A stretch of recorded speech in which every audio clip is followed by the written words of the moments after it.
Han's son held an orb that was around the same size as a man's fist. It shone like a miniature sun. If you looked at it closely, you could see there was something gold swimming inside it. Deified beast soul. Sunraven gem type. As he fiddled with the orb, he considered it.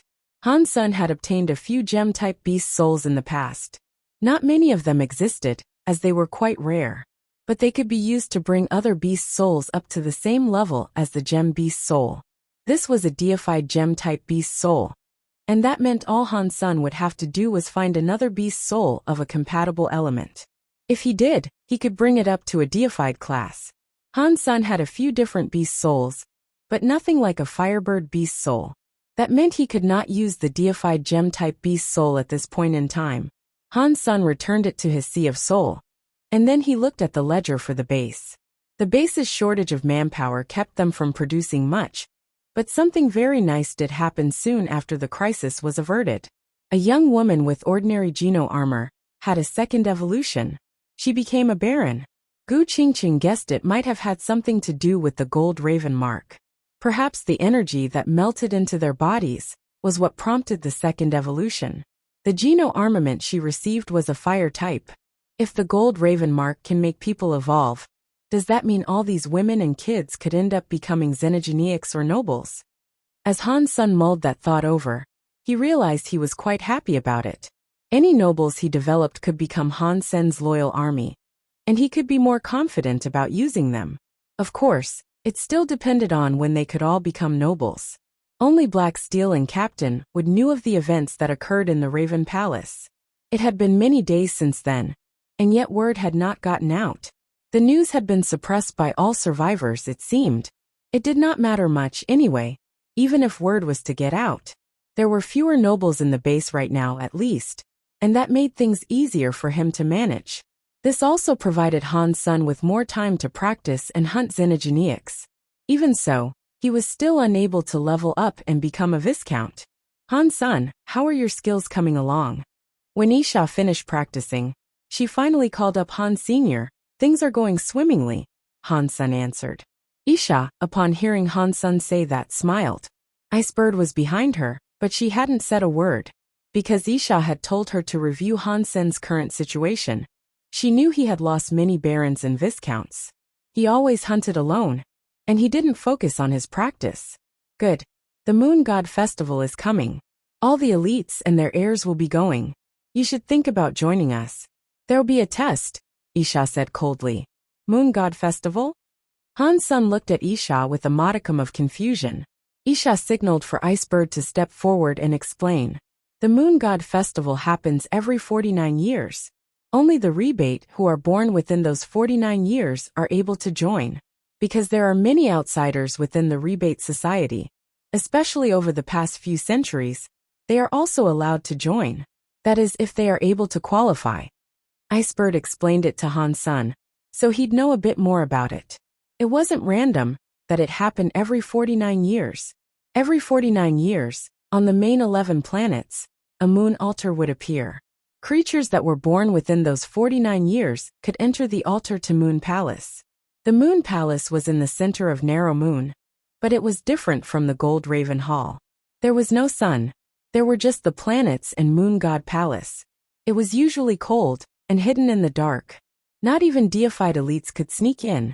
During this time, the planet would appear, and the Moon God Palace would open up. Anyone who could make it past the altar and reach the palace would be blessed by the Moon God. This was a big thing for the rebate, and the event would even be live-streamed. The first person to be blessed would receive a big reward from the rebate. No one knew what the reward would be, though. It was something that was decided by the Elder, and the Elder hadn't announced what the reward was going to be yet. But Han's son was more interested in the blessing than the physical reward. The Moon God might have been present, but there were no statues or creatures around the palace. The creatures that entered Moon God Palace looked awfully cold. The blessing was to be bathed in moonlight, it was said, and no actual god showed itself. There was no advantage to going to Moon God Palace early. Once the palace opened, you could be blessed at any point until the palace closed again. The amount of blessing you'd receive was random, and didn't depend on timing either. Sometimes the last person to go would receive the most blessings. Sometimes the earlier arrivals would receive the greatest blessing. There didn't appear to be a reliable rule for how the blessings were distributed. After many moon god festivals, it was deduced that the strength of the blessing depended on the person. Normally, the actual rebate received the strongest blessings. Outsiders rarely ever had a chance to join in, and there was a fairly obvious bias. Isha let Han Sun go, but Han Sun didn't think he'd receive much of a blessing. She just wanted him to witness the new elites that showed up every 49 years. In the festival, showing off your power was far more important than earning first place. Aside from receiving a bonus from the elders, you'd receive nothing special. Most rebate and xenogeniacs just wanted to use the festival to gain fame. Han Sun was Queen's only student, and he would definitely be challenged. That was why she mentioned there would be a test for him. 49 years was not a short amount of time, and there were a few viscounts that had joined. An earl had taken part as well. Ordinarily, they wouldn't kill anyone. But even so, Han Sun was a baron, and it was difficult to say if he'd pull through. After they ended the call, Icebird said, "What if too many people realize that you are letting him join? You taking him as a student has soured many of the younger ones. I am afraid they will try to teach him a lesson. It is good for the young ones to suffer failure." Isha smiled. Han Sun had nothing to prepare, so he went back to hunting xenogeniacs as he usually did. He also spent time practicing his genoarts. When the Moon God Festival began, Han Sun was sent to Planet Blade. It was one of the 11 primary planets, and Moon God Altar could be accessed from there. There weren't many creatures on Planet Blade, and across the past 49 years, only 7 to 8 could join. As the planet moved, a previously invisible planet appeared directly in the center of Narrow Moon. You didn't need a live stream to see it. All you would have to do was look up and see the planet that hosted the giant palace.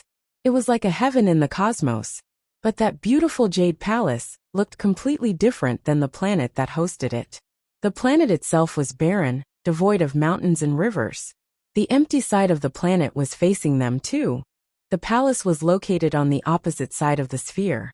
The altar teleported you to the other side of the planet, so you'd end up facing the Jade Palace. You had to walk around it to get inside. The Moon God altar appeared on Planet Blade, and so Han Sun teleported. He wasn't interested in fighting people, as all he wanted to do was take first place and obtain the rewards he might be entitled to as a result. When Han Sun appeared on the planet, there were many people standing atop a jade platform. Han Sun started running. That planet wasn't very big, and it was just a small moon, but running to the other side would still take a long while. Han Sun, don't run. Han Sun had only just started running when someone called out to him. It was a black-eared rebate. He was 2 meters tall, and he was holding a big knife as he ran towards Han. Senator Han Sun did not remember seeing this guy before, and so he didn't think it was likely that the man would have a grudge against him. Why was he coming for Han Sun? After the black-eared man shouted, everyone looked over to see what was happening. "Why are you calling out to me?" Han Sun asked, as he kept on running. The black-eared man again shouted, "Don't run. I am Night Giant God. Let's fight and see which of us has superior knife skills." Upon hearing what was said, Han Sun simply sped up. He ignored the man completely. The guy was just a baron, so there was no point in fighting. He thought the concept was ridiculous, and the last thing Han Sun wanted to do was take part in something ridiculous in front of everyone. "Han Sun, are you really willing to call yourself Queen's student? Take a stand and fight me, if you have the audacity." Night Giant God kept shouting as he chased after Han Senator. Fortunately, Night Giant God was a fighter who focused on power. He had no chance of catching up with Han Senator still. He kept on running and shouting, which made Han Sun depressed. It made Han Sun wonder, is he crazy? The young ones that came to the planet were headed in the same direction as Han Sun and Night Giant God. It created a scene of Han Sun and Night Giant God in front, with many people behind them. Moon God Festival goers usually picked their own path. This was the first time they were all following 2 people so closely. Are these guys hostile to me? When did I offend them? Han Sun looked back at the commotion, and he saw so many people giving pursuit that it looked like a riptide. He was flabbergasted by what he saw. Most people had just come to watch. They didn't plan on fighting Han's senator. They wanted to see how Knife Queen's student performed. Knife Queen is such a high and superior person. Why would she accept a student such as that? He only runs away. Yes. What is he so afraid of? I thought he had a king-class weapon. Why is he so scared? Fight, fight. The creatures that were all watching the stream shouted at their monitors. But they were only watching the live stream, so their voices would not reach the planet. The nobles who witnessed the scene wanted to laugh. Icebird Duke didn't look fondly on the event either. She thought Hansen's decision to run was an embarrassment to Isha. Isha was impartial to the whole thing though. She merely watched the video. Night Giant God is unable to catch up. Let's help him. A Viscount smiled to his friend. Let's go and stop him so they can fight. A few Viscounts nodded. They had gone there to watch the show, and bullying Han's son had not been their original plan. But now that he was not willing to fight, despite the challenge, they weren't very happy about it. So they wanted to stop Han's son and force him to compete in a battle. A dozen Viscounts sped up, went past the main group, and came in close to Han Sr., Old 9. Do you think Han's son can actually fight Night Giant God? A beautiful man with gold bunny ears was amidst a group. He was moving casually, leading others that were behind him. A man with a cow head, who was standing right next to him, said, I do not know, but Night Giant God is incredibly strong. And he's practiced Night River King's skills too. That is called Fighting River. And it is strong enough to be on par with a Viscount's power. Its strength is that of 500 flowers, so that is a very rare number. So, you support Night Giant God? The gold bunny-eared man smiled. I guess, said the man with the cow head. How about this? Only you and I are earls. I will be number 1, so there's no point in fighting. How about a wager then? You bet Night Giant God will win, and I bet on Hansun winning. If Hansun loses, then I will gladly give you the first position, the handsome man said. What if I lose? The cow-headed man calmly asked. If you lose, come and train with me on Planet Thunder, the beautiful man said. Okay. The man with the cow head nodded. Hansun was in front, and there, he saw a dozen people coming after him. He felt depressed, and so he thought, no way. Is Knife Queen really that unpopular? All these Viscounts now want to bully her student? This is so not fair. Fortunately, Hansun was prepared. He had the teeth rabbit shoes. He wasn't going at full speed, but now that the Viscounts were nearing, he sped up a bit. Hansun decided to get the number 1 spot, so he could get the reward first. 1861 Chapter 1861 Moon Palace with a moon. Hey! What happened? His speed is increasing. A dozen Viscounts were trying to stop Hansun, and they had all managed to get very close to him. But now, at that range, they were finding it getting more and more difficult to close the gap. He can run even faster than this? Not bad for a baron, I suppose. But it is naive to think this will be enough to shake off a Viscount. A Viscount smiled as he accelerated. The dozen Viscounts moved as if they were activating jetpacks. Together, they sped up towards Han Sr. The distance separating the barons and Viscounts cannot be closed. The fitness is too much to compensate for. It would be shocking enough for the fastest baron to have a speed in the 500 flower range. But even so, the slowest of Viscounts are above 1,000 flowers. Skills won't be enough to close that gap. The beautiful man smiled. The next second, though, the beautiful man was shocked. When the Viscounts started to speed up, Hansun was able to speed up yet again. He managed to maintain the distance between himself and the others. How is it possible for a baron to run so quickly? Is he really just a baron? Since when did Queen excel in the teaching of skills that benefit those wishing to flee a fight? This speed is so fucking fast. Not even Viscounts are able to catch up with him. Still, I wonder how long he can keep that up. This is interesting. The races that watched the Narrow Moon livestream were showing extreme interest. They were no longer complaining that the events were boring.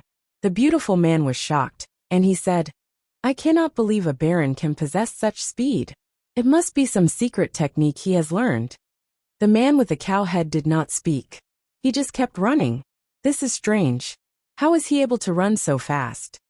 The Viscount behind gritted his teeth. He couldn't get dosed to Han Sr.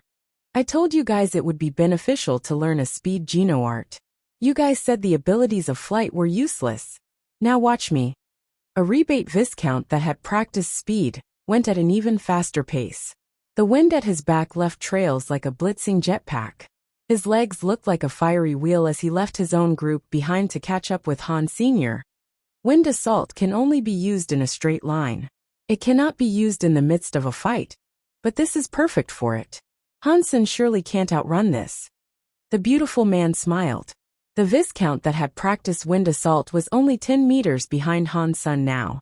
Those watching the livestream were excited that he had almost caught up with Hansen, then shocked to see Hansen increase his speed yet again. The Viscount that was using wind assault was only 10 meters away from Hansen, and he couldn't get any closer. What is this? Can he not catch up? The people watching the stream dropped their glasses. They did not expect this could happen. A baron can possess this sort of speed? That is very powerful. This is so fake. A Viscount with wind assault cannot catch up with a baron? There's a problem somewhere here. There is. Normal Viscounts cannot dodge wind assault, so how can a baron outrun it? I will say it has something to do with his shoes. They must be some sort of treasure that imbues incredible speed upon its wearer. It must be, but even so he is just a baron. Even with a high-tier treasure, he shouldn't be able to unlock its true power, right? Normally, a baron cannot activate a superior treasure. The strength he would be given would be that of an ordinary Viscount at best. But this is way too much. If so, I haven't the faintest clue where it might have come from. Everyone was talking about this ravenously. The Moon God Festival had actually become an interesting affair. He is cheating.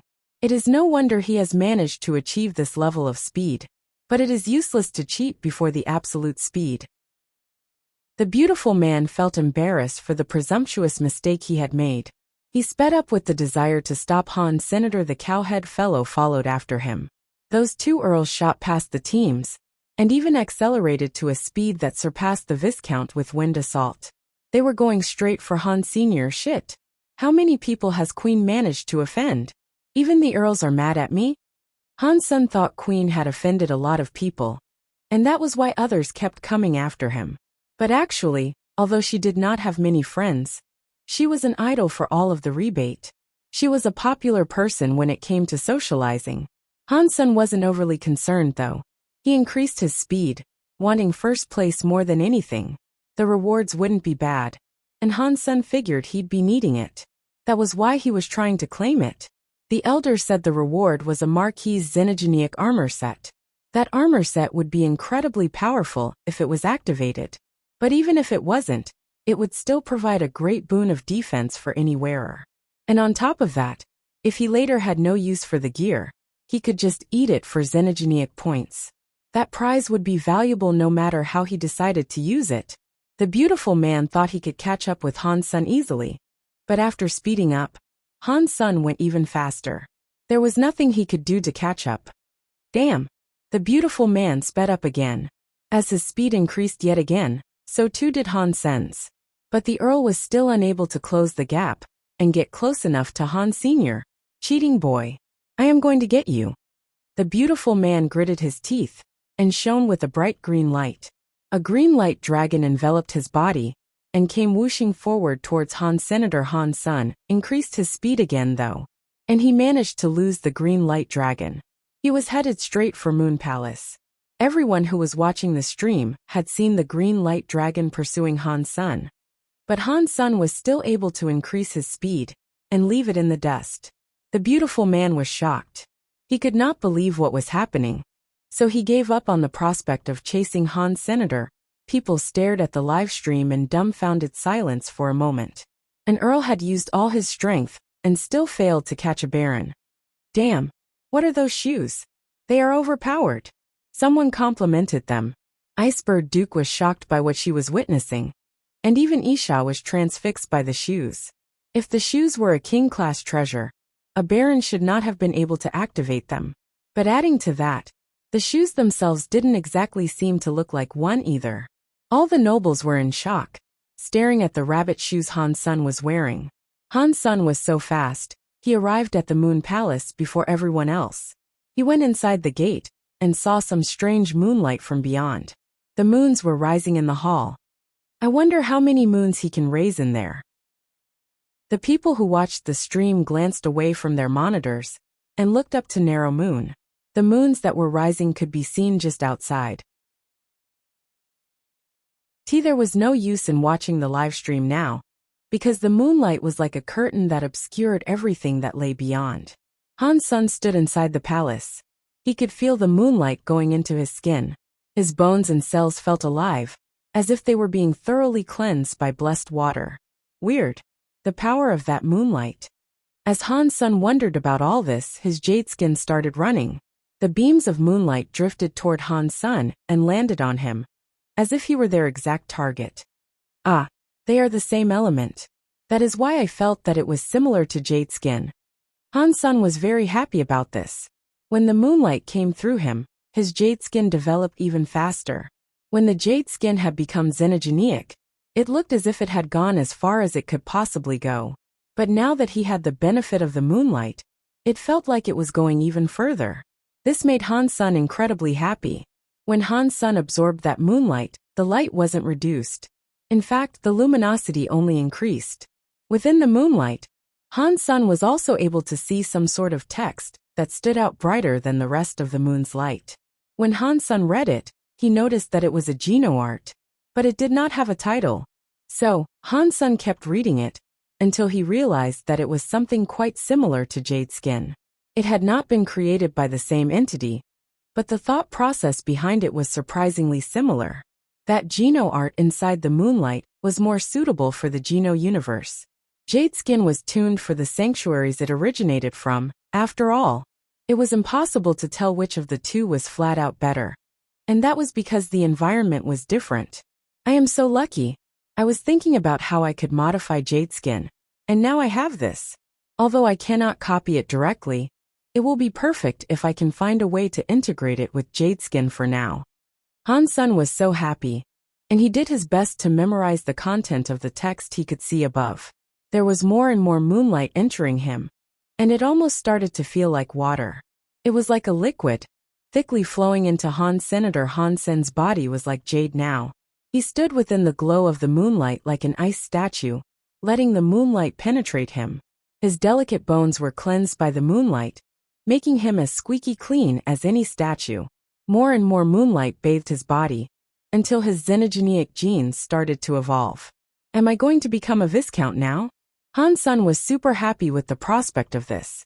Although it was the xenogenic gene of jade skin that was evolving, it was still good enough for him. Recently, Han's son had been wondering about how he might make himself a Viscount.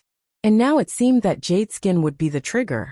Han's son cast jade skin to absorb as much of the light as was possible. He had to make sure that his body received as much as it could.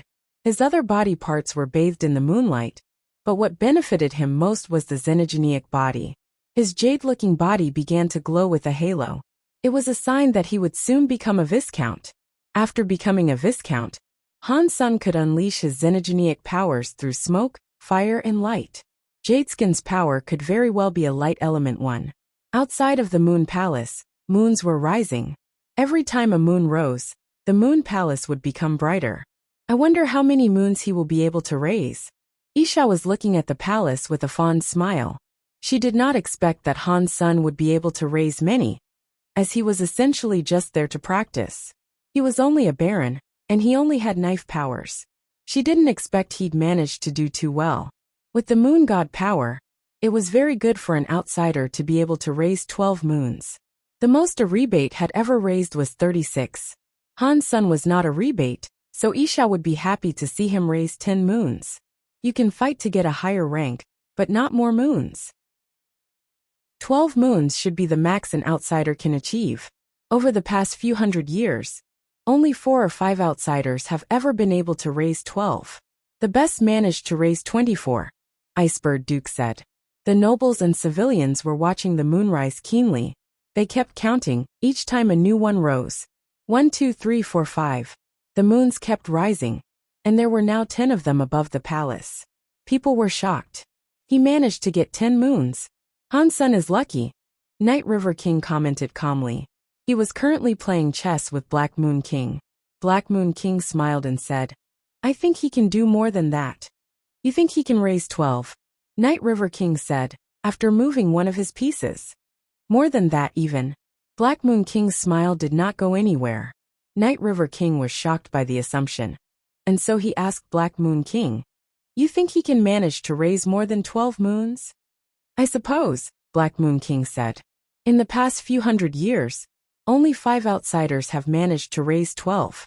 And there are tens of thousands of competitors this year, Night River King said. Knife Queen selected the boy as her student. She had a reason for making that choice. It wouldn't be all that surprising, Black Moon King said. How about we make a wager? If Han Sun can exceed 12 moons, I will give you my dragon steel. If he is unable to, you give me the steel knife. Black Steel managed to get that dragon-back knife, so you don't need the steel knife. Night River King smiled. Okay. Black Moon King simply agreed, and then put a black chess piece down on the table. 11 moons had managed to rise. The next would be the 12th. To many of the rebate, that would be the max he was expected to achieve. T12 moons? Han Sun is lucky. Being blessed by Moon God's 12 moons will have made him stronger. Moon. Will King was sipping on a cup of tea as he spoke. Isha smiled. She was satisfied that Han Sun had been able to raise a 12th moon. 12 moons. Han Sun is not bad. Of course. Otherwise, Knife Queen would not have taken him as a student. Would you say it is possible for him to achieve more than 12 moons? I am afraid that might be too difficult. Over the course of a few hundred years, only 4 or 5 outsiders have been able to achieve 12 moons. The chances of him getting more are too low. As everyone rapidly discussed this, another moon rose up into the sky. 13 moons? He broke through the expected threshold. Interesting. Queen really did find herself a special student. Han Sun must be something special. He sure has a bevy of good luck. Night River King was in shock. He didn't expect that Han Sun could bring up 12 moons. Night River King had lost the dragon steel he had offered in the wager, but he did not mind. He said, I didn't expect Han Sun to be this lucky. I will have the dragon steel delivered to planet Black Moon later. Black Moon King smiled and responded by saying, Night River, would you like to make another wager? What else can we bet on? Night River King was shocked by the offer. To see whether or not he can raise 24 moons, Black Moon King said. Black Moon, it sounds to me as if you really admire the boy. Do you honestly believe he is that talented? Black River King looked at Black Moon King with much surprise. Yes, I do, Black Moon responded. Okay. In that case, I will conduct this wager again, and I still want to compete for that steel knife of yours. What would you like? Night River King said quickly. Black Moon King slowly said, a magic steel. Night River King frowned, but he nodded. Fine. Since you have dragon steel, it is pointless to hold on to magic steel. Assuming you win, you can take the magic steel if Han Sun is able to raise 24 moons. Okay then. Black Moon King's lips were smiling. The moons kept on rising, and before long, there were 18 of them hanging in the sky. Wow, there is now 18 of them. He must be all tapped out by now. Whoa, it is still continuing. He's at 19. Interesting. Can this guy really raise 24 moons? Isha was in a good mood right now. It had been difficult getting him to evolve twice. But after that, she had been satisfied with every result following her expenditure. She was starting to think she had really lucked out by taking him on. But thinking about how to get him to Viscount, Earl Marquis, and then Duke was something that was giving Isha a bit of a headache. The story of Jean's modifications had not gone well. If Han Sun practiced it, it had cost a lot of resources each and every time. Getting him to the level of a baron had already been very hard. So she couldn't even comprehend how much it might cost her if she brought him all the way up to Duke. Icebird Duke was surprised Han Sun had been so lucky. He had 18 moons now. The tally of moons kept rising without slowing down. Eventually, Han Sun had reached the prestigious number of 24. I lost. Night River King frowned. Han Sun's performance had surprised him a great deal. But this was just the beginning. After the number 24, Another moon appeared in the skies above Moon Palace. Damn. Another moon? 25? He broke the outsider record. Is he insane? Queen really is sharp. He must be the luckiest outsider ever. Still rising. 26. Oh my god. Might he be a rebate just pretending to be an outsider? This is insane. This number is the average of a rebate. Many of the rebate can't even reach this far. It looks like the moon god really fancies him. Shit. 27. Surely he cannot reach 36. After all the moons that had risen, Narrow Moon was losing its stability. Many people stood up and stared at the Moon Palace. Oh my god. 30. Many nobles like Night River King, Black Moon King, and Isha were all shocked. No one had guessed that it was even possible for Han's son to raise so many moons. The moon god's blessing wasn't normally very too powerful or beneficial, but when you reached that sort of number, the reinforcements turned into something special. Another moon came up, and then Narrow Moon went quiet. It was the 36th. That was the highest any rebate had ever been blessed with. He really did raise 36 moons. He is totally a fake outsider. Many of the rebate had wry smiles. They felt extremely jealous. 36 moons was a very rare number amongst the rebate. He is lucky. Moonwheel King took a sip of tea, and then let out a lengthy sigh. The next second, he almost choked on the tea in his mouth. Above the palace, another moon came up. The whole of Narrow Moon was quiet. The dukes and everyone there had their mouths open. And yet no one spoke. Impossible. Night River King suddenly stood up. He stared at the Moon Palace's 37th moon. Isha was shocked as well. 36 plus 1 moon was something no rebate had ever seen before, across a million years. Everyone thought 36 was the highest he could achieve, but what they had just witnessed told them that it wasn't. Icebird Duke wore a complex expression on her face. Her mouth was open wide, and she looked to be in disbelief. This is madness. Moon Palace now had 37 moons overhead. Someone couldn't help but scream. All the nobles felt very conflicted, especially those of the rebate. They were so proud of this festival, but now their pride in it was waning. The person who had been able to raise the most moons in the festival's history was no longer a rebate. And that was just the start of the insanity. All the nobles were shocked, confused, and also suspicious. Another moon arose in the sky. 72 moons were out in the sky. It was an incredibly pretty sight. The whole of Narrow Moon was silent. The elites like Isha and Moonwheel King were completely speechless. They had watched each moon rise. The rebate had only ever managed to reach 36 moons, but that prestigious number had not just been beaten, it had been doubled. No one had seen this before. After that, though, no more moons rose. It brought the nobles a modicum of relief. If it kept going, they were going to doubt everything they had thought true in their lives. Boom! Just as everyone thought Han Sen's blessings had come to an end, the 72 moons atop Moon Palace shone with exuberant brilliance. Basking in the glow of 72 casts of moonlight, Moon God Palace was luminous. The cells in Han Sen's body rapidly began to change as a result. BZD. His bones screamed. The moonlight came out of Han Sen's body, like a robe to completely wrap him up. He was like a moon king. Geno body Jadeskin has ascended to Viscount class. The same time this occurred, another noise shot through Han Sen's mind. It gave him a shock. He had received a body that was Viscount class. He could now cast energy on the outside. When Jadeskin reached Viscount status, the moonlight across the palace was finally reduced. His body began to go back to normal. Quickly, the moonlight around Moon God Palace began to evaporate until there was nothing left. Han's son was left standing in the hall, looking up at the 72 moons. Suddenly, they started to shine again like suns. Boom! The 72 moons began shining back down into the hall, with a focus on one spot in particular. Due to the moonlight being focused, people could now see into the hall. Everyone saw Han's son standing inside, and the 72 beams of moonlight weren't coming down on him, but on a spot that was about 3 steps ahead. The moonlight looked tangible and solid, and inside those concentrated beams stood a woman. Looking a little closer, however, it was apparent that she was only a shadow. She did not look real. The lady looked at Han Sen and pointed with her slender finger. She pointed it at Han Sen's forehead, then began moving her lips. No noise came from her mouth, but a voice sounded in the heads of all. By the name of Moon God I bless you.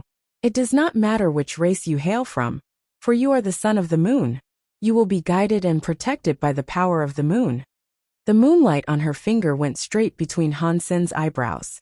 It spread out across his head, then cleansed the entirety of his body. After that, the pretty woman smiled at him. Her body faded away, and the moons became dim and disappeared. Everyone in Narrow Moon had their mouths open. Only one thought ran through their minds. That was a genuine moon god blessing. The ones before weren't anything like that, and moon god never revealed herself. They weren't blessings then. This is the proper moon god blessing. He has qualified to earn the title of son of the moon. Why him? After all these years, we rebate never once received a proper moon god blessing like this. And now, it's an outsider who got one. I wonder what the effects of a true moon god blessing are. He earned the title son of the moon, and she told him he was protected by the moon. Even so, he should still walk out as a low rank. Who knows? We will have to ask Han Sen ourselves. He is the only one who has ever received such a blessing.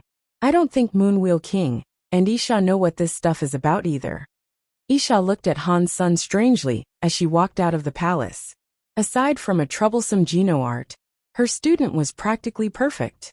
But that Geno art would be harmful. And even Isha herself did not think it was possible to bring it up to King class.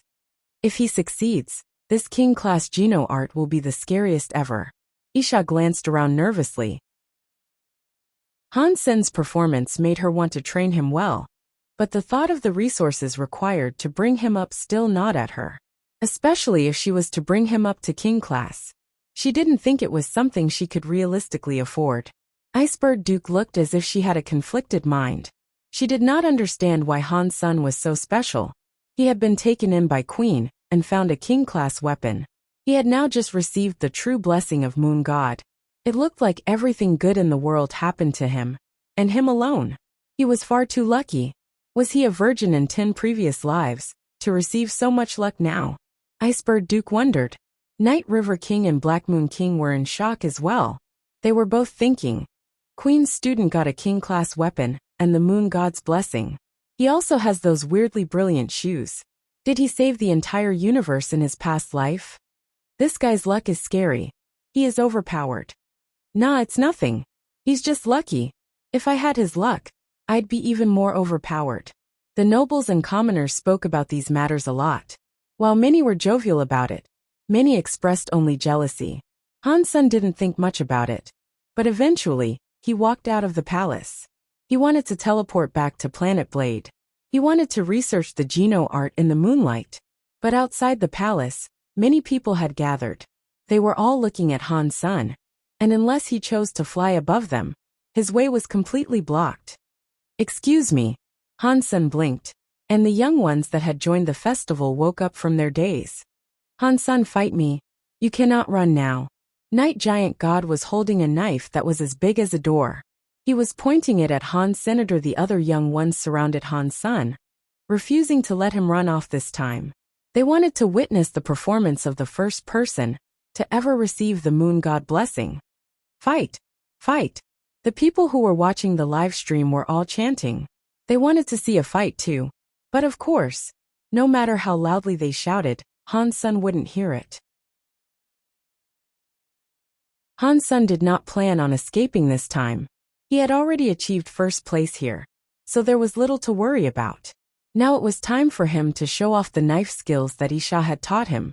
Isha had been teaching him teeth knife for a while, and by now, that was what he was best at. Now he needed to perform what he had learned well in order to avoid disappointing her. If he made her happy, it was only expectable that he would receive more resources from her. So this next move would be more important than anything. He gripped his ghost teeth knife as he ran towards Night Giant God. He was holding the hilt, but the weapon was still inside its sheath. He hadn't drawn it. Good timing. Night Giant God shouted as he swung his own knife with greater strength. His Geno art was called Battle River. It was a water Geno art. Water Geno arts were usually quite soft, and they had a sense of infinity about them. They were usually quite effective against something hard. But Battle River was different. It was a really rough water Geno art. That was like a river coming down from the sky. It was the strongest strike. And that was just the beginning. Backed by the knife skills of the rebate, his attack would be so fast and so strong. No one at the same level would be able to block him. Han Sun did not plan on escaping. He slashed with Ghost Teeth Knife, and he used teeth knife skills to perform the technique tooth for tooth. This was different from Tusk. This move changed depending on the opponent. If the foe was cruel, then it'd be cruder than them. If the foe was hard, then it would be harder than them. If the foe was obscene, it would be obscener than them. Night Giant God was striking very hard, and so Han Sun did the same thing. There was no way around this. They are going for a direct collision with each other. Night Giant God was born powerful. He has 500 flowers despite being a baron. Very few people can fight him. Although he does not have a king-class weapon, I don't think it matters all that much. Han Sun himself can't cast the king-class power of his weapon, after all. Someone who knew Night Giant God said. Dong! Ghost Teeth Knife and Night Giant God's knife came against each other. The thin and curved Ghost Teeth Knife, coming against the large knife of the opposition, did not look appropriately scaled. But the purple blade of Ghost Teeth cleaved right into the big knife. It shattered the big knife, sending fragments flying everywhere. Ghost Teeth Knife did not stop. It kept coming forward towards Night Giant God. When it was less than 1 inch away from his head, just about brushing his hair, the knife stopped dead. Night Giant God's eyes were open wide, and sweat broke out across his brow. He did not dare to move at all. Han Sun smiled. He put the knife away and walked right past Night Giant God. You only won because you have a king-class weapon. I will fight you. Another baron appeared. He moved like a ghost, and tried to attack Han Sun's neck with a dagger. But within a second his dagger was also broken. A few other barons came at Han Sun at the same time, prompting him to move. But wherever Ghost Teeth Knife went, a broken weapon would follow in its wake. No one's weapon could withstand the strike of that knife. Powerful that teeth knife skill is, the beautiful man said in compliment. The man with the head of a cow replied, he is a powerful man. Han Sun kept on swinging his blade fearlessly. If any baron came close, he'd break their weapon. He was not killing anyone though. He'd simply break their knives and that was it. If he did start killing, the entirety of Narrow Moon would likely consider him an enemy. The barons could not stop Han Sun's advance. And before long, it was a Viscount that tried him next. The sword of the Viscount came at him like a shadow. The sword light became a flash of light that weaved a net of strikes to attack Han Sun all at once. This was a rebate skill known as Moon Shadow Slash. Han Sun kept on moving, not slowing down as he came towards the sword net. He used a teeth slash towards the Viscount. The Viscount was shocked by the boldness, because Han Sun was now moving toward where Moon Shadow Slash actually began. The net was just an illusion, and it wasn't where the actual sword was going to strike. It was too late for him to withdraw his sword too. So the Viscount committed to the slash, as the sword light came down on Han Sun's Ghost Teeth Knife. Catcha! A large chunk was carved out of the Viscount's sword. This wasn't because the Ghost Teeth Knife was sharp and hard. Dog Teeth was based on the concept of a heavy strike. Many rebate used this skill, as it was infamous for destroying popular swords. Many king-class weapons were missing chunks due to this technique. And seeing that the Viscount was unable to block Han Sun, many other Viscounts swept forward to stop him. They were afraid he'd run off again. But this time, Han Sun was not planning to run. He had achieved first place already, and now was the time to show off. The better he performed, the more resources Isha might be willing to give him. This was his best chance of securing valuables. He had Isha as backup, anyway. He wasn't afraid anyone could actually do something to him. Han Sun used his knife to fight many nobles all alone. The barons had stopped, so it was mostly just the Viscounts that were fighting him now. Han Sun did not use his Viscount Jadeskin though. He maintained his baron class for the fight. He didn't use his teeth rabbit shoes either. He was only using his Ghost Teeth Knife to fight back against the Viscounts. It looks like Knife Queen recruited him a long time ago. How long she's been training him, God only knows. But it would take a decade for him to reach this sort of level. Night River King hummed. Isha was shocked too. She knew exactly how long she had been teaching him. Han Sun had only been with her for a few months. She had not taught him for long at all. The last skill he learned was 8 days ago. It was shocking that Han Sun could use teeth knife with that level of proficiency. Is he a knife master? Isha had a complicated look. Han Sun's performance kept on surprising her. As a teacher, she was very lucky to have such a student. She had only taken him on in a bet to find out where dollar might be. But she felt like having him as a student was not a negative thing at all. Should I expect more from him? Isha wondered. But whenever she did, the thought of the story of jeans would return and give her a headache. He is good at teeth knife, yes, but he is not one of the rebate. It is difficult for him to use teeth power. Even though he is good at it, it is still a waste. Moonwoo King felt ashamed. Seeing that the Viscounts could not block Han Sun, and no one could strike, it seemed likely Han Sun would be able to escape. The beautiful man then decided to teleport in front of Han Senator. His bone knife was forged from dragon bones. He slashed towards Han Sr. Bullshit. Why did he join the fight? An earl fighting a baron? What is this? An old man that was of a higher rank saw the beautiful man step into the fight. This displeased him a lot. When most average people saw this, however, they did not mind. In fact, they were quite excited to see the beautiful man fight. Gaoji's attacking. His dragon sun knife skill is a dragon moan. And not even Viscounts can withstand something like that. Han Sun will surely suffer now. Haha. It'll be good to squash this outsider's reputation. If this hadn't occurred, this entire Moon God's festival would have been his show. Knife Queen is so powerful. She selected a very powerful student. It may be difficult being a baron, but his luck and talents are very good. Of course. It sounds like you guys thought she only picked him because he's good looking. It's true that he doesn't look bad. He is suitable to earn respect amongst the beauty of the rebate, but when compared with us, he is only average. There are many more handsome rebate men that far exceed him. It is fine if he loses to Gaoji. He has done well. The nobles and the commoners were talking. Isha, Moonwheel King, and Night River King were in absolute shock. Gaoji's dragon moan was shocking. It was capable of freezing Viscounts on the spot. But Han Sun had proven resilient to it. And he was not affected. Han Sun still gripped his knife. And just as the copper knife was about to hit him, he drew out his ghost teeth knife. Seeing ghost teeth knife about to slice open Gaoji's neck, the observers still had to remember that earls were earls. Their speed and reaction times were too fast to comprehend. A green dragon of light swiftly appeared to swallow Gaoji's body. Dong! Ghost teeth knife hit the green dragon's shadow. Han Sun tried his hardest, but he was unable to break the shadow of that dragon. Han Sun did not put his knife away though. He still used his knife to release a purple mist, right next to the green shadow. Gaoji frowned. He had used his green shadow dragon's power to shake Han Sun away from him. The moonlight of Narrow Moon was like water.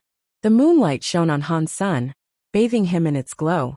He was getting stronger, and Gaoji couldn't do anything to get away from him. Ghost Teeth Knife was still mauling the green dragon shadow. Within that moonlight, Han Sun's strength continued to rise. Still, he hadn't accumulated the strength necessary to overcome his opponent. The moonlight buff was strong though, and Gaoji continued to use his green dragon shadow, though he still wasn't succeeding in shaking Han Sun loose. Damn! A moonlight buff. Is that a blessing of the moon god? It must be. Did you not hear the moon god say that Han Sun is the son of the moon? Wherever there is a moon, he will earn a buff by it. That is way too strong. It has buffed a baron enough to compete against an earl. This is too incredible to believe. Maybe, but it obviously isn't fake. This is Narrow Moon, and there is an abundance of moons. The buffs Han Sun can receive here are very strong. Anyone of the same tier who tries to fight him here must have a death wish. Does that mean Narrow Moon has become Han Sun's territory? Yes. Otherwise, he would not have been given the title Son of the Moon. Gaoji looked glum, unable to shake Han Sun away. So, he decided to go on the offensive and slash towards his opponent. His knife carried a green dragon light and a dragon bone. Han Sun did not think his title would bear such significance. The moonlight power there was far too strong, so much so that it allowed him to do battle with an earl. Han Sen did not retreat. He used tooth for tooth and struck towards the green dragon light. Ghost teeth knife came against the fully powered green dragon knife, and still, it managed to block the green dragon knife. They stopped right there, with both knives repeatedly colliding with each other. Catcha! A crack appeared on the green dragon knife, which then began to expand and spread across the shadow of the green dragon. It made the green dragon shadow start to look like a shattered mirror. Dong! Go's teeth knife and the green copper knife came against each other again. Gao Ji had to withdraw his green copper knife and reluctantly fall back. His powers were less than the moonlight buff given to Han. Senator Gao Ji looked cold. He swung his knife with the desire to fight, but his face changed when he saw his own blade. Go's teeth knife had dealt a crack to the green copper knife. And soon after, the crack started to spread, until the green copper knife was wrought with an entire web of cracks. This is... Isha stood up from her seat. With wide eyes, she intently observed the cracks that were rapidly manifesting across the green copper knife. Isha, Moonwheel King, and Night River King, who knew about teeth powers, suddenly felt their faces grow pale. They couldn't believe what they were witnessing. No way. Night River King looked to be in shock, and he could do nothing but stare at the green copper knife. Catcha! Gao Ji swung his knife again. But when he put the green dragon light into the green copper knife, there was a sound. And then the green copper knife shattered into pieces. It was reduced into nothing but bits, surrounded by a horrible purple mist. Teeth power. Everyone had those two words form in their mind. But even still, it was hard to believe that it was true. That was the Rebate's strongest Geno art. It was the strongest skill the entire race of the Rebate possessed. Not many could practice that, not even amongst the Rebate. But now, an outsider had just used teeth power to defeat a Rebate Earl in battle. The Rebate could not believe this was happening. Everyone knew Knife Queen was good with teeth knife, and everyone knew Han Sen was her only student. Everyone knew Han Sen practiced teeth knife. But no one thought, or even dreamed, Han Sen could successfully use teeth powers. In the hearts of the Rebate, learning teeth power would place you amongst the most talented of the whole race. Now the glory and pride had been crushed by Han Senator. That strike had made all the Rebate shocked. They could not even think straight. It is no wonder that Knife Queen took him as a student. It wasn't just for fun. Night River King looked dim. An outsider can use teeth power, and that person is Knife Queen's student. Is he good or bad for Narrow Moon? Moonwheel King was in shock too. Isha was the one who was shocked the most though. Her mind had yet to return to her. How could he have practiced teeth power? The Moon God Festival had become boring. The young ones went to the Moon God Palace to accept their blessings, but they were only able to raise up to the 36 moons, individually. This was supposed to be a number of extreme pride, but now it seemed rather pathetic. Once they had seen the true Moon God blessing, their own Moon God blessings seemed almost fake.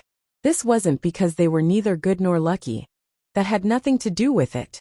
But without the Moon God appearing, no matter how lucky or strong you were, you did not possess the true blessing. Han Sen's Jadeskin had its origins in the Frost Sutra. It had a connection to the Moon God, which was why he received the blessings he did. It didn't actually have anything to do with Han Sen's luck or strength. Before long, the Moon God Festival came to an end. Han Sen, receiving the Marquis's armor he had come for, was overwhelmed with sheer delight. The festival had now finished, but Han Sen's performance had swiftly become a hot topic. Everyone knew about what had transpired. Inside the meeting hall in the Full Moon offices, a few of the elderly and the kings of Narrow Moon had assembled. Frowning and looking upset, Isha said, "Why can't we give Han Sen a spot in the Moon Garden? Is he not talented enough? Or is my student simply not qualified?" The elders did not speak. Neither did they dare look directly at Isha. Night River King said, "It is not because we do not want to. It's simply because the rebates law only permits the acceptance of a rebate. I don't recall the Moon Garden ever having such a rule. Didn't they once accept an outsider, back in the era long ago?" Isha said emotionlessly. After that, the faces of the elders and elites all changed. Moonwheel King groaned and said, Queen, you know what happened to the last outsider, don't you? If he is not of the same race, he is different. It does not matter how talented or lucky he is. The fact remains that he will never be a rebate. Yes. Haven't you heard the story of the mother rebate raising a baby wolf, only to be killed by her child once it had grown up? Night River King said, Queen, you should really understand what we are telling you. If your student was one of the rebate, we'd give you as many slots as you are able to take. Exactly. You should take another student if you do not approve. We'll give your next a slot for sure. The elders and the elites tried convincing each other not to give Han Sun a spot in the Moon Garden. Isha frowned. She was Knife Queen, yes, but she was not a dictator that could orchestrate every working of their society. Without the approval of the elders, she would be unable to provide a spot for Han Sun in the Moon Garden. Moon Garden was a training organization that belonged to the rebate. Everyone who got in had the possibility of becoming a deified elite, or at least a champion. Of course, they hadn't produced any deified elites in a while, but there were many general elites. Even Knife Queen herself had gone through the training offered there. Out of all the kings present, only Moon Wheel King that had secured such prestige without having first spent time in Moon Garden. Entering Moon Garden meant you'd be able to enjoy all the resources available to the rebate. Making Han Sun a duke would be difficult, but it was fortunate that with Isha's support, it wouldn't be too problematic. It was simply a shame that Han Sun was not one of the rebate. She had tried to secure him a spot in Moon Garden, but no matter how she pleaded, his acceptance would not be approved. Han Sun returned to Planet Blade. He waited for half a day for Isha to finally arrive and meet with him. Isha had just returned from Full Moon office, and meeting with him now was her next order of business. Queen, did you enjoy my performance? Han Sun bowed. Isha sighed at Han Sun and said, Han Sun, your performance puts me in a difficult situation. Why? Did I perform poorly? Han Sun asked. No. In fact, it was too good. Let me ask you, how did you get the teeth power? Isha asked Han Sr. It is because I practiced it. Teeth power is similar to the powers of Ghost Teeth Knife. I used Ghost Teeth Knife to practice every day, and somehow, through that I happened to learn it. Han Sun stayed very calm when she asked about this. No one would be able to find out the truth, so he exerted confidence in his answers. Isha didn't look suspicious either. She knew such things might be impossible to explain anyway. How is your practice with the story of genes coming along? Isha asked him. It's going rather slowly, Han Sun answered. This was true. When Han Sun leveled up The Story of Genes, it had indeed gone very slow. He did not know how long it might take to make him a viscount with that. Isha pulled out a bottle and gave it to Han Sr. This bottle contains xenogeneic materials, gathered from Viscount-class xenogeneics. It is a genofluid, and it should be good in leveling you up and bringing you up to the class of Viscount. Eat 10 grams of this every 10 days. And when you do, immediately cast The Story of Genes. Once you have finished, come along and get some more. Thank you very much. Han Sun was so happy, and he thought to himself, my performance really was good.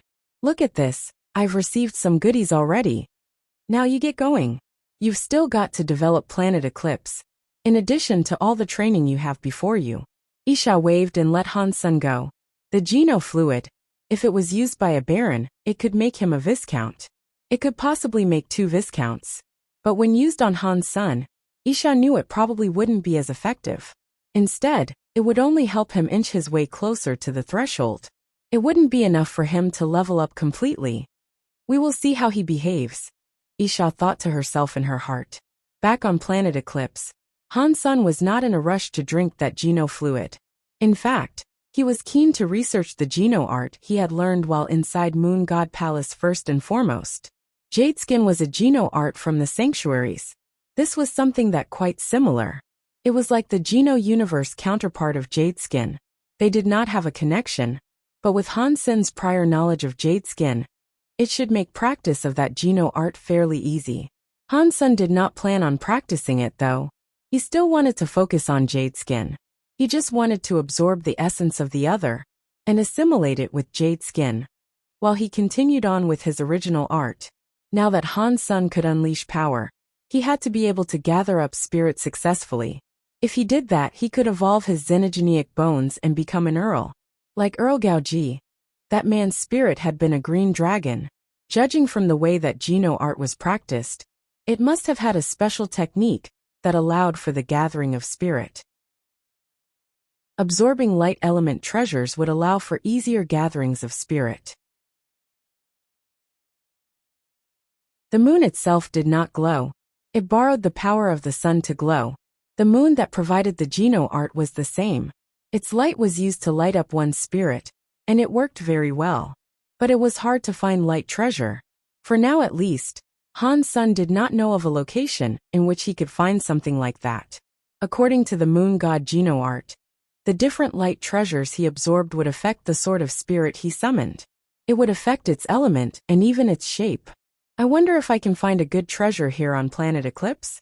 If I'm unable to, I'll have to head back out there in search of one, Hansen thought. But for now, Hansen was planning on scouring the reaches of planet Eclipse for one.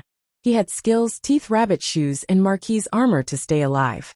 He should have no problem doing battle with the Duke in such a condition. Hansen took out 10 grams of the Geno fluid he had been given by Isha, and then he swallowed it. Then he felt an energy begin to flow and spread throughout his body. It took around 5 hours for it to be fully absorbed. The spells he had definitely felt improved, so it was clear to him that Isha was not skimping, and she was giving him some good stuff. He felt the energy spread out across all of his body, and he made sure to use the story of genes during the absorption process. Hansen did not feel any negative side effects to the consumption of it, but he didn't use any more. He was going to follow Isha's commands and take the small dosage of the stuff every 10 days. Much good news came from the base those days too. The ordinary women were starting to become barons, and by now, there were 4 of them. The Gold Raven mark works. It is a shame the kids are just too young. They haven't been able to generate Geno armor yet. If they all became barons, I'd have a mighty workforce, Hansen thought to himself. Still, he went ahead to establish a school to better educate the women and kids. He also had a school to teach them about combat and Geno arts. Inside a cave on Black Moon Planet, a fire flared upwards like a water spring. A rebate with black ears was naked and drenched in sweat. His muscles shone in the glow of the fire. Dong! Dong! Dong!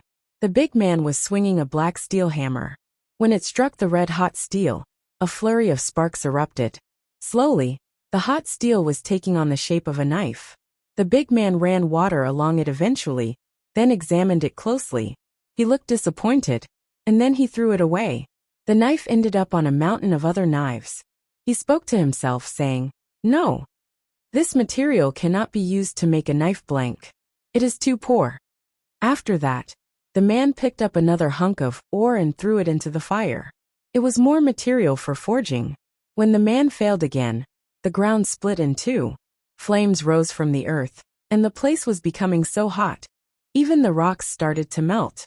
The big man frowned and looked into the fire. He had been there for a long time, but he had never seen the fire behave that way. Just as he started to step closer and see what had happened, the fire took on the shape of a fire spirit. "What are you?" The big man frowned. "Black Cliff, do you wish to forge a real knife?" The fire spirit used a decidedly vague voice. "Of course. Otherwise, why would I have waited here for over a decade?" Black Cliff said simply, "If you make a wish to me, I can help you forge the strongest knife in existence." The fire spirit's voice still sounded so vague. "That's all right. I will use my own hands to forge the strongest knife." Black Cliff rejected the offer and looked confident in himself. "But you lack the proper materials. If you make a wish, I can find you the best ore that there is," the fire spirit continued. "You can help me find materials?" Black Cliff looked at the fire spirit intently. "Yes, of course. I am a god who knows everything. It is easy to locate what you need." "If you ask, I will help," the fire spirit said arrogantly. "Why are you helping me?" Black Cliff frowned. "Because you yourself want to be considered a god. So, make the strongest knife and become a god. Your desire for this has touched me," the flame spirit said. Black Cliff did not believe the entity, but he really wanted the materials. He wanted them more than anything. So he looked at the spirit and said, "Okay. If you find me the materials, I will pay you back." "You do not have to pay me back. Your loyalty is my best reward." The fire spirit looked incredibly happy.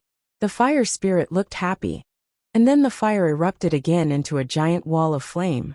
Black Cliff's eyes were on fire too. "Go to Planet Eclipse and find Han Senator. He has precisely what you need. It is a knife blank that you want." The flames of the fiery spirit looked angry. "Planet Eclipse. Han Sr. Knife blank." Black Cliff's eyes burned. Although the fire on the ground was gone, the fire in his eyes remained. It was half a month after the festival now, and Han's son was pretty much done with the moon god Geno art. His jade skin had become Viscount, and it had been successfully modified. So it should have been fine for Han's son to practice with now. The other part still needed to be fixed, but he hadn't reached there yet. He couldn't just jump over to fix it. "Old Han, what are you doing?" Xie King pushed open the doors. "Practicing a Geno art." "You." Han's son raised his head and drifted off as he stared at Xie King. "Haha, I have become a Viscount. Cool, huh?" Xie King looked cocky. "That is very nice." Han's son gave him a thumbs up. Although he had provided Xie King mini xenogenic genes to make leveling up a little easier, it still felt like it was too fast. He became a Viscount because of the Gold Raven power. Without that power, there's no way he could have leveled up that quickly. Gu Qingqing spoke as she approached. When Han's son saw her, he realized she had become a Viscount too. They didn't hide this fact, so it was easy to learn. Not bad. The Gold Raven mark was pretty good, but it was just a one-time thing, and it has gone now. Xie King licked his lips. "Well, what lucky timing for you guys to become Viscounts. I am planning on hunting up in the mountains. Would you like to go?" Han's son asked with a smile. Deep in the mountains on Planet Eclipse, Han's son, Xie King, Gu Qingqing and Little Silver were traveling. After Xie King and Gu Qingqing became Viscounts, Little Silver became one too. Now Han's son was depressed. Little Angel 0. And he had not been infected. If they had, it was likely they could have leveled up to Viscount with much greater ease. They wouldn't have needed to practice half as much. The environment is stable for now at least. Why don't we bring more people to this universe, so we can grow and cultivate them? It will be impossible for us to become famous here, with only a handful of people. Han's son was deep in thought. Han's son could recruit many from the Alliance, but there were a few he did not feel safe with. One such person was Wang Yuhang. Han's son was afraid that if he came here, the man would bring terrible luck down on him. Because Han's son had provided many xenogenic genes to his friends and followers, certain people in the sanctuaries had developed very quickly, but he had made sure to only provide such things to those who were close to him. Han's son's resources were limited, and he couldn't fill the needs of everybody he knew. With the help of xenogenic genes, though, many humans and creatures from the Fourth God Sanctuary had made it to the Alliance. That included Dragon Lady, Death Goddess, Red Pony and Little Star. They had successfully ascended to the Alliance universe. The humans who had successfully ascended included Queen, Lin Feng, Wang Yuhang, Tang Jinliu, and Yi Dongmu. They were waiting to go to the xenogenic universe now. Ji Yanran and Luolan had eaten so many xenogenic genes that they too had ascended to the Alliance. But Han's son wasn't yet willing to let them cross the divide. He was afraid that if they were there, they'd cause a big problem for him with their attempts to find Little Flower. The advantage of creatures from the sanctuaries was that they could level up rather quickly by consuming xenogenic genes. Their biggest letdown, however, was the fact that their genes were unstable. There was no telling what a creature might eventually become. A xenogenic that looked like a leopard came prowling out of the mountains. Gu Qingqing with her sword air killed it in a single strike. Gu Qingqing's powers were of sword air and not sword light. Her green sword air was weird, and it resembled something like silk. She could kill enemies at all manners of strange angles. "Save me some," Xie King blurted, clutching his silver book. "You are too slow," Gu Qingqing said, as she was in the process of cutting up the xenogenic body and harvesting the xenogenic genes. Xie King did not say a word, and he merely closed his silver book. Han Sun looked at Xie Qingqing. Xie Qingqing's Geno armament and power had been consistently surprising to Han Sun, and they had interested him quite a bit. After Xie Qingqing leveled up to become a Viscount, he had been able to use his silver light to draw pictures on the pages of his book. Whatever he drew could come to life, right out of the parchment. He could practically summon beasts to fight alongside him. But the shadows he drew did have limitations. For one thing, he couldn't pre-draw a creature, then cast it when the time for battle came. So he had to draw his desired summons during battle, and that took time. With Gu Qingqing there though, he couldn't draw anything fast enough to fight. By the time he finished drawing something, she'd have killed the Xenogeniac already. It was something that didn't make him very happy. Han Sun was happy though. He wasn't interested in Baron or Viscount Xenogeniacs. He wanted to find light treasure. What is this? Xie Qingqing looked up to the mountain. Confusion etched across his face. Han Sun followed Xie Qingqing's gaze, and they examined a red mist hanging across the mountain. But the mist hadn't come from the sky. It arose from the mountain itself, and it looked rather weird. Perhaps we should go and take a look. There could be treasure. Han Sun's eyes shone brightly. Careful. We are only Viscounts, remember. If we encounter a duke or a marquise, only Han Sun has a duke beast's sole pair of shoes that he can use to run. We lack such things, Gu Qingqing said. Do I look like the type to run off and abandon you? Han Sun was hurt by the comments. Yes. Xie Qingqing and Gu Qingqing answered sincerely. Han Sun shrugged his shoulders and picked up little silver. Carefully, he snuck towards the place he had seen. The red mist was like a cloud, but it rippled like a living fire. It was a stunning sight. After the three of them got close, they found that the red mist was rising from a valley. The valley, filled up with that mist, looked like heaven. What might have lurked beyond the strange vapor, however, was something they could not see. Should we go in and take a look? Gu Qingqing looked down into the valley and frowned. She could not see anything. The red mist was too thick for their eyesight to penetrate. It didn't actually hurt their eyes, but it did stop them from looking at what was inside. I don't know what lies inside. I'd wager it is too dangerous to go in though. Even with teeth rabbit shoes, Han Sun did not want to take the risk. He was still too weak, and carelessness could cost him his life. Now you can watch me. Xie Qingqing spoke with absolute confidence. He summoned his silver book and began casting with his wonderful silver light. He was scribbling something rather quickly. Within a second, the shadow of a silver leopard leaped out from the pages of the book. It looked exactly like the one Gu Qingqing had just killed. This one was just a silver shadow though. It wasn't comprised of actual flesh. You can draw anything you like with this book? Han Sun asked with surprise. Yes, but they only stay around temporarily for now. I can only draw creatures that exist in the universe too. The drawing has to be pretty accurate to generate the creature as well. After Xie Qingqing said that, he commanded that the leopard head into the valley. If you draw a king-class Xenogeniac, would it have king-class power? Han Sun asked. Of course not. The shadow's power depends on the caster's strength. Mine. That being said, some of the creatures I have drawn can carry their own element. Still, the power scales back in comparison to me, Xie Qingqing explained. Whoa, that is already so very good. Han Sun looked at Xie Qingqing strangely. Xie Qingqing was a man with a very bad temper. It was strange to see him take to drawing in a fight, instead of immediately using his fists. Roar. The leopard had been inside the mist for a while, when an awful screech was heard. Then nothing.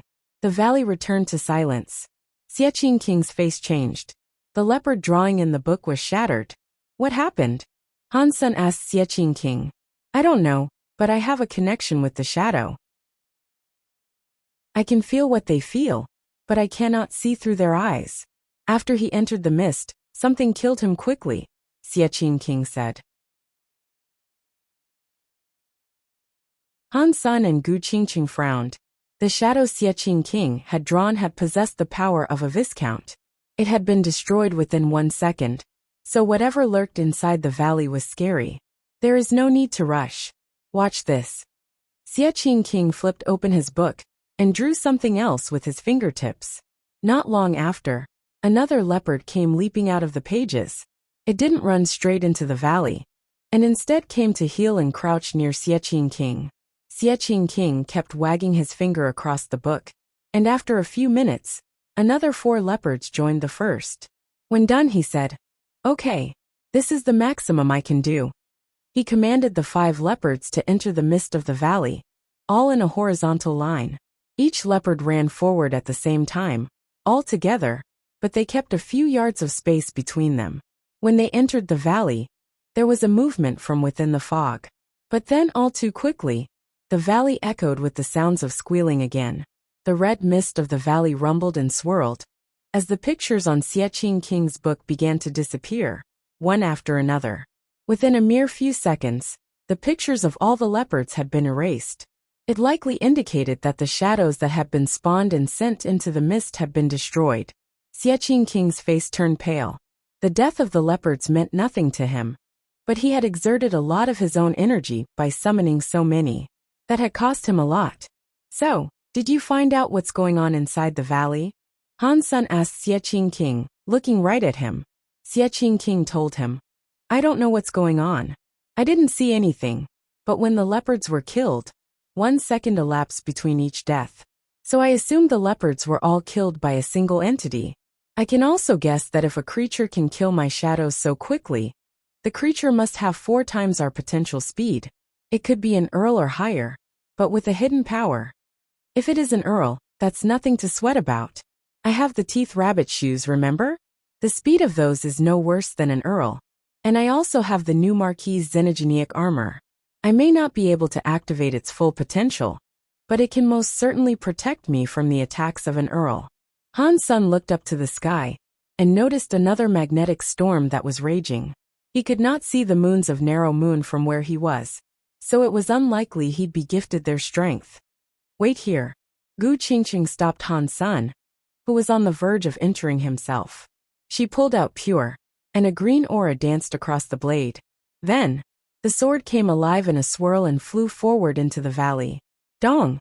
Pure flew right into the mist, and shortly after, a crunchy noise sounded. Then Pure flew back out and right back into Gu Qingqing's hands. "My sword was attacked once," Gu Qingqing said, then sheathed the weapon. "Okay, I'll go and take a look." Han Sun donned his Marquis armor and put on his rabbit shoes. He clutched Ghost Teeth knife in one hand and held his knife blank firmly in the other. Then with much care, he started to step inside. It was times like this that Han Sun actually started to miss Wang Yuhang. If the man was there with him, all Han Sun would only have to get Wang Yuhang to stand outside the valley and shout. He would probably draw whatever was inside out, and there'd be no need to go inside. Han Sun carefully walked into the mist. While the mist had color, he didn't feel anything when it brushed across him. After a few steps, that changed. All of a sudden, he felt horrid. He wanted to go forward, but he was struck in the back. It was a powerful strike, and he staggered forward. Before Han Sun was able to stabilize himself, something else came at him again. It got his arm. The creature in the red mist traveled quietly, and actually catching sight of it seemed impossible. Han Sun was very fast, but he didn't know where he should move until the attacks had already happened. By the time the strikes came, it was too late to dodge. By the time he moved, he'd already been hit. Luckily though, Han Sun had the Marquis armor on. It meant the attacks didn't actually hurt him. Han Sun ran out of the valley after getting hit again, but the thing inside the mist did not follow. He took a look at what had happened, and noticed the scratch marks across his suit. Surprisingly, they weren't very deep. "What is it?" Xie King and Gu Qingqing ran up to him to ask. "Old Qing is right. There is an Earl creature there. Its speed and power aren't too shabby, and it uses the red mist for cover. It's practically invisible. I got attacked before I even saw it every time. I was hit a few times, but even then, I wasn't able to catch a glimpse. The red mist might have the added ability of masking the senses, because I wasn't even able to hear its movements," Han Sun said. "This is bad news. If it's in there, and it won't come out, then we can't fight it. Entering the mist is pointless, even with the armor that you're wearing." Gu Qingqing frowned. "It'd be great if there was some way to draw him out," Xie King said. "If he dared to come out, he'd have followed either my sword or Han Sr., Gu Qingqing shook her head. It shouldn't be too hard to draw him out. But we'll need the help of a specialist, Han Sun said. Wang Yuhang, Xie Qingqing, and Gu Qingqing had thought about him too. There is something awfully strange about this valley. There are creatures guarding this place for a reason. I am afraid that something important might be about to happen here. We can't delay this, Gu Qingqing said. I gave Wang Yuhang some xenogenic genes, and after he ate them, he managed to break through.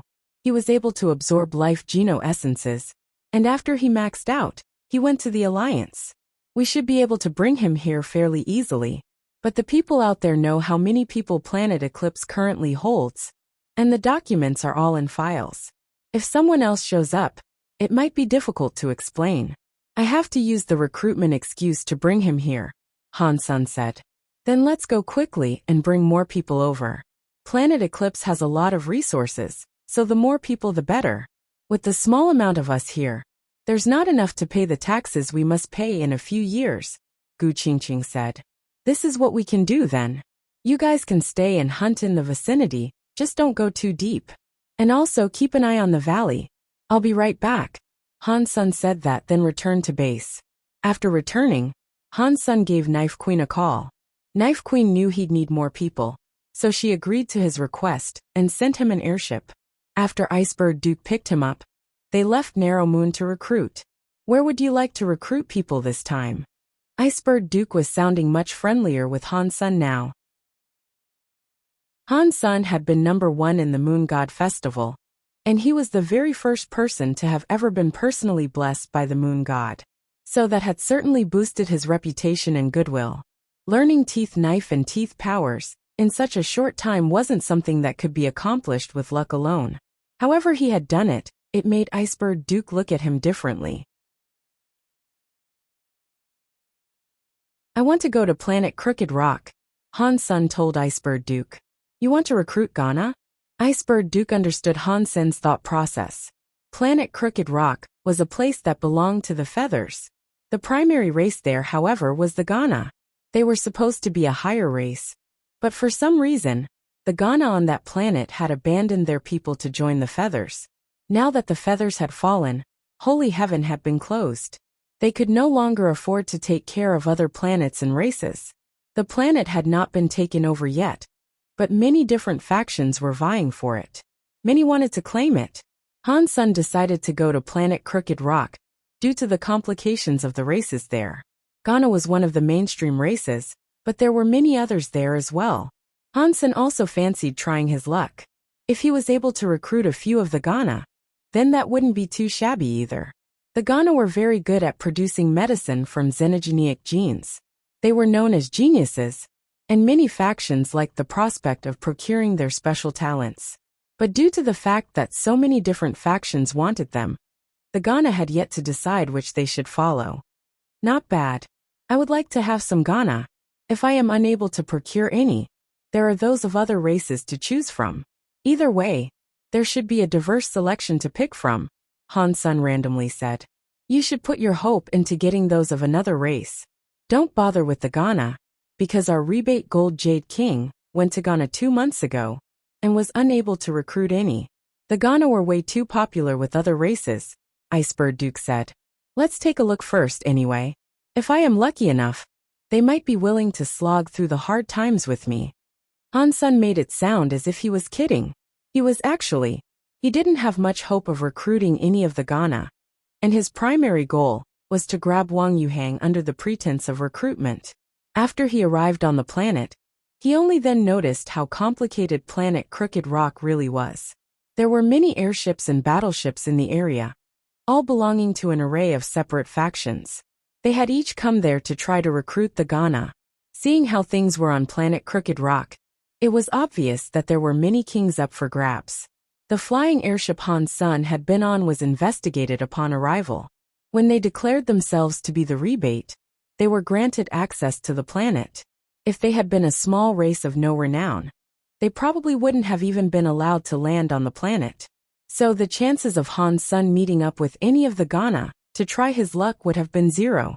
Icebird Duke brought Han Sun over to meet with Gold Jade King, but they were unable to. It was a duke that came out to greet them. You are Knife Queen student, and you are Icebird Duke. I am sorry, but my master is currently unavailable, and he cannot come to meet with you at this time. He has sent me here to aid you in the meantime. If there is anything you require, do not hesitate to make a request. The Duke certainly sounded polite. Thank you very much. We have come here to recruit some people actually. I wonder if you have a manifest that notes the different populations that reside on planet Crooked Rock. If you can provide us a copy, we would be most grateful, Han Sun said. That is easy. I will certainly make a copy for you. The Duke said this, and then went on to say, do you two plan on recruiting the Ghana? That would be the best case scenario, yes, Han Sun answered. The Duke smiled. Recruiting the Ghana is no small feat still. You might try your luck. Who knows? You might be fortunate enough to gather a few. Thanks. I appreciate the advice. After Han Sun accepted the manifest, he said his goodbyes. You guys are looking to recruit the Ghana? Huh. So naive. Even if the Queen herself had come along, I doubt any Ghana would join you.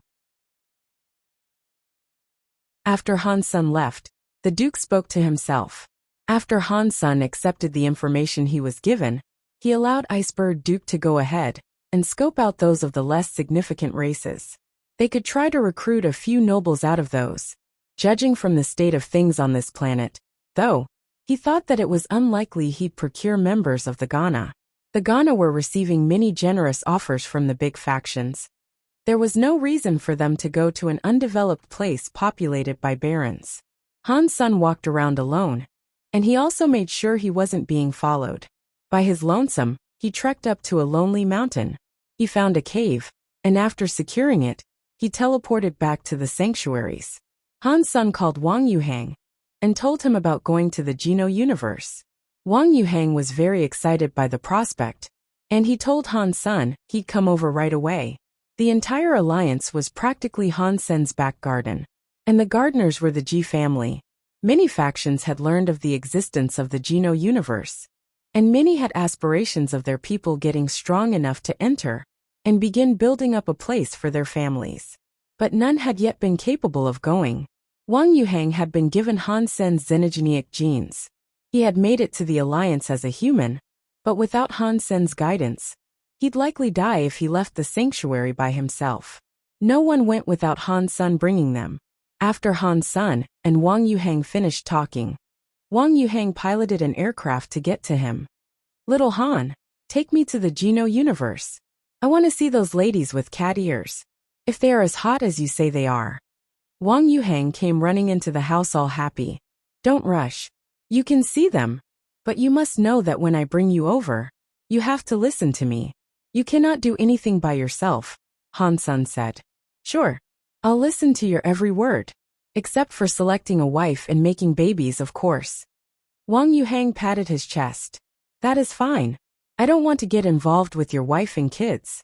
Han Sun then brought Wang Yuhang to planet Crooked Rock. But Wang Yuhang had not eaten many xenogenetic genes. He hadn't been in the alliance very long either. He still wouldn't be able to generate Geno armor. So, Han Sun knew he'd have to feed the man a lot more genes to produce that, first and foremost. Han Sun brought Death Goddess and Dragon Lady Chef along too.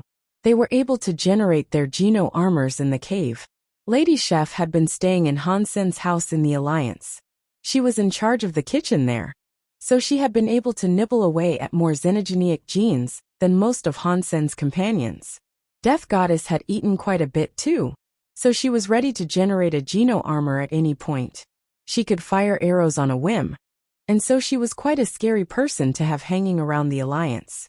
When she was staying in Han Sen's old house, she had fired arrows and toppled a lot of buildings. Han Sen's new family home was in a city. It'd be bad news if she woke up in a bad mood and decided to go knocking buildings over with a hail of arrows.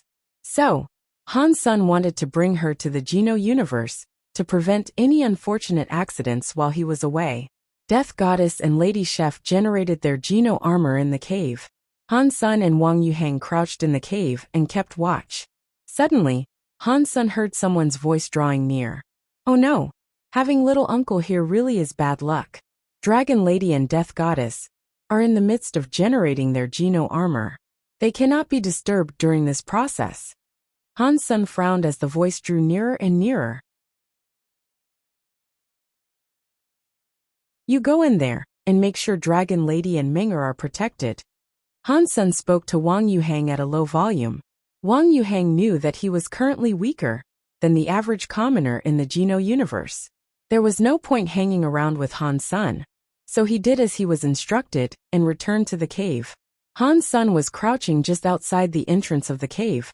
He collected a bunch of vines and grass to conceal himself, while he kept an eye on the local vicinity. Han's son eventually saw two shadows emerging, coming up the path towards the cave.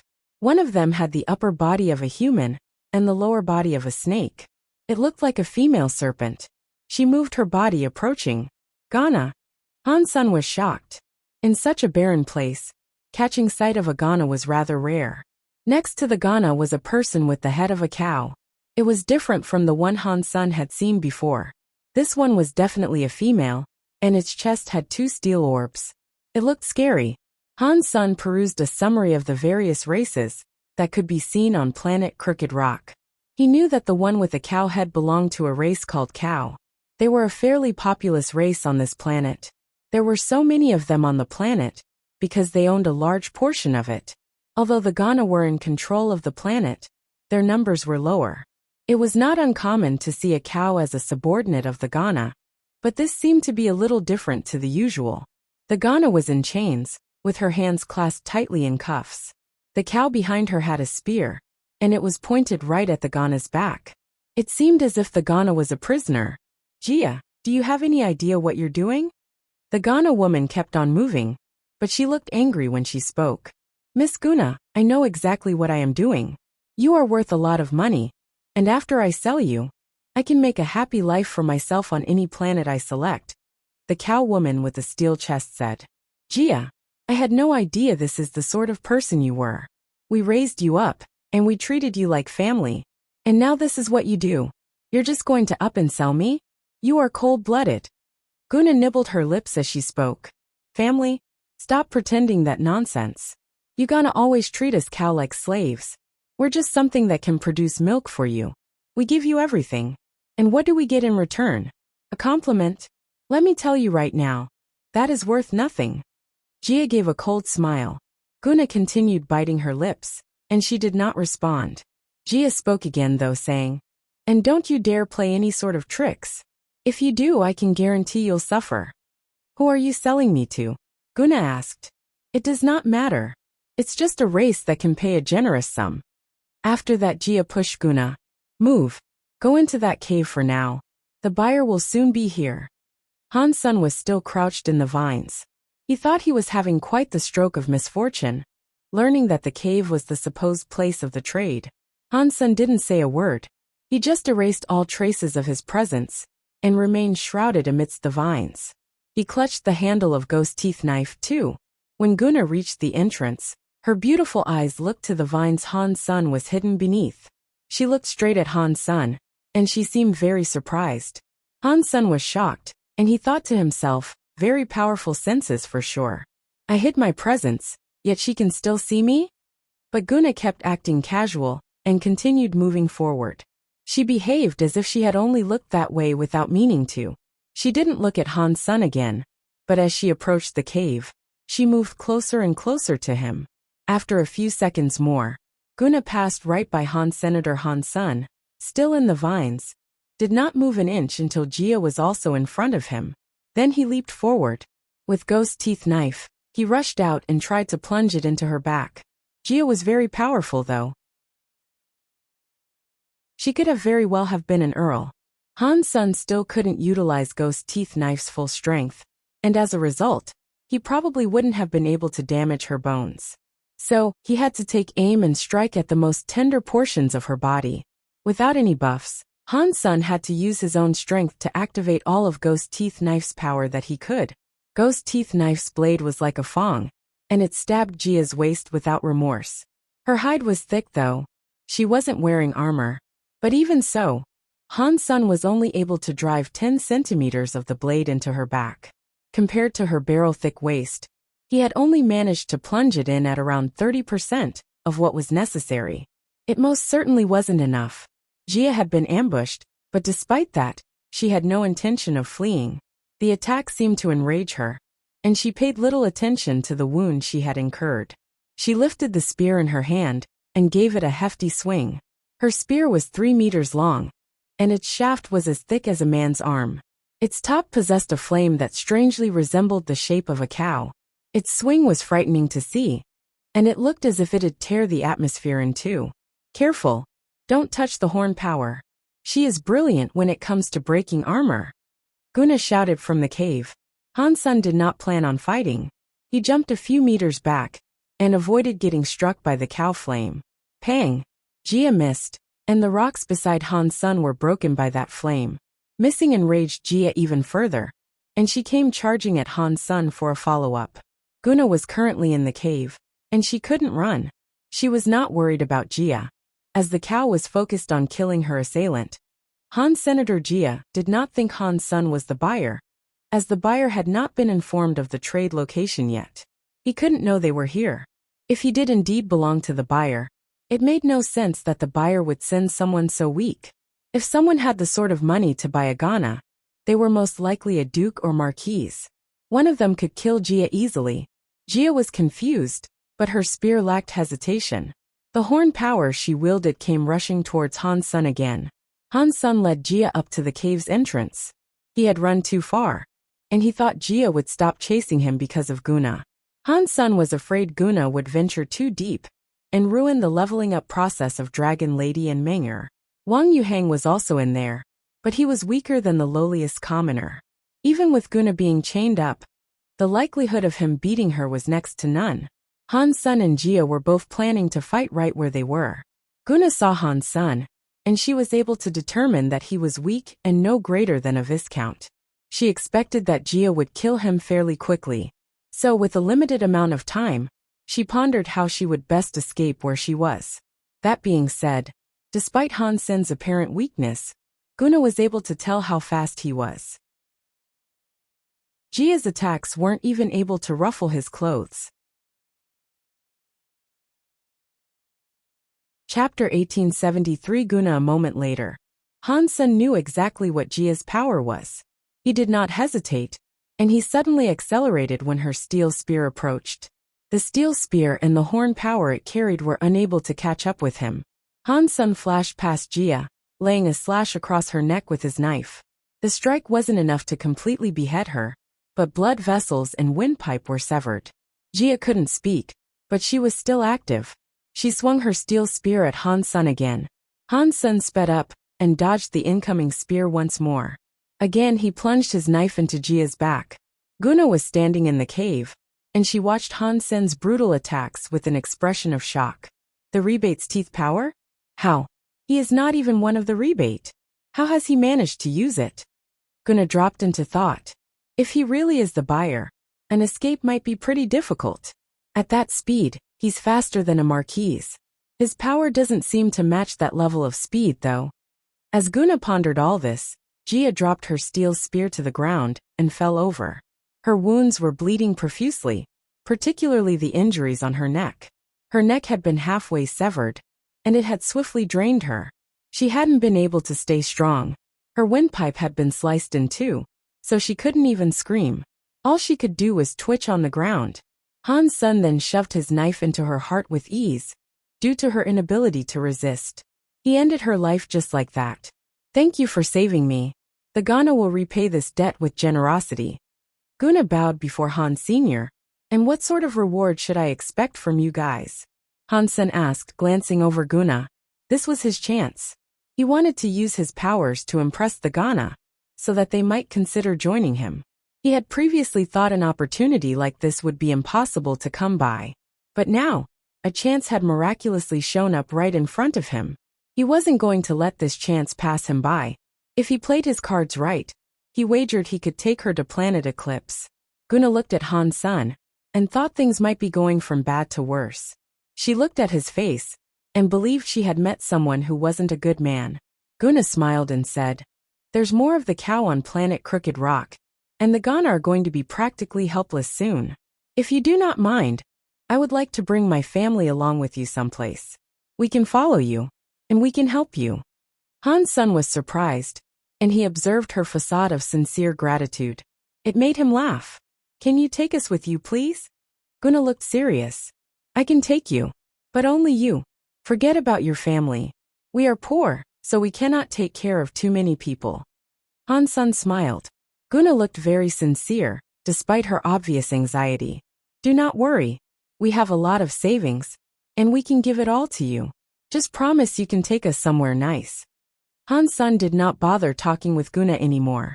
He had seen many evil people in the past, and there were far more out there with worse intentions than Gunna. He could tell what sort of person she truly was. Han's son moved up to her, then brought out something to tape her mouth shut. Gunna's face changed when she saw this, and she hurriedly tried to say, I have a way for you to find many Ghana that would be willing to obey you.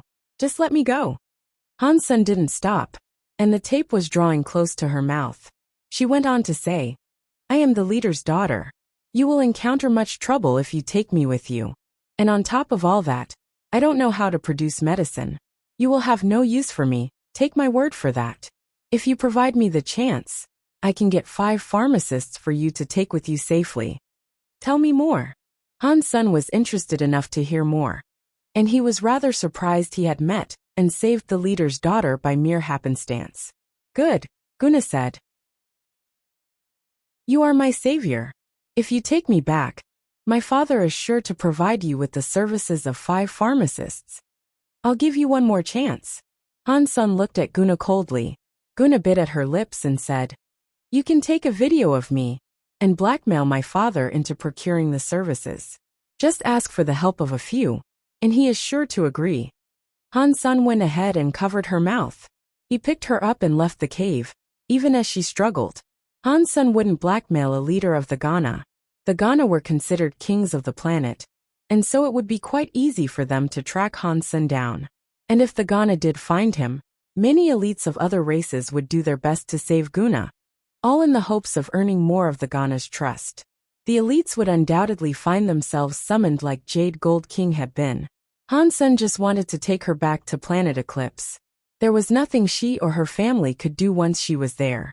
The Ghana was merely a small race of no renown, and the strongest amongst them was just a single king. They wouldn't dare venture to Narrow Moon. Even if their king went there, it was unlikely he'd come back. The rebate also required pharmacists like the Ghana. It was cruel, yes, but it was also the truth. The Ghana were known for their abilities, not their strength. Before Han's son exited the cave, he saw Dragon Lady Menger and Wang Yuhang all walking out. Did you guys evolve a second time? Han's son asked Dragon Lady and Menger. They nodded, and it brought Han's son some relief. He said, Menger, follow me. Dragon Lady and Uncle can walk together. My ship is to the south, so Dragon Lady can just go and register. I will also invite Uncle. After their discussion, Dragon Lady and Wang Yuhang left first. Gunna looked upset, and Han's son thought about how he might sneak her back to the ship. The factions were spying on one another. If he brought one of the Ghana back to the ship, he would look very suspicious. But as Han's son was thinking, Little Invisible showed up. It jumped on Gunna's head, and then disappeared again. Strangely, Gunna disappeared too. She became completely see-through like the creature, and it didn't at all look as if she was standing where she was. Good job, Little Invisible. Han's son was happy, and he hadn't expected the little creature to have that sort of power. Chapter 1874 Ghana's Destruction. Han's son carried Gunna back to the ship and secured a spot for Menger. Han's son had thought Icebird Duke would be able to collect some nobles during his absence, even if they were merely barons. Things hadn't turned out quite as he'd expected them to, though. Too many factions were there with the desire to recruit the Ghana. They all had the same idea that Han's son did too. Even if they could not recruit the Ghana, no one wanted to return home empty-handed. Many factions had tried securing the services of a baron, and very few barons would settle for the low aspirations of fledgling factions like Han's son's. They wanted big groups, and the big groups happily chose them. Even if they wanted to join the rebate, it was far more likely they'd join the Gold Jade King instead. Han's son had been gone for a long time, but despite that, no barons had been recruited. Not long after, Dragon Lady brought Wang Yuhang along. The workers on the ship were very happy to see a baron come to join them, but Dragon Lady requested that Wang Yuhang go along with her, and if not, she would not lend them her services. If this was another planet at war, barons couldn't make such demands. But in these circumstances, if recruiters did not honor such requests, they wouldn't have much success. Han Sen made a speech that allowed them to stay. The workers complied, and the two were led on board. Iceberg Duke, it is way too difficult to recruit people here. We should go to another planet.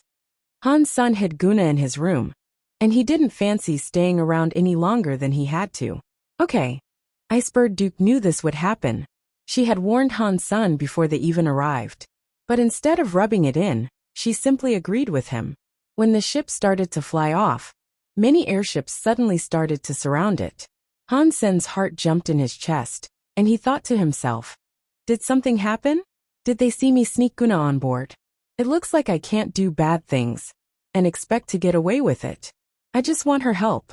It wasn't as if I was going to harm her though. Karma is biting me back pretty quickly. Han Sen kept fretting about potentially being exposed. And if this was the truth, he wondered how he might make it out alive. Han Sen saw there were many cow on the airship. So Iceberg Duke went out and spoke to their leader. Iceberg Duke, what do they want? Han Sen asked, after nervously waiting for her to return. Iceberg Duke gave Han Sen an invitation, and then she said, I wasn't expecting this, but the Ghana are actually controlled by the cow now. The cow are looking to sell some, so they have invited us to an auction. Really? How did they manage that? Han Sen now knew it wasn't just Guna who had been captured. The whole of the Ghana populace had likely become prisoners. Judging from the current situation, I am afraid only the cow can accomplish this with the Ghana. The other factions could not try, because they were watched. If they struck, others were sure to know, Iceberg Duke said. Those cow are conducting auctions? They really think that after the auction is complete, they can take the money they amassed and leave? Han Sen lifted his lip. Maybe they have brain damage, or maybe they've got a powerful backer. Regardless, this is none of our business. After all, you lack sufficient funds to take part in such an auction. Iceberg Duke knew the state of Han Sen's finances. Han Sen was practically broke. He hadn't been producing enough xenogenic materials and genes to sell.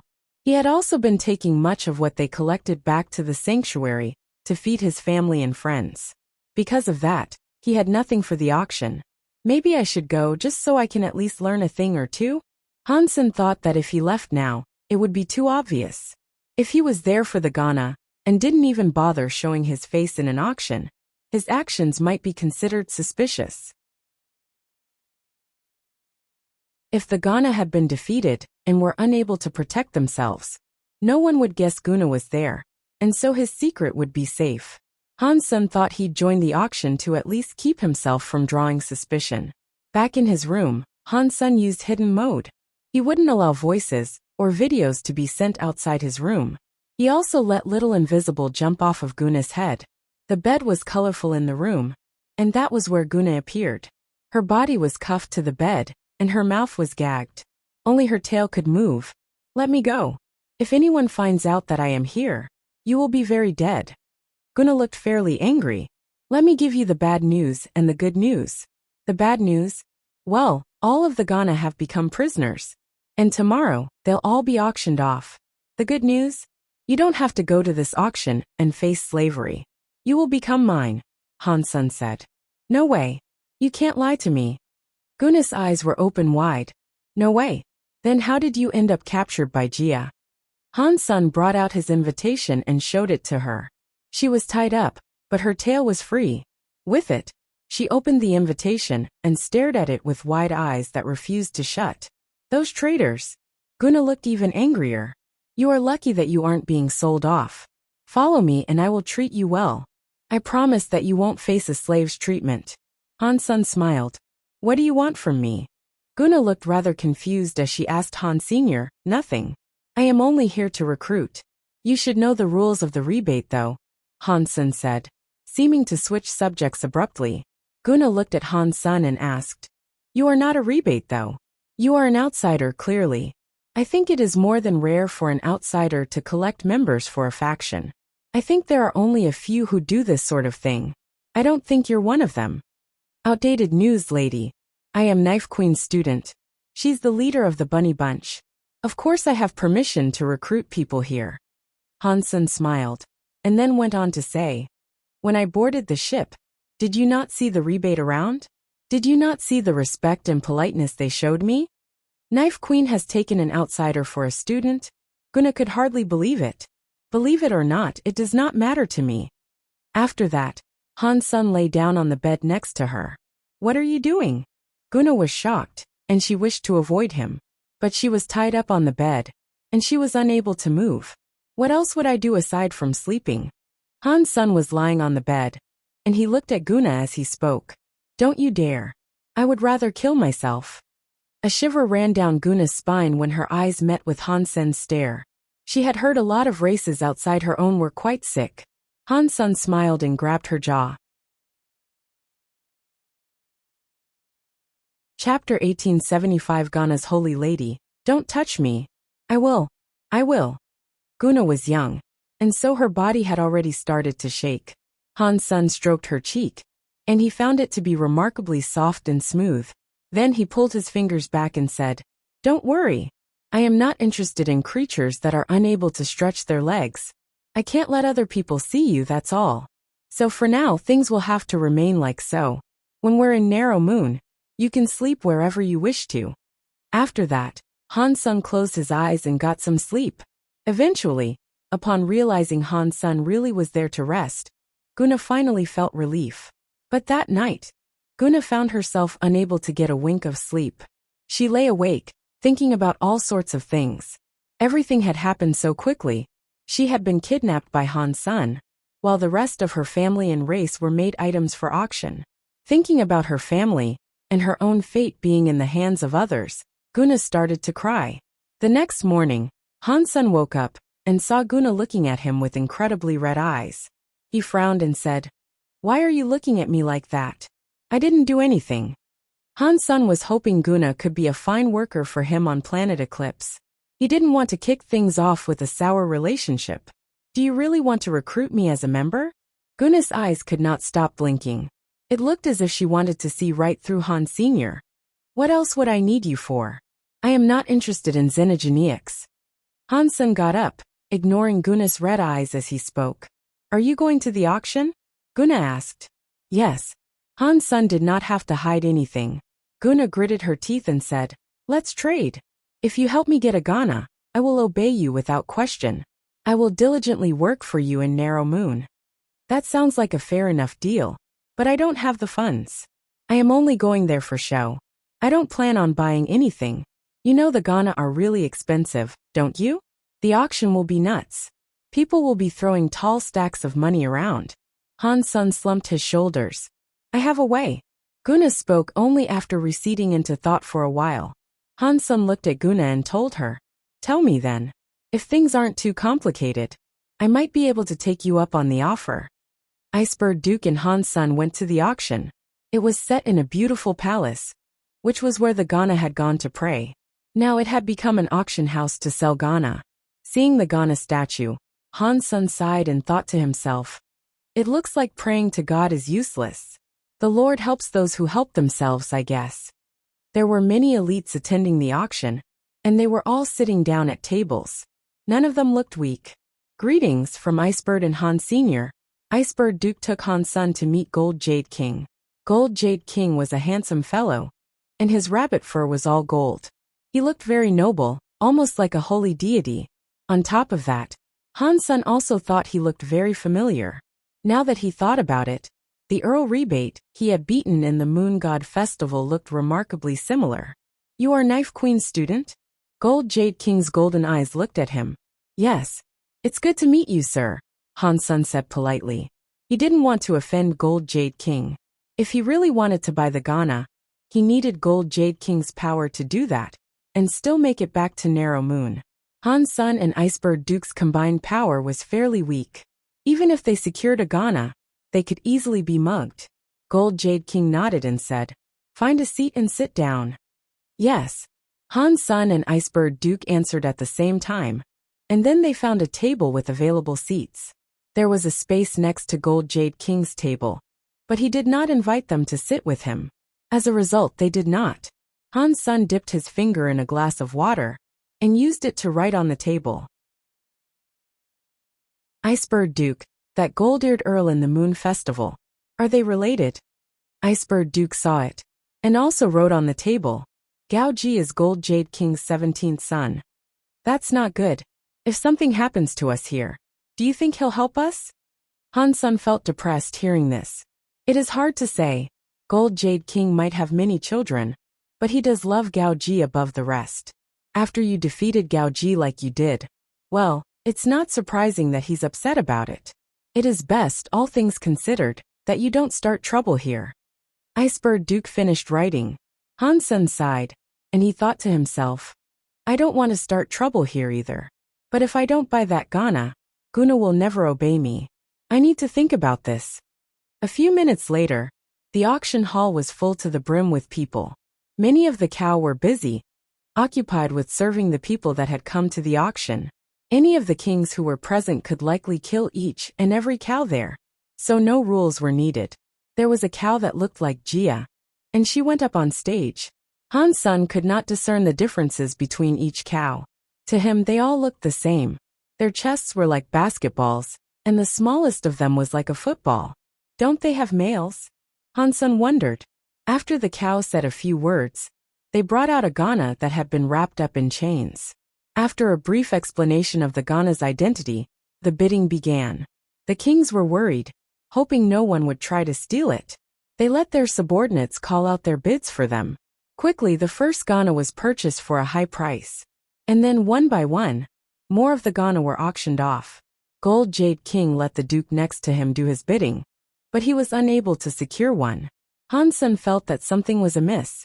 The Gana were being treated like a product, but they looked way too calm. The adults, and even the children, didn't so much as shed a single tear. They calmly allowed themselves to be sold. There was no resistance.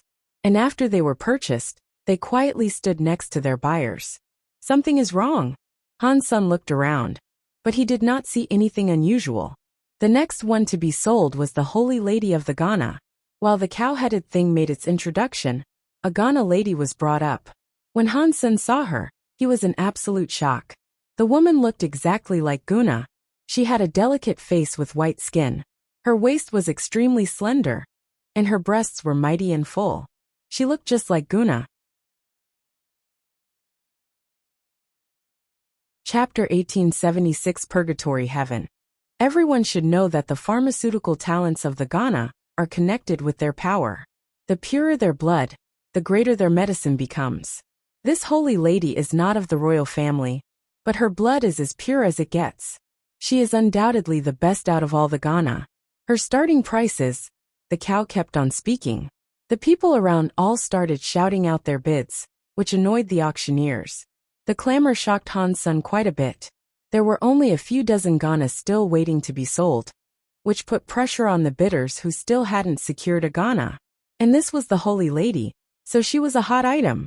Gold Jade King had not been actively bidding in the previous auctions. He had seemed to be waiting for a Gana of pure blood. Han Sun, seeing the lady on stage, looked awfully worried. The lady was chained up, and her snake tail was stiffened so she would stand and not fall over. She looked completely emotionless. Her eyes were closed, revealing her long eyelashes. Her pretty lips trembled. It looked as if she was a nun who was in the midst of dire prayers. The noise around her could not cause her expression to falter. Something is wrong. Han Sun looked around again. The Gana that had been bought were all doing the same. They had closed their eyes, and they were in the midst of prayer. No matter how Han Sun looked at them, they seemed to be praying. Even the way they moved their mouths suggested this. Their voices were quiet, and Han Sun could barely hear them. They were not using the common language, however, so Han Sun was unsure what they were saying. King, the Gana are mumbling something. What are they doing? Han Sun informed Gold Jade King. He was feeling very nervous about it all. Gold Jade King looked at the Gana and said, "This is the language of the Gana.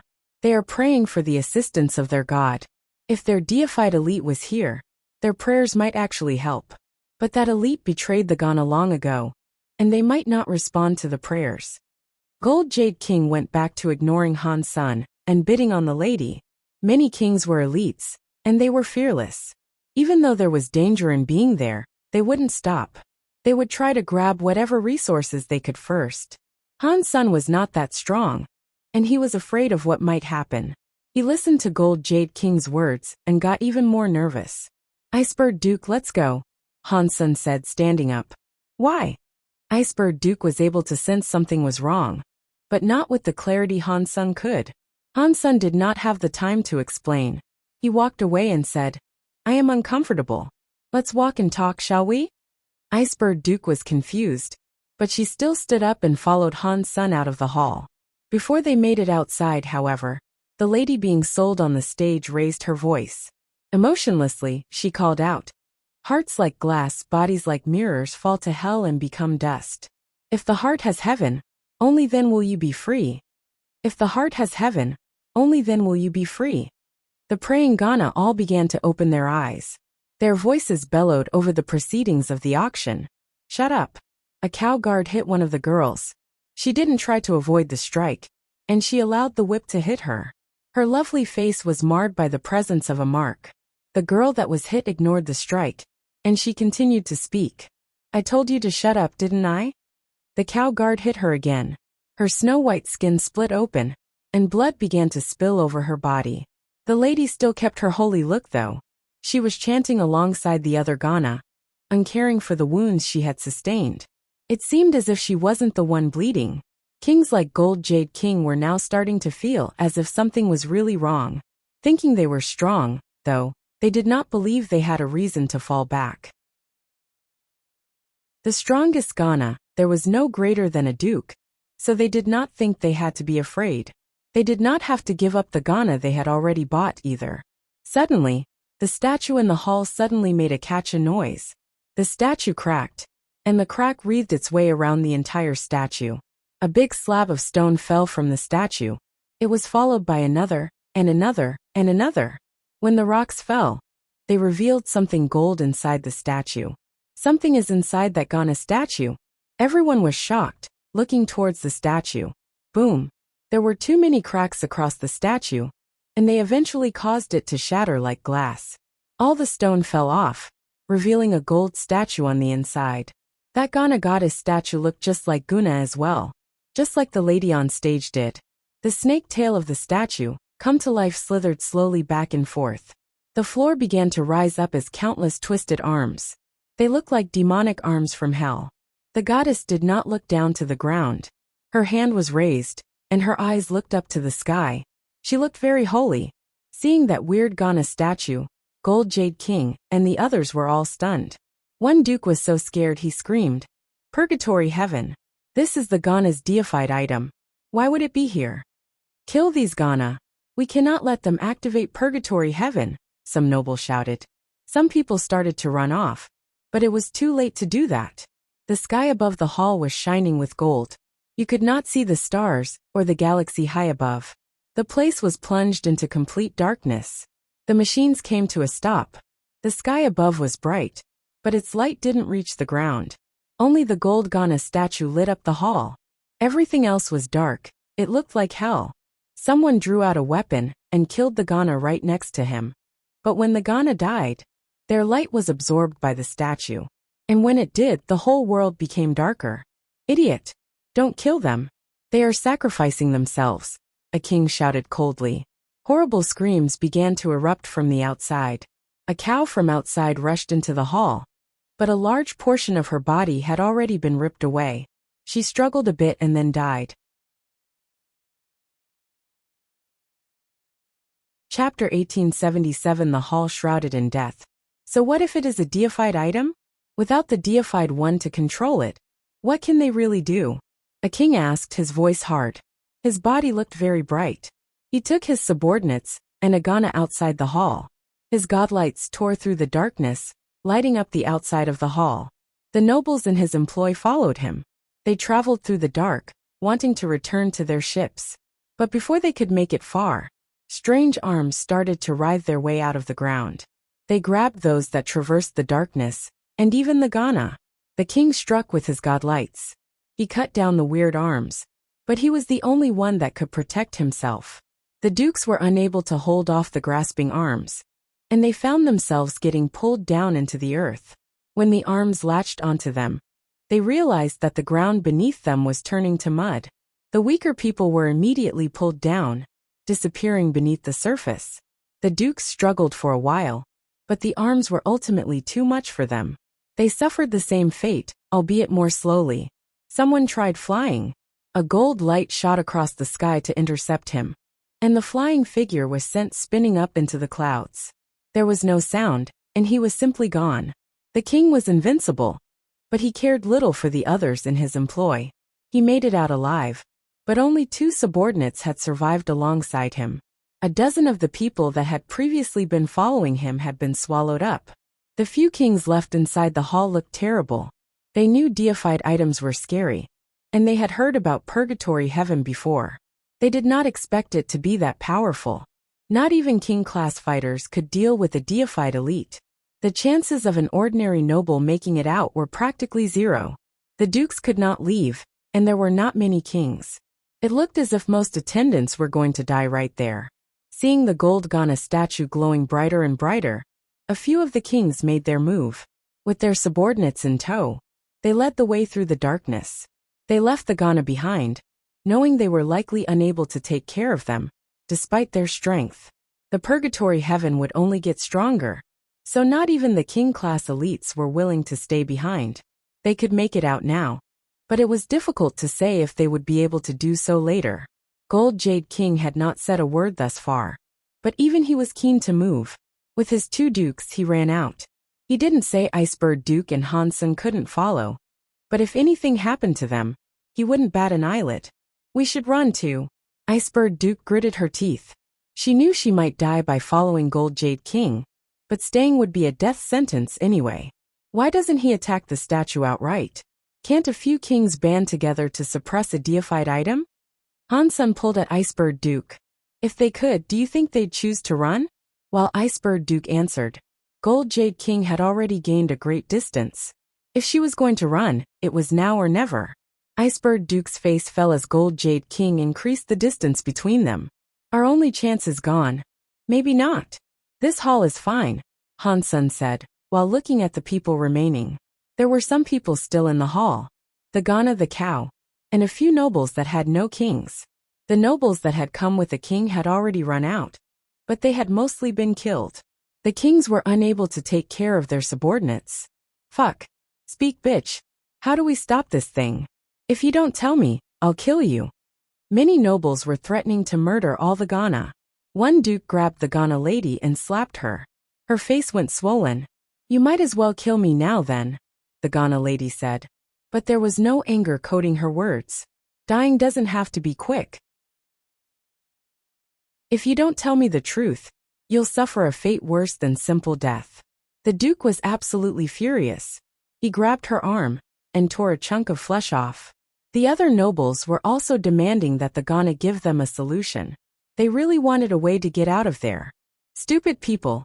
If the Ghana could stop this, the kings wouldn't have left. Icebird Duke frowned. Hansen shook his head and did not speak. A Ghana could not withstand the torture and screamed. Everyone here is already dead. The purgatory heaven has started, and there is no way to stop it. Everything and everyone is going to die. A Ghana would rather stand tall and die than wither away as someone's thrall. You guys were dreaming. The hall was in chaos. Hansen looked outside and noticed the kings had gotten pretty far away. It was nearly impossible to see their lights now, as the darkness overwhelmed all.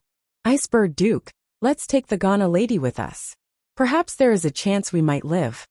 Hansen walked towards the Ghana lady. The duke was in the middle of torturing her. So, Hansen tried to attack the duke from behind. The guy was as angry as could be, but dukes were dukes, and he was so fast. He managed to dodge Hansen's knife. Seeing that Hansen was so weak, likely just a baron or viscount at best, the guy became even angrier. Now he wanted to kill Han's senator. It was then that Icebird Duke launched herself in front of Hansen, staring the duke down. She did not think there was a way out of this. But the Ghana lady knew the most about what was happening. Having her with them wouldn't do any harm. So perhaps there was a chance. Iceberg Duke, what is the meaning of this? The Duke angrily asked. Nothing. He is my master's student. No one can touch him as long as I am around. Iceberg Duke coldly said. Fuck. Do you know what's going on? Who cares who you are at a time like this? Give me the Ghana back, lest I harm you, the Duke said coldly. You can certainly try. Iceberg Duke started to generate a frosty aura as she spoke. She swiftly became an icy phoenix, protecting herself. Han's son applied some medicine to the Ghana lady's wounds and he asked her, Are you okay? There is no need for you to pretend to be nice to make me trust you. I can tell you that it really is too late now. We will all die, myself included. No one can stop purgatory heaven, the Ghana lady said emotionlessly. Han's son looked at Iceberg Duke's enemy, and he noticed the other nobles weren't looking at him. He surreptitiously pulled something out of his pocket. He let the Ghana see it, and he said, Do you know what this is?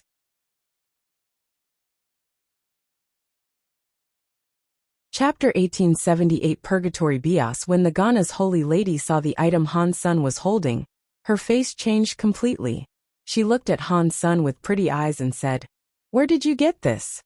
Guna asked me to save you, but I am afraid I am too weak. Now I might have that chance though, Han's son coldly said. The Ghana's holy lady looked at Han's son and said icily, Don't try to fool me. You captured Guna and stole the Ghana stone from her, didn't you? Han's son was holding a small tablet. It was very ancient looking. It had Ghana text scrawled on one side, and a depiction of the Ghana goddess on the other. Before Han's son came to the auction, Guna had given it to him. She told him that item would allow him to buy any Ghana he wished to, and the Ghana would have no choice but to agree. She had not mentioned the name of the specific Ghana she wanted Han's son to bring, but she did say that it was her sister. She also told Han's son he'd know who it was as soon as he saw her. Guna was right as well. He did know, because Guna and the woman before him looked exactly the same. They were almost identical, like twins. Han's son pressed the face of the tablet, and then the text and the goddess lit up. A cow called Gia captured her and tried to sell her. It is fortunate I saved her whilst on my travels. I was going to send her back, but it seems the Ghana have fallen. So, I kept Guna on my aircraft. She asked me to save you, no matter what the cost. She also told me to take this with me to the auction. She told me that this tablet would ensure you were saved from the cow. She taught me how to make use of it too. Han's son was only being half honest with her. Holy Lady Ghana looked confused, but she ultimately believed him. She took the tablet from him and said, It is nice that Guna has made it to safety, but it is truly too late for us. Purgatory heaven has started, and there is no hope of survival. Is there truly no other way? Han's son asked. Ghana Holy Lady looked at the gold Ghana goddess statue and gave a wry smile. If you were a king, you might be able to escape and get clear of the planet before it is consumed by purgatory heaven. It doesn't seem as if any of us here possess that power, though, does it? Talk about this later.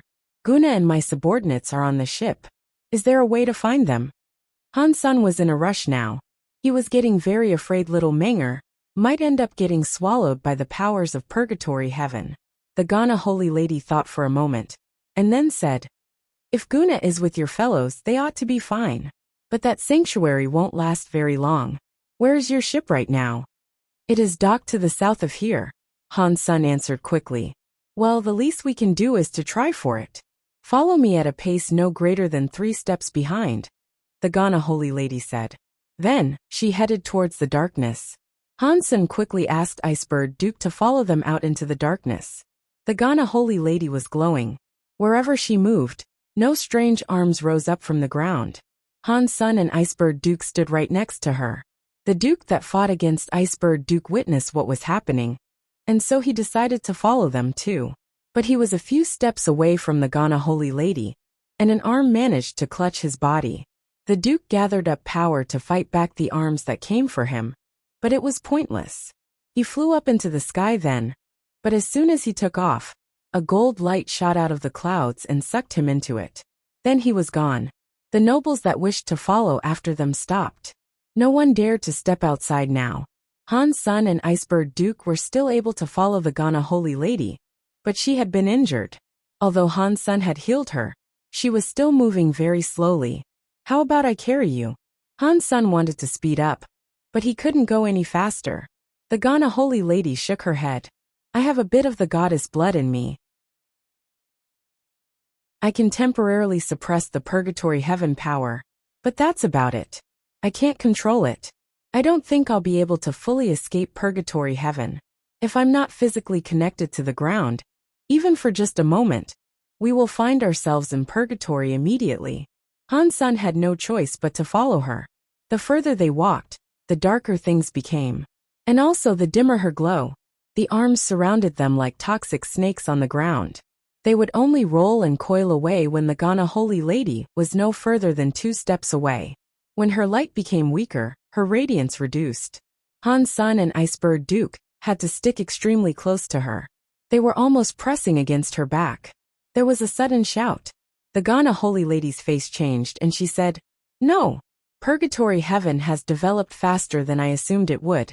The purgatory beast has been generated." When she started to glow, Han Sun saw a shadow approaching. The shadow was able to camouflage itself in the dark, and only its eyes gleamed out from the black. When the shadow was only 3 steps away, Han Sun was finally able to see its face. It was a black beast with 2 heads, and it looked like a hellhound. 2 of its heads looked at them murderously. The Ghana Holy Lady bit her fingers to produce blood, and then swung them at the beast. A droplet of that blood landed on the body of the beast, and it started to cry. It fell to the ground, dissolving into black smoke. Nice! I did not know blood could be used like that. Han Sun complimented the act. That was just a newborn purgatory beast. It was weak. That was how my blood could suppress it. You guys shouldn't try to fight. They may be weak, but ordinary powers are unable to touch them, the Ghana Holy Lady said. After that, another 2-headed beast leaped out of the dark. It was going straight for Icebird Duke. Icebird Duke hummed. She generated an ice bird, and then struck the purgatory beast. But her power went right through the fiend, as if it truly was just a shadow. The beast was still coming at Icebird Duke, soaring through the air unfazed. The Ghana Holy Lady waved her arm, and sent a drop of blood to land on the purgatory beast. Again it became black smoke. Icebird Duke looked glum. Her powers were completely useless against those things. She was less useful than a drop of blood, right now. The 3 of them kept on walking. Not long after, their faces changed. Many purgatory beasts were approaching out of the dark. Their eyes were everywhere, and it was difficult to determine how many there were now. It looks like I won't be able to see Guna one last time before we die. The Ghana Holy Lady's face looked bitter. There were so many purgatory beasts that there wasn't enough blood in her body to defeat them. She'd wither herself dry if she tried, and it'd still be for naught. She couldn't do it.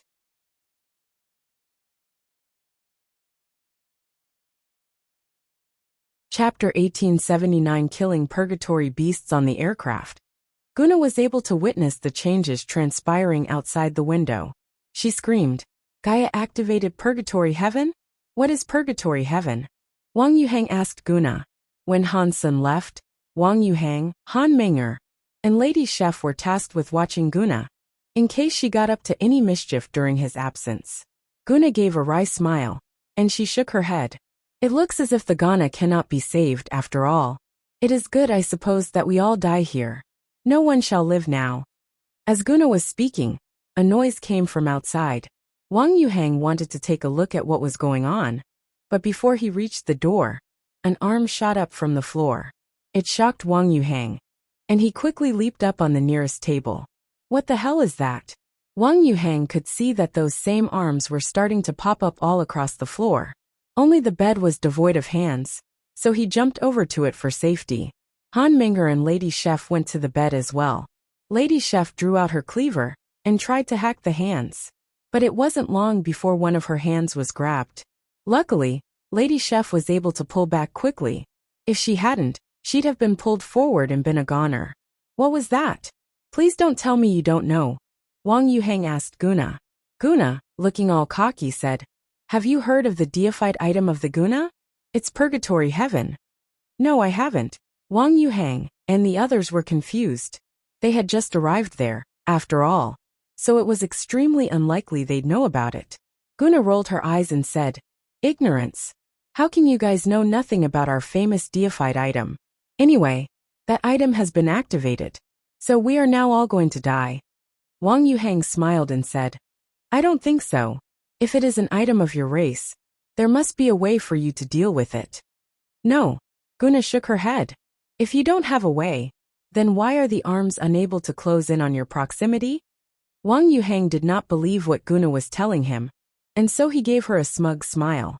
Guna rolled her eyes and said, "I have the blood of the Ghana goddess, so I can hold them off for a little while. It's not very effective though. Purgatory heaven has just started, so this benefits me a little. When the purgatory beasts come, however, I can assure you it'll be useless." "What purgatory beasts?" Wang Yuhang asked. Guna didn't bother answering, and then they heard a growling noise inside the room. When the growl came, Guna's face changed, and her radiance increased to light up the room with a warmer glow. A black beast with 2 heads crawled out of the ground. The ship's floor was no longer alloy. It was like mud. Now, she no longer needed to explain what a purgatory beast was. Dragon Lady summoned a big fork. Holding it, she drove it forward to strike the beast. The fork went right through its body, and it was as if she was trying to fork a shadow. The beast was still coming. "It's useless. The purgatory beast has been generated by a deified item. It is still early, so they are relatively weak right now. But even so, they have deified powers. Ordinary powers won't hurt them in the least." Before Guna finished speaking, a black arrow went flying into the beast's head. The beast squealed as the arrow pierced the phantom flesh of the body. The power was so strong, the creature was pinned to the ground and exploded. The beast's pieces then dissolved into black smoke. Guna's eyes opened wide, and she looked at the black-clothed lady. She tried moving her lips to speak, but words could not come. Han Menger had also simply killed a purgatory beast, and it wasn't long before another appeared. Han Menger drew a black arrow and blew up the head of the next purgatory beast that revealed itself. "What is up with this woman? She is just a baron. How could she kill a purgatory beast? Although these purgatory beasts are weak, it should still take a king-class elite to kill one. They are born from the powers of a deified item."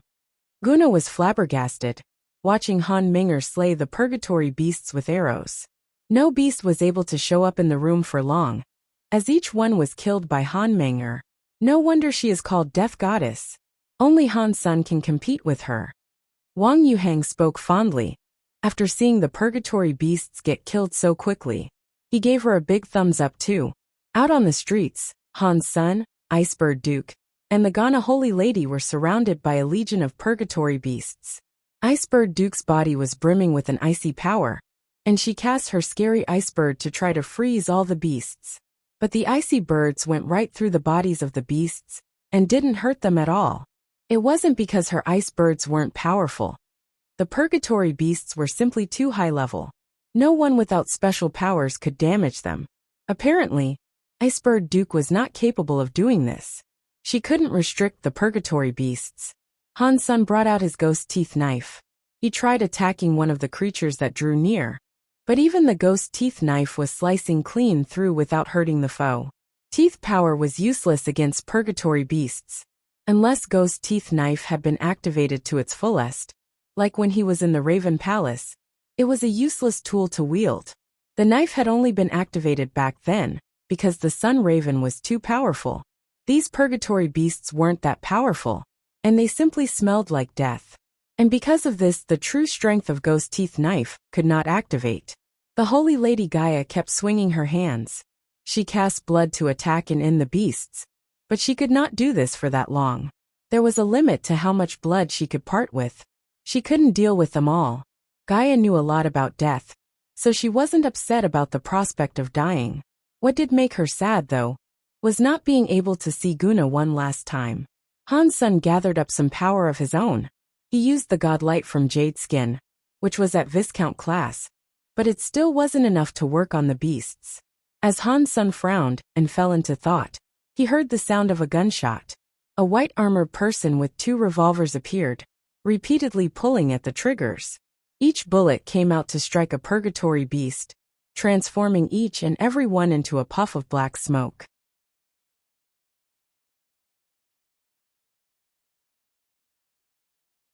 Chapter 1880. The only way Spell's body moved with the revolver's recoil. She kept firing her gun without reprieve, as muzzle flashes ignited the end of the barrel with fire. It wasn't long before all of the purgatory beasts before them had been killed. Others were coming out of the darkness, headed right for them. Han Sun felt depressed, but Spell looked as if she was having genuine fun. Spell had infinite ammo, and it was all based on Han Sen's power. Her shots cost him a lot of his energy, but being able to kill the purgatory beasts in exchange for some energy was a more than fair trade. Let's go. I hope Guna and the guys on the ship are okay. Han Sun hurried Gaia on. When Gaia heard him calling, it was as if she had snapped out of a daze. She still looked to be in shock. She had never seen a Geno armament like Spell before. She couldn't believe a Baron Geno armament had what it took to take down purgatory beasts with such ease. There was no time for her to dwell on these matters right now, of course. So she got moving. Wherever she went, the arms disappeared. Spell kept firing at the purgatory beasts that crawled out of the ground along their path. None of those creatures were able to get close. Icebird Duke looked conflicted with this as well. This was her first time seeing Han Sen's Geno armament. She had heard Isha say that his Geno armament was something special, but this blew all her expectations out of the water. It was beyond. Spell looked like a living sentient being. It wasn't a mere armament. The scariest thing about it all was that Icebird Duke's own powers could not inflict damage on the beasts. But this armament could. That meant Spell's power had to be something supremely special. How many secrets does this guy have? It is no wonder that Queen accepted him as a student. I have clearly underestimated him, and her too. I always wondered why she accepted someone who initially appeared so useless. Icebird Duke thought to herself. The three of them worked their way down to the south. Luckily, they didn't have to go very far. And along the way, Spell diligently kept them protected. It wasn't long before they found themselves standing at the awning of an aircraft. Menger, Dragon Lady, Little Uncle, are you guys still there? Han Sun shouted up at the airship. The airship was coated entirely in darkness, though, and his voice could not carry through the obstructing black. He didn't get a response. It is useless to shout from here. Where's Guna? I want to see her one last time, Gaia said, as they all boarded the ship. A while later, many more purgatory beasts began to spawn at once. Although Guna had the same powers as her sister, her blood would probably run dry before killing all of them in that wave. Gaia did not have much hope for survival, even still. She expected the worst. Han Sun pointed in the direction she should go, and Gaia took off running. There was not a single person in the airship they could see so far. The crew had probably been consumed by the darkness. Han Sun was nervous, and he was worried something bad might have happened to Menger. He hurried Gaia to go faster through the ship. Gaia was heavily injured though, and she couldn't go too quickly. She tried going as fast as she could, but eventually, her wounds cracked wider and started to bleed. She had lost a fair amount of blood just dealing with the purgatory beasts earlier, so her legs were quivering as she walked. She looked as if she was on the verge of falling over. There were more and more purgatory beasts around, and while Spell would be able to kill them all, Han Sun found himself getting exhausted. Finally, Han Sun reached his room. The door was shut, so he felt pretty nervous. He had asked the others to watch over Guna during his absence, and he didn't know if they had done their part. If they were too far from Guna, they'd likely be dead. Taking a deep breath, Han Sun kicked the door open. Spell raised her guns and aimed into the room. Inside the room, the black-haired lady had her bow drawn to the door. Father, Han Menger saw Han Sun, but she did not lower her bow. She fired it. Whoosh! The black arrow brushed right past Han Sen's face and perforated a purgatory beast that had snuck up behind him. Pang! Pang! Pang! Spell fired her guns at the beasts that were showing up across the room. Are you okay? Han Sun was delighted to see them all safe and sound. He brought Gaia into the room. Why would you expect us to have any trouble? With Menger here, she keeps shooting each and every dog that shows up. She's having a lot of fun, I think. Wang Yuhang smiled. Guna. Sister. Gaia and Guna embraced each other with a hug. When they came together, the radiance of their glow increased. It prevented the arms from spawning across half of the room. The darkness still had purgatory beasts prowling within it though. Guna and Gaia's Gana blood wasn't as useful as it had been earlier. We can save the chit-chat for later. Do you have a way for us to escape planet Crooked Rock? We're all in the same airship here. Can you tell us how to leave? Han Sun asked Gaia and Guna. Han Sun and Wang Yuhang could easily nip back to the sanctuary, but Dragon Lady and Menger had Geno armaments. They'd be prohibited from returning by the sanctuary. It is impossible. We are not the masters of Purgatory Heaven. We can activate it, maybe, but we cannot control it. It might stop once the entire planet has been consumed, Gaia said. Guna gritted her teeth. I might have one way of getting out of this, but I am not sure if it'll work. Have you noticed that things are going rather badly here? Tell us already. Even if it doesn't seem likely that it'll work, we have to try whatever we can, Wang Yuhang said. Guna looked at Gaia and said, Sister? Did you use a spell to activate Purgatory Heaven? Gaia nodded. She did not know what Gaia was going to suggest either. After that, Guna said, If you activated the spell, that means we really do have Gana goddess genes. We are of her bloodline. You guys are Gana, so of course you too have the goddess blood, Wang Yuhang said. Gaia shook her head. Not really. We are an old race. When the Gana lit our lantern in the Geno Hall, 10,000 of the other lamps had not been ignited yet. There was no need to fight for a position at that point. We had no deified elites at the time. We didn't get one until later on. And that person came to be known as Gana Goddess. Not all the Gana have the goddess blood. Gaia looked at Guna and said, It's useless even if we have the goddess blood though. It's so weak and we are just Viscounts. There is no way we can control Purgatory Heaven.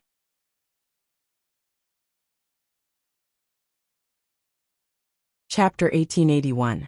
Killing Hell. If we can get back to Purgatory Heaven, maybe I can try, Guna said. How? Everyone asked at the same time. It is too late for me to spend time explaining here. Let us return first. Right now, Purgatory Heaven is not under the control of anyone, but the power is increasing over time. Soon more and more Purgatory beasts will be showing up. It is difficult to tell if we can reach the goddess statue before then. So let's get there first. Guna stood up and gestured for Gaia to follow her. Han Sun knew that time was tight, and they could not afford any delays. Wang Yuhang and the others followed too.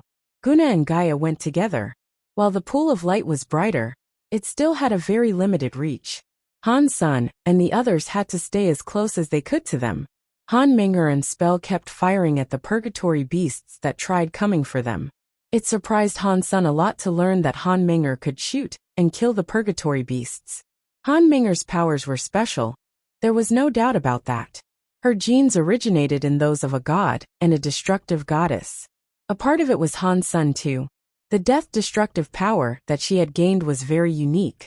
If Menger can kill Purgatory beasts, that means Purgatory beasts and Purgatory Heaven are somehow connected to death powers, Han Sun thought.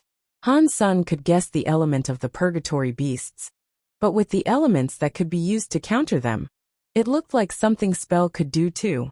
It was a shame that Spell was only Baron class. She could still do battle now, but when Purgatory Heaven became stronger, Baron class skills might not be of much help. The only skill he had at Viscount level was Jade Skin. It did not work on Purgatory beasts, and that made him depressed. Icebird Duke followed Han Sun and looked rather shy. She had the highest rank, but she was one of the most useless people there. She could only follow. Guna and Gaia were surprised with Han Sen's spell Geno armament and Han Menger's power. It was rare to encounter any that could kill the fiends they were up against. They entered the city, and then their greatest worry appeared. They heard a cow bellowing like thunder, and then heavy footsteps trotted toward them from the dark. Han Sen's eyes couldn't see in the dark, so he could only hear the scary Purgatory beast heading for them. Be careful. A high-level Purgatory beast has emerged, Guna warned them. There was no need for such warning though. Spell and Han Menger had their weapons drawn and aimed at whatever was coming. They could not dodge, and they could not leave. Without Guna and Gaia by their side, The arms would claim them as soon the dark reached them. Moo! A cow's bellow came echoing out of the sky, rocking the darkness around them. A black hell cow emerged from the blur, churning its legs to sprint towards them. Spell and Han Ming'er struck at the same time, with a fusion of black arrows and white bullets. Dong! A black arrow hit the black hell cow. It was dealt minor wounds, but none of the hits were able to break its flesh. The bullets lodged inside the skin, but that was where their flights ended. Get out of the way! Han Sen saw that the cow was still coming. Spell and Han Ming'er would be unable to block it. He pushed Guna towards Wang Yuhang and Dragon Lady. Han Sen held onto Gaia and pulled her and Han Ming'er back. Icebird Duke could not deal damage to the latest hellish beast, but she reacted quickly to the commands barked by Han Senator. Everyone split up, just as the cow came rushing down the middle of their swift parting. It didn't hit any of them, but the near miss had most certainly given them a cold sweat. Han Ming'er and Spell kept shooting at the cow, but it wasn't accomplishing much. They were only barons, so it made sense that they could not damage the black hell cow all that much. The black hell cow decided on a new target, and that person was Wang Yuhang. Little uncle, catch! Han Sen threw his marquise armor to him. Out of everyone there, the person in the most danger was certainly Wang Yuhang. Wang Yuhang knew the purgatory beast would end up going for him. Wang Yuhang caught the armor and put it on with haste. The black hell cow was quick to start chasing after him. Pang! Wang Yuhang was unable to dodge in time. He took a nasty hit, but the marquise armor was strong. The plating had prevented the cow from piercing the armor with its strike. The force knocked him to the ground though. Guna's light was weak, and it only worked for a proximity of 2 steps. Wang Yuhang fell down next to the ghoulish arms on the ground. Han Sen started attacking the arms next to Wang Yuhang, trying to slice the arms that came for him. No matter how sturdy the marquise armor was, it couldn't stop the things from pulling Wang Yuhang into a hole.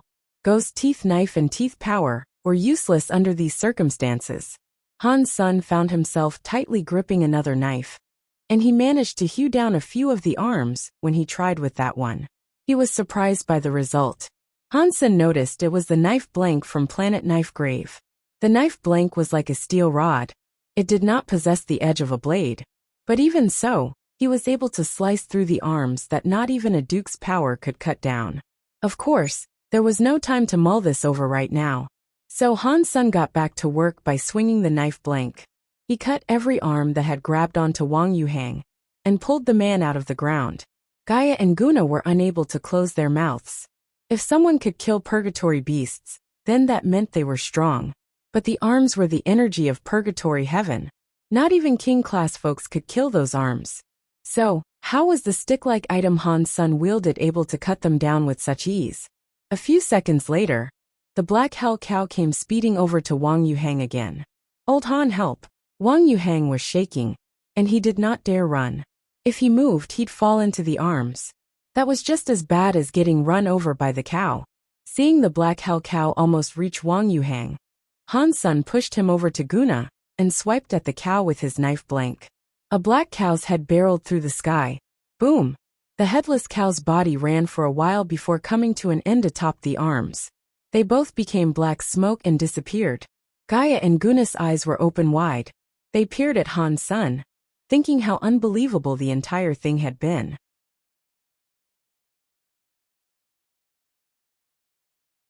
Chapter 1882. The King's Break Godlight. Han Sen kept swinging his knife blank, as if he was mowing down swathes of grass. He cut down endless numbers of purgatory beasts and the ghoulish arms. Little Han, what are you using? That is exceptionally good. Wang Yuhang's mouth hung wide open. It's nothing. It might be useful right now, but it is difficult to tell how well it will fare if higher-level purgatory beasts rear their heads. Come on, let's run. Han Sen led everyone towards the hall. Han Sen knew the knife blank did not possess special powers. After all, it was simply the child of a knife, and it wasn't an actual knife. Its spirit was still weak, and it was still growing. But that knife blank could very well be deified. That was because only items and weaponry of the same tier could defeat the purgatory beasts. That was how he was able to defeat the creatures in the arms. Han-sun still had to decide how hard he wished to hit each creature he came against though. Black Hellcow's power was equivalent to that of a Viscount. Han-sun was able to kill their current enemies, but if they came up against something of an even higher level, it was likely he'd end up performing like Han Minger's spell had. He'd only be able to stagger the fiends, and not do any proper damage. Han-sun walked near Guna and Gaia.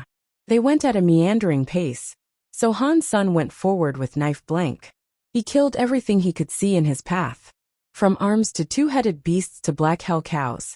Everything was slaughtered, and it allowed Gaia and Guna to move at a faster pace. It wasn't long before they arrived at the hall they wished to go to. When they got there, though, the situation gave them quite the shock. The hall had fallen. The gold Ghana goddess statue was still glowing, though, bathing the area in a light that forbade the entry of beasts and phantom arms. But inside the hall, Han-sun saw 6 shadows. They were the king-class elites that had previously escaped. Gold Jade King was there too. I thought they ran off. Why have they come back? Han-sun looked at them with surprise. Gaia said coldly. They thought that since Purgatory Heaven does not have a deified elite to control it, they could escape before it was activated. Clearly they miscalculated. Han-sun could guess this. After they left, they had hoped to escape the entire planet. Unfortunately they could not. So they had tried to destroy Purgatory Heaven. Han-sun had left the place before then, so he hadn't seen them return. The 6 kings were carrying with them a strange array of powers. The use of those powers seemed to be twisting and distorting the very dimension. They were doing their best to get close to the statue. Gold Jade King's hand gripped a sword that looked very sovereign and prim. The sword was being thrust at the goddess statue. Gold Jade King wielded it with finesse. It looked as if it could sever the atmosphere at any moment. But whenever it came within 2 meters of the statue, its approach was stalled. It became extremely slow, and no amount of effort could move it closer. The Ghana goddess gold light became solid. The powerful weaponry and powers wielded against it could not defy that tangible light. Nothing was even able to scrape the statue. Gold Jade King wasn't the only one suffering this suppression either. The same thing was happening to the other kings there as well.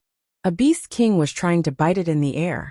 The creature's fangs had the power to crush mighty objects, and it looked likely to break the statue with its maw. But it was ultimately unable to, as its bite was stopped 2 meters away. It did not matter how hard it tried. Its power wasn't sufficient to deliver the attack.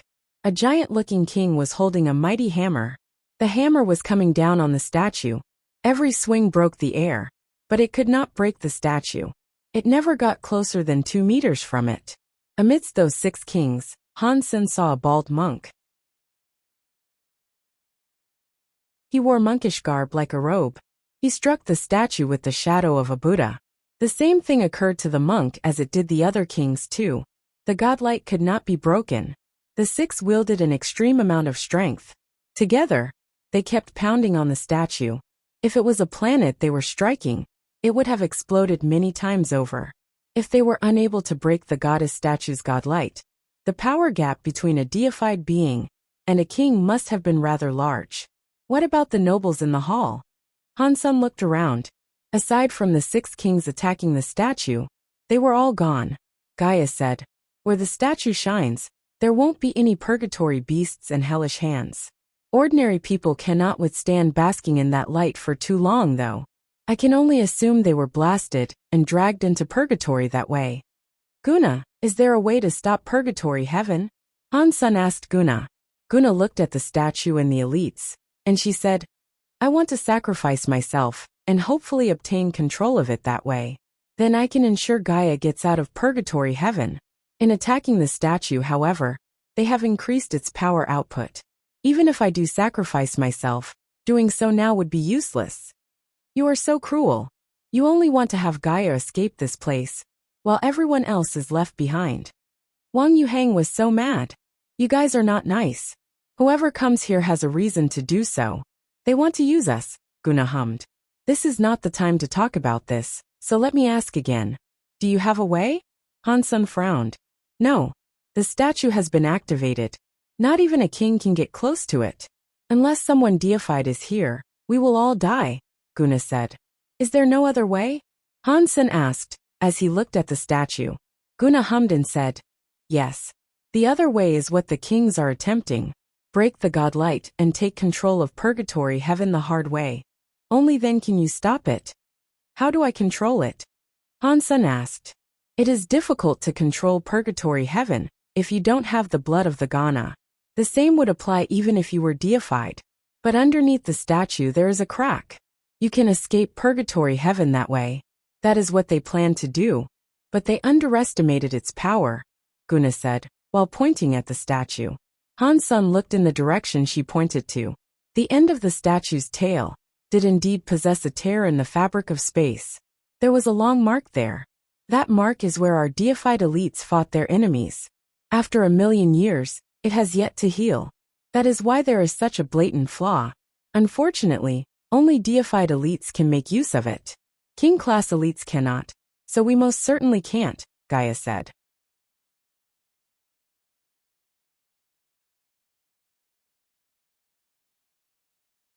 Chapter 1883 Blood Path. We have to give it a shot, no matter what. We cannot willingly let ourselves die here. Wang Yuhang said, then jumped into the godlight area. When his legs and his head touched the godlight, it was like he had struck a plank of raw steel. He bounced off with a pang, and it was fortunate he was wearing Han Sen's Marquis armor. Had he not, that would have hurt. Damn!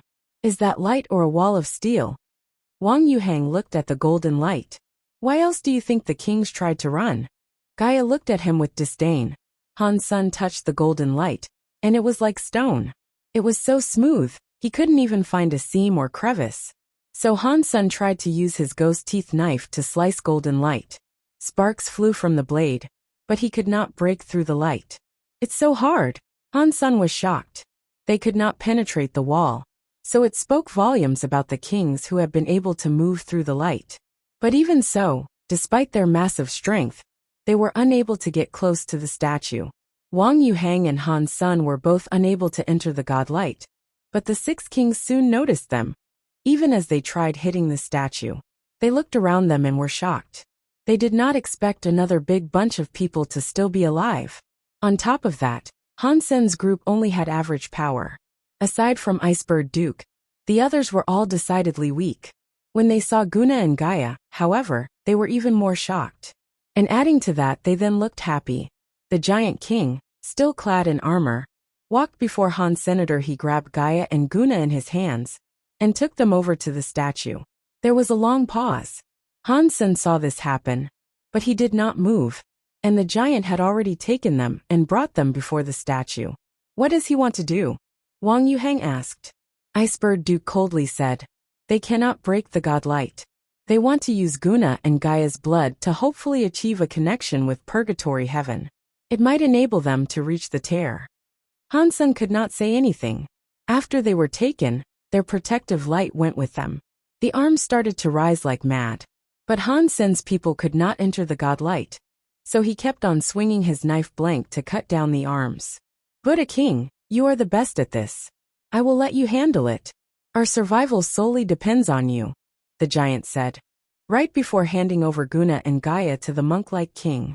Who will go to hell if I don't? The king recited the line of an ancient Buddha, and then he raised his hand and became a Buddha himself. In a shroud of white light, he came before Gaia and Guna. The Geno universe has monks, huh? Han Sen was shocked, as he had thought that monks were a human thing. They are not monks, they are the Buddha. They are one of the higher races, Iceberg Duke said. Buddha? Han Sen and Wang Yuhang came from the Alliance. Their faces looked strange. The Buddha's head was as smooth as a light bulb, without a single hair, as if he had been born bald. The dots across his head were 9 naturally born moles. Guna and Gaia's faces turned pale. It looked as if they wanted to struggle and get free. But beneath the Buddha light of the Buddha King, they could not even flicker their eyelids. Buddha King moved his finger, and then a Buddha light landed between her eyebrows. Blood began to seep out of her brow. It was more than a mere dribble as well. Suddenly, it became a long streak of blood that floated away from her head. Its target became clear, as it began to drift towards the statue. The blood began to suffuse into the golden light. Gold Jade King and the others started to gather up power, ready to strike the blood. As the kings prepared a frightening attack, the blood-tainted light started to crack. Blood began to fill the cracks like a blooming flower. The kings were happy with this result, and the giant shouted, "Buddha King, take the essence of the other Ghana, so we can escape with greater haste. The longer we are here, the more danger we are in." "Amitba," Buddha King said again. His face did not look very kind. He pointed at Gaia's forehead, and then more blood came flowing out. That too started to drift towards the statue. With Gaia and Guna's blood, the godlight seemed to have weakened. The 6 kings kept attacking without reprieve. Then the godlight began to shatter. The smashed light could not coalesce again, because of the blood that was spreading through the rupture. Gold Jade King and the others were all made supremely happy, as they were able to destroy the godlight with their crazed attacks. Now they wanted to create a path through the godlight and head towards the rupture. These scumbag assholes. Wang Yuhang was so mad, he punched the godlight. But he was too weak, and he could not even break the outer layer. All he did was make his fist numb. Han Sun didn't like what had happened either. But at the end of the day, it was just natural selection. He couldn't have helped Guna and Gaia, even if he wanted to. And they weren't in a much better position themselves. Their powers would not be enough to breach the godlight. Even if Gold Jade King cleaved a path all the way through, they had no choice of entering. Han Sun could jump into the sanctuary for safety, alongside Wang Yuhang, but Dragon Lady and Han Ming'er did not have anywhere to hide. If they were left alone, they'd surely die. Guna and Gaia had been frozen stiff by the Buddha King. The essence of their blood continued to leak from their foreheads. The blood was leaking slowly, but they had already lost a large volume. Especially Gaia. The two of them looked so angry, hopeless and sad. They looked at each other, but understood that neither of them could do a thing. They could not even die holding each other. They stood where they were as their blood was stolen, bit by bit. Gold Jade King and the other kings were waiting for them to finish bleeding out. The godlight was cracked, and a blood path opened. They were only 1 meter away from the statue. Roar! A giant dragon-like purgatory beast was bomb. It came rushing towards Han Sun like mad. It was a high-tier purgatory beasts. Seeing it, everyone's faces paled.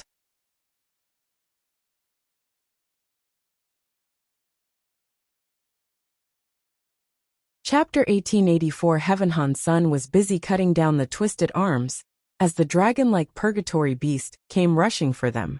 He did not have the power to deal with it. Dragon Lady and the others were starting to think that this was the end. They used all the powers they could exert against the purgatory beast, but it was all to no avail. Han Sun frowned. He kept thinking, wondering if now was the time to use Super King Spirit.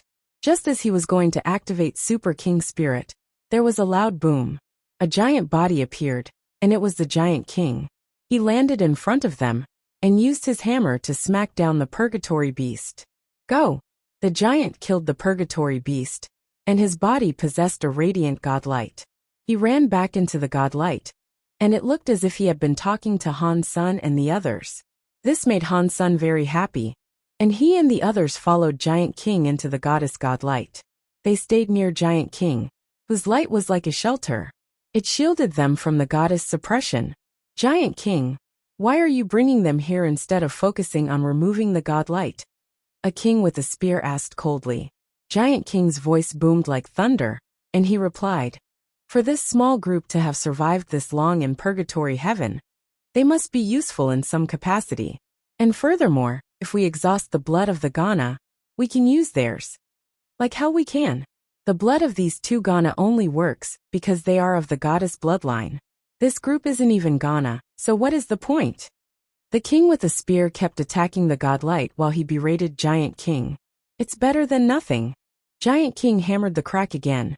His strong attacks could crack open the godlight, and the shockwaves almost tossed the others onto the floor. Luckily, Giant King's power was sufficient to keep them protected. Otherwise, the force could very well have killed them.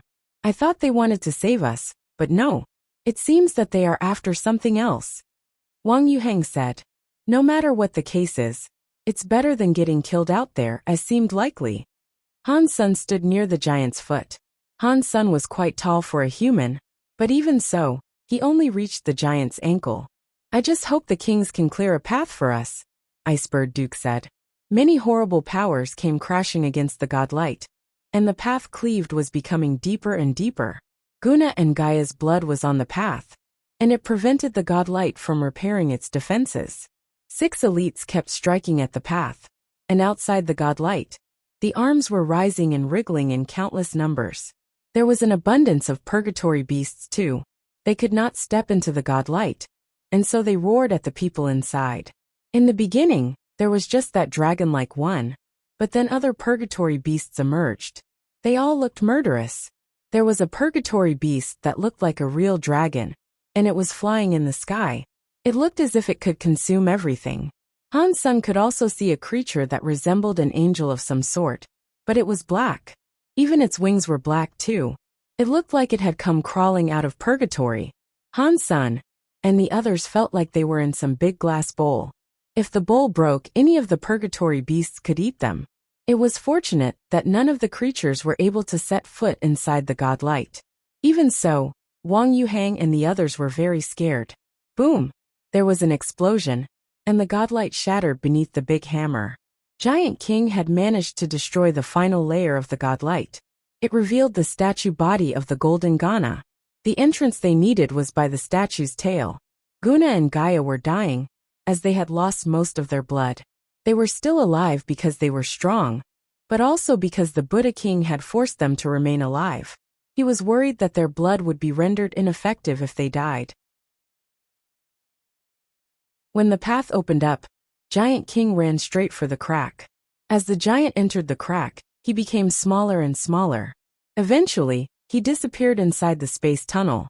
Gold Jade King and Buddha King went in at almost the same time. When Buddha King went in, he did so with a grip on Guna and Gaia. The rest of the elites went towards the crack too. Han Sun and Icebird Duke followed Giant King. Giant King's body was getting smaller the further it went, until it slipped right into the tear. Han Sun and the others were the last to draw near the crack, and luckily, the path was still dyed red. It hadn't been suppressed by the godlight yet. So quickly he jumped into the crack. The dimensional tear in the fabric of that space was crooked. Han Sun dug himself in, and he felt the same sensation he'd get when using a teleporter. Space turned blurry, and when his vision was restored, he was someplace completely different. He was atop a sea of clouds. There were many palaces built in a sky realm. There were many large plants, adorned with flowers all around them. It was a picturesque scene of heaven, as taken from long ago myths. Han Sun and the others appeared in the plaza of one particular palace. There was a gold fountain at its center, and it looked incredibly beautiful. But when Han Sun entered that heavenly place, his gut clenched. His powers had vanished. He couldn't feel anything anymore. He was like an average commoner, without a modicum of extra power.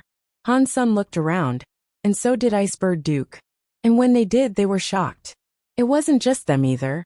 Giant King himself looked stunned, and none of the other kings looked to be faring well. Guna and Gaia, who had been under the control of the Buddha, now had their freedom restored. Buddha King's Buddha light had all vanished. Welcome to heaven. The Gana heaven. Guna and Gaia helped each other up as they clenched their teeth. They looked very angry. Their anger was understandable though. The Gana had been treated like worthless slaves, and their blood had been sucked dry. It was only natural for them to be angry. Han Sun thought things were quickly turning sour. This was not a way out.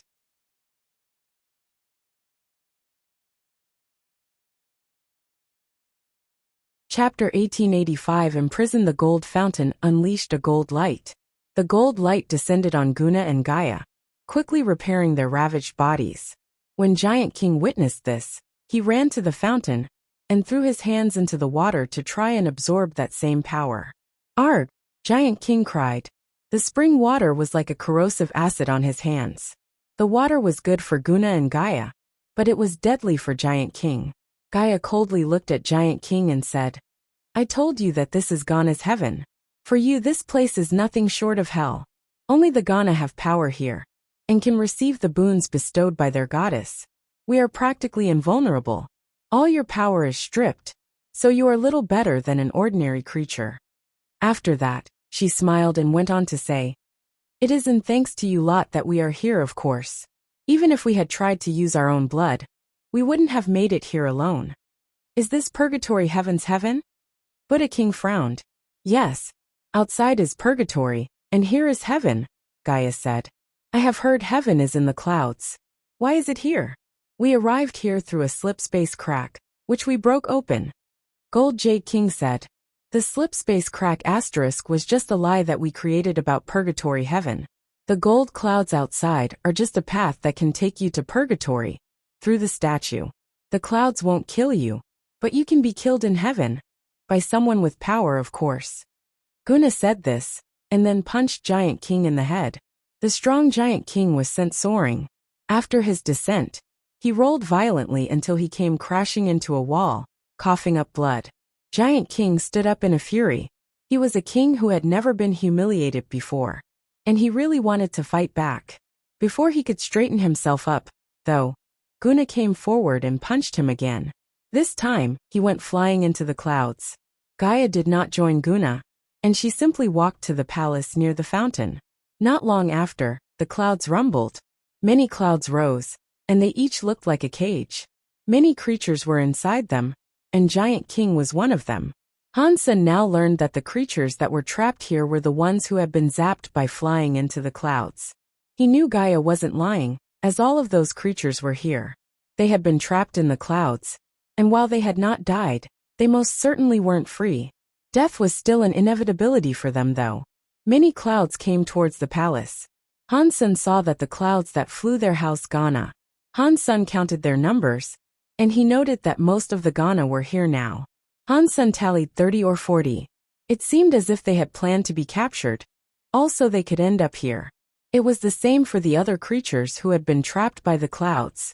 They couldn't get out on their own. But now things were different. The clouds were supported by some phantom power. The Ghana were sent to the palace, and the clouds faded from sight. They were free now. The Ghana were so happy, and they all bowed to Guna. They then proceeded to speak their own language, which was one that Hansen did not understand. Throw them all in the clouds. They deserve it, Guna said angrily, pointing at the kings. The Ghana headed towards Gold Jade King and the others. They could not use Geno armor, so they were pretty much worse than the average commoner. And while they had skills, they did not have the power to make use of them. Quickly, they were taken to the sea of clouds. Hey, we are together. One Ghana approached Hansen and tried to take them too. Wang Yuhang was quick to shout. He even turned to Guna and said, Guna, we meant you no harm. We went through all that together. Doesn't that make us friends? Guna looked at Wang Yuhang, and then Hansen, and said with a venomous tone, You guys are not nice people either. Get moving. Hansen knew he had kidnapped Guna, which hadn't made her very happy. She wouldn't consider him a friend. You guys are not loyal at all. When Wang Yuhang saw the Ghana approaching, he started to tread backwards. This is pointless. Let's just jump. Hansen made it sound easy. He was, of course, referring to a jump into the clouds. Han Menger and Dragon Lady jumped without thinking. Icebird Duke didn't fancy getting hit, so she did so too. Wang Yuhang didn't think there was another way out of there, so he jumped as well. Not long after, they found themselves floating inside the clouds. They were trapped inside them. Giant King and Gold Jade King were in a similar situation. This heavenly power of imprisonment was scary. Aside from the Ghana, no king could escape. It was likely only a deified being would be able to break the chains that bound them. Gaia walked out of the palace. Her hands were clutching a piece of golden jewelry. Hansen couldn't tell what it was, but Gaia could use the power of the gemstones to control the clouds. Hansen sat in his cloud, watching Guna and the others. He wasn't going to just sit there, of course. He was going to figure a way to sort all this out. In Ghana's heaven, all powers other than the Ghanas were suppressed. Even Ghost Teeth Knife had no power. He could not summon Geno armaments either. But Hansen had one thing that wasn't restricted. The knife blank that was currently in his hand. There was still a strange power inside it. Aside from the knife blank, Hansen also felt a power inside him that was not restricted. Guna and Gaia were at the edge of the palace. They looked at the people they had imprisoned, and their gazes were locked. It looked like they wanted to murder their prisoners.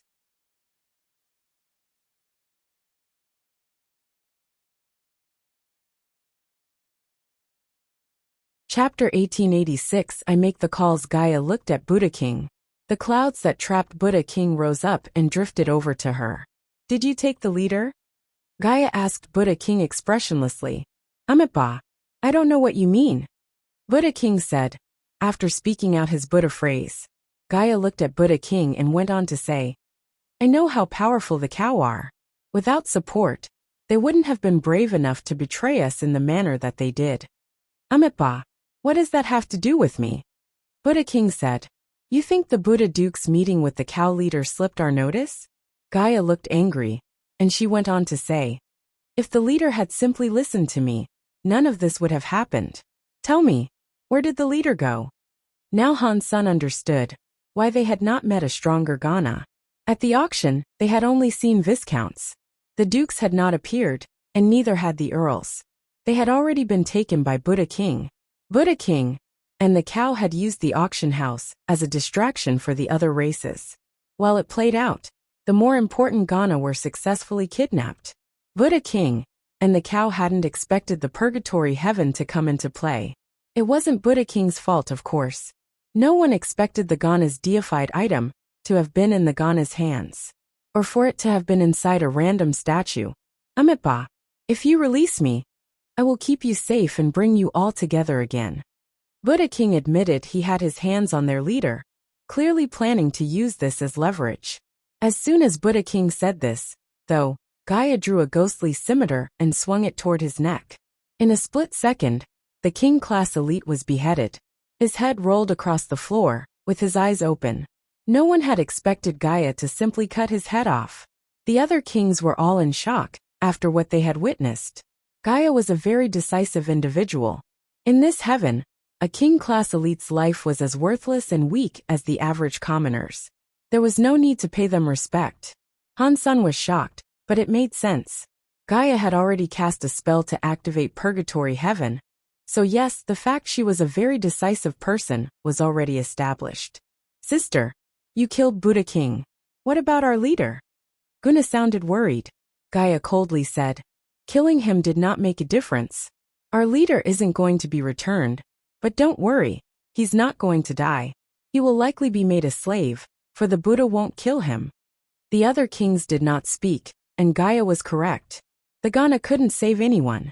If they had been reckless and left Purgatory Heaven, Buddha King would have found a chance. Instead of saving their kin, they'd end up captured like the rest. Everyone knew this was a familial matter, but not everyone could make a decision like her. Gaia killing Buddha King had put an end to his tricks and deception. It also counted as vengeance for her own people. When Gaia looked at the clouds, she noticed that all the elites were in shock. You. Gaia looked at Han Senator. She spoke one word, and Han Sen's cloud started flying towards her. Everyone was shocked. No one expected that the second guy she'd kill to be Han Sr. What are you doing? We have been through so much together. We didn't take your blood, and neither have we forced you to do anything against your will. Why don't you kill the guys who robbed you of your blood instead of old Han? Huh? Wang Yuheng said. Gaia ignored him and looked at Han Sr. But you did bully Guna, did you not? What do you want from me then? Han Sen asked, sitting on the cloud. You did not harm Guna, and you did help us. I can give you one chance. Gaia looked at Guna while speaking to Han Sr. What do I do with this chance? Han Sen did not believe she would let him go so easily. Kill them, and UVDLL be considered one of us. Gaia pointed at Gold Jade King, Giant King, and the others.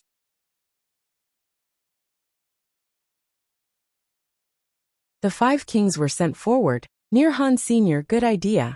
Killing this many elites will gain me so many enemies. And that's just what I need. Even a king of the rebate? Not even Knife Queen would protect me for such a transgression. With this leverage, I could only work for you and no one else. If I don't do what you say, you can tell the others and make me one of the universe's most wanted. Han Sun said coldly. Are you going to kill them or not? Gaia asked, looking at Han Sr. Sure. Why not? They're not my family. There's no point giving up my own life for theirs. Han Sun just shrugged with his shoulders. Good. Use this to cut their heads off, and then you will be considered a friend. Gaia gave the ghost scimitar to Han Senator Giant King, and Gold Jade King were surrounded by clouds. They could not move. They watched Han Sun approach, still holding his knife. Han Sun, do you really want to betray Knife Queen and the rebate? Gold Jade King said icily. From what I recall, you never treated me as one of the rebate, anyway. If you did, you would have taken me with you when you tried to escape. Now you think I'm betraying you? Is this a joke or something? Han Sun slightly pressed the weapon against Gold Jade King's neck. The touch of the blade gave him a cold sweat. But Han Sun did not cut him. He then brought the scimitar in front of Giant King and said, "What did you say? You said if their blood was not enough, you'd use ours. I should kill you for that, shouldn't I?" "Kill me if you want to. Just the crap and get on with it," Giant King said stolidly. Han Sun didn't strike. He walked past each elite, and eventually he turned back to Gaia and said, "These are 5 king-class elites. It would be a shame to kill them all. You should hold on to them. If you don't kill them, I will kill you and your friends," Gaia said dangerously. "There is no way we are dying." Han Sun smiled. "That is not up to you to decide. I decide what happens here," Gaia said. Han Sun threw the ghost scimitar back to Gaia and said, "From now on, I call the shots. You and Guna can be my secretaries. Treat this place nicely, and I will treat you nice in return." Gaia, Guna, the Ghana, and the kings all looked at Han Sun like he was a madman.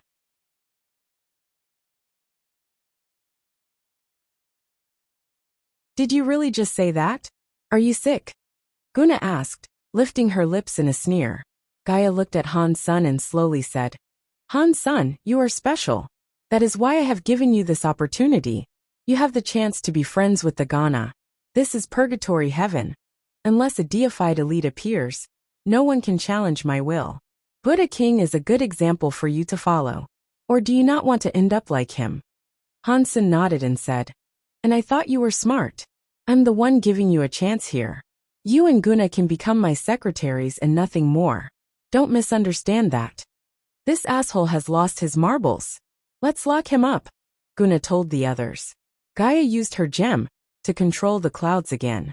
But it didn't seem like the clouds could be used to capture people unless they jumped off the platform. Gaia had erased Han Sen's cloud, since she expected him to kill the kings. In order for her to gain control of him, he would have to go to the cloud first. A few Ghana viscounts rushed towards Han Sun, hoping to capture him quickly. The kings that had been locked up now watched Han Senator. They wondered what he was planning. In this place, not even the kings could fight against the Ghana. Unless they had a deified elite using deified items, the Ghana were practically invincible. The kings could not fight them, and Han Sun was a baron. Icebird Duke could not fathom what sort of trick Han Sun was looking to play. Killing the kings would have guaranteed Han Sen's survival. But he hadn't taken the offer, and now things were uncertain. While Han Sun had pulled off unbelievable performances in battle elsewhere, Purgatory Heaven was different. Not even Icebird Duke thought he could fight back here. Still, she hoped he'd pull something off. If there was one thing Icebird Duke did know about Han Sun, it was that he wasn't crazy. Seeing a few viscounts rapidly approaching, Han Sun had yet to move a muscle. Eventually, he drew out his knife blank. The Ghana viscounts weren't very concerned about that, though. Thus far, only the Ghana had been able to use items of power there. Boom! A scary presence exploded out of Han Sun, as if it was breaking the earth. He was like a beast, laying eyes on heaven. Teeth knife mind. Gold Jade King and Icebird Duke both squealed. The teeth knife of the rebate was quite famous. And even so, not many people were able to practice it. Even fewer could make proper use of it out in the field. Han Sun was an outsider. It was absolutely shocking that he could use teeth powers, almost unbelievable. But right now, that was not the primary concern. It wasn't just that he was using teeth knife mind. It was amazing that he had been able to summon power at all, while else was suppressed by the deified rules that govern the place. Gold Jade King and the others had very strong wills, but in Purgatory Heaven, they were unable to release it. Han Sen's knife mind could be used to its full extent, without suffering from the hampering and suppression of Purgatory Heaven. But this was because Han Sen's knife mind had reached the level of purgatory heaven. That was the reason it was not suppressed. But Han Sen was just a baron. How was it possible for him to have such an experienced knife mind? All the nobles were in shock. It made some people jump to the conclusion that Han Sen himself was a deified elite in disguise. Aside from deified elites, who could reveal such a formidable knife mind, here of all places? What is this? How long has he been practicing teeth knife? How is it possible for him to have learned the teeth knife mind? This mind, if I am not mistaken, is greater than the Queen's own. Iceberg Duke could scarcely believe the current spectacle. But there it was, Han Sen and his knife mind. He was nothing short of a monster. The Ghana Viscounts suddenly started to fall back, looking extremely pale.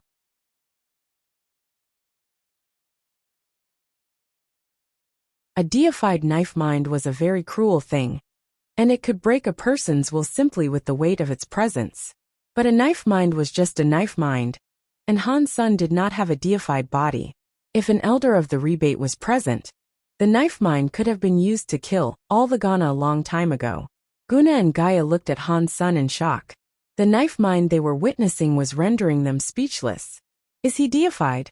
Guna was extremely shocked. Impossible. I haven't a clue why he has this knife mind. But he is not deified. Why are you all still standing there?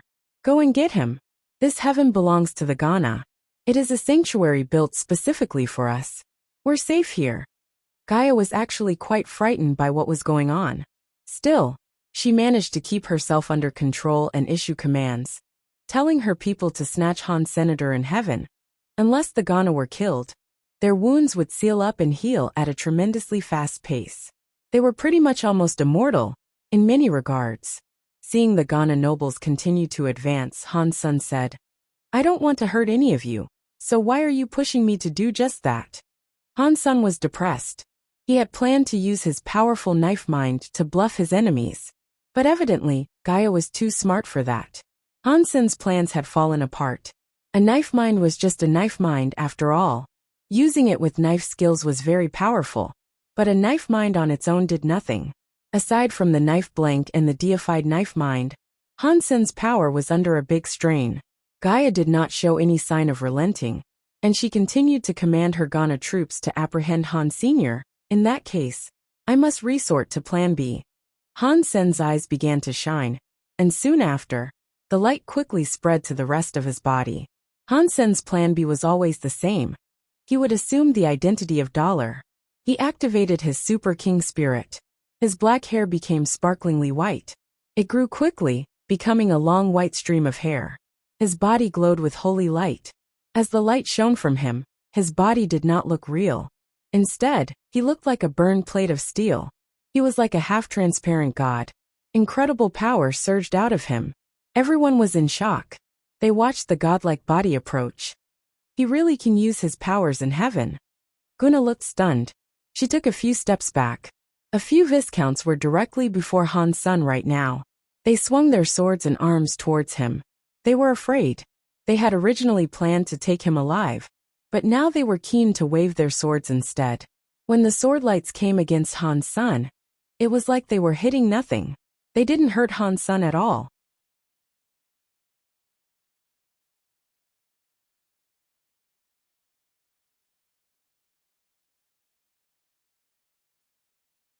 How is that possible? Everyone stared at Han Sen, who currently looked like a god. The Ghana people used all their powers on Han Sen, but they accomplished nothing. Han Sen's body was like that of a real deity. He could shrug off any mortal damage inflicted upon him. Iceberg Duke looked at Han Senator. She was totally frozen, and her mind had come to a complete standstill. This was partly due to shock, but it was also because she had now discovered a secret. A very scary secret. Iceberg Duke was Isha's best friend. She was also her most loyal follower. Isha put her absolute trust in Iceberg Duke. They shared a lot of secrets with each other, and they disclosed many private and personal matters. Isha had told Iceberg Duke that she was once bullied by someone in Demon's Grave. The man that had bullied her was called Dollar. Isha had commanded her to keep her ears to the ground and learn anything she could about the elusive Dollar. Thus far, Iceberg Duke had come up with zilch. But Isha knew what Dollar looked like, and she was able to describe his powers. The power Han Sun currently wielded was very similar to what Isha had described.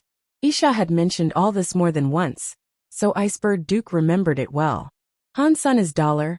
This is scary. Icebird Duke felt chilled, and she broke out in a cold sweat. Isha's important almighty student was in fact her nemesis, the one she despised the most. Just thinking about that cruel twist of fate made Icebird Duke's mind go for a loop. And as she looked down at Han Sun, he suddenly looked like a demon. Han Sun did not have time to act in a model manner though. When he donned his Super King Spirit mode, he lifted his ghost teeth knife and let the knife rage with purple light. The purple light rose tangibly across the blade. Super King Spirit let Han Sun release the powers contained within all his gear. Like the Holy Angel Bone Arrow, Ghost Teeth Knife activated its own power. Ghost Teeth Knife's power, combined with Han Sun's deified knife mind, rendered Guna and Gaia speechless. There was only one explanation for Han Sun being able to use terrifying powers like that in Purgatory Heaven. He must be a deified elite. Only deified elites could use their powers in heaven, just as he was doing. As they thought about fighting a deified elite, the Gana suddenly felt hopeless. Their faces were drawn and drained of color. Things weren't looking good for them. Gaia was the palest of the bunch though. She had the stone to control Purgatory Heaven, but she was not deified herself. All she had was the blood of the goddess lineage. She couldn't control heaven well, and she knew she wouldn't be able to compete or bring that power to heal. Gold Jade King and the other imprisoned nobles all stared at Han. Senator Gold Jade King could not believe Knife Queen's student was that strong. Han Sun pulled out his ghost teeth knife and started swinging it towards Guna and Gaia. The lights of the knife were like individual monsters, wanting to swallow the entire dimension they resided in. Guna and Gaia's faces turned gray. The Gana wanted to help them, but the knife was way too fast. They couldn't react in time, and it was already coming down on the two women. It didn't hit Guna or Gaia though. It actually flew past them, striking the fountain behind them. Catcha! With that surge of power, the entire palace behind them was sundered in half. That wasn't the end either. After the scary teeth power cut the palace in two, it spread. A purple mist was swallowing it, making the palace look like some cursed ruin. Boom! When the palace was covered in this purple mist, it suddenly shattered and fell to pieces. Dust choked the air, and the entirety of the heavenly realm rattled and shook. Everyone was in utter shock. Seeing the godlike man, and the palace he had reduced to rubble, no one could find the words to speak. Han Sun put the knife back in the sheath on his waist, and then the white light faded.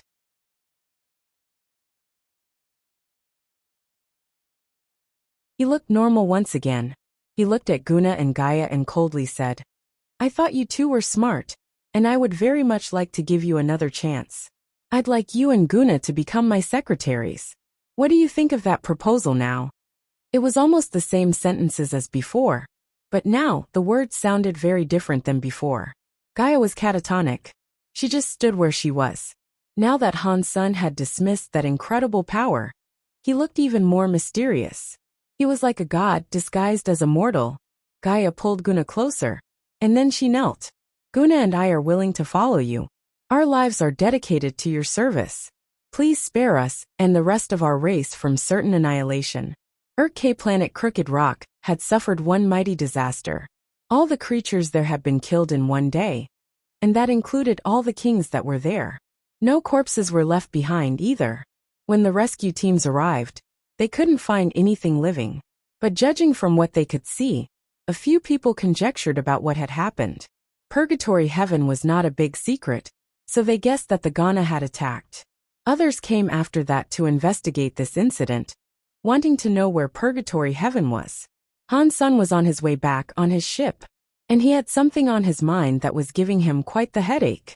Gaia and Guna were obeying him now, and Han Sun had taken measures to keep their lives in his hands and ensure they wouldn't revolt. Purgatory Heaven consumed everything on planet Crooked Rock.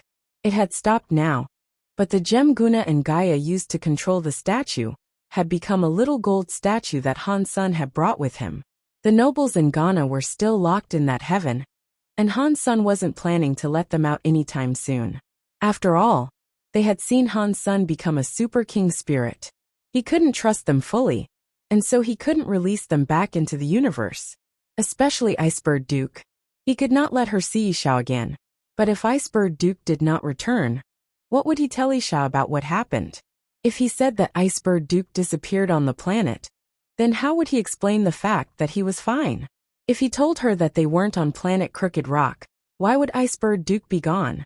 Han's son had gotten a headache just thinking about how he could explain all this. The ship was not at Narrow Moon just yet, and still, Isha's battleship had come to meet with him. Her sudden appearance gave Han's son a shock. He knew Isha was coming after him and Icebird Duke.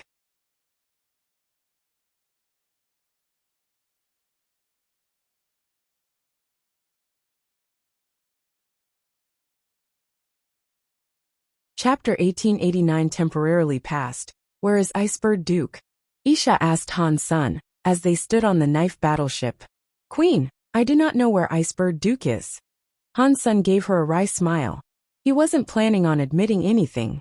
Plus, no one had survived on that planet, and they were all trapped in purgatory heaven. As long as he did not admit what had happened, no evidence would be unearthed to suggest otherwise. How can you not know? Icebird Duke should have been by your side at all times, protecting you. Isha spoke to him calmly, but Han's son could detect what was really boiling beneath the surface. If he gave her the wrong answer, God only knew what would happen. Han's son did not hesitate to tell her. Icebird Duke and I went to planet Crooked Rock. I wanted to see if I could recruit a few of the Ghana, but when I arrived I realized I had no chance. So, I asked her to help me recruit, but then the cow revolted. They put the Ghana on auction. We were invited, so Icebird Duke went ahead to the auction. With someone else to recruit on my behalf, I didn't bother going. And then what happened? Isha asked. And then I recruited them. Before we got back to the ship, the entire planet was veiled by gold clouds. And there were many arms coming out of the ground, alongside many beasts that crawled out of some nether. We tried to hide in a cave, and we fought those monsters side by side. After a day of this, the beasts, arms, and clouds disappeared. When we got back to the ship, we noticed Icebird Duke was gone, and so were many others. Everyone else on the entire planet was gone too.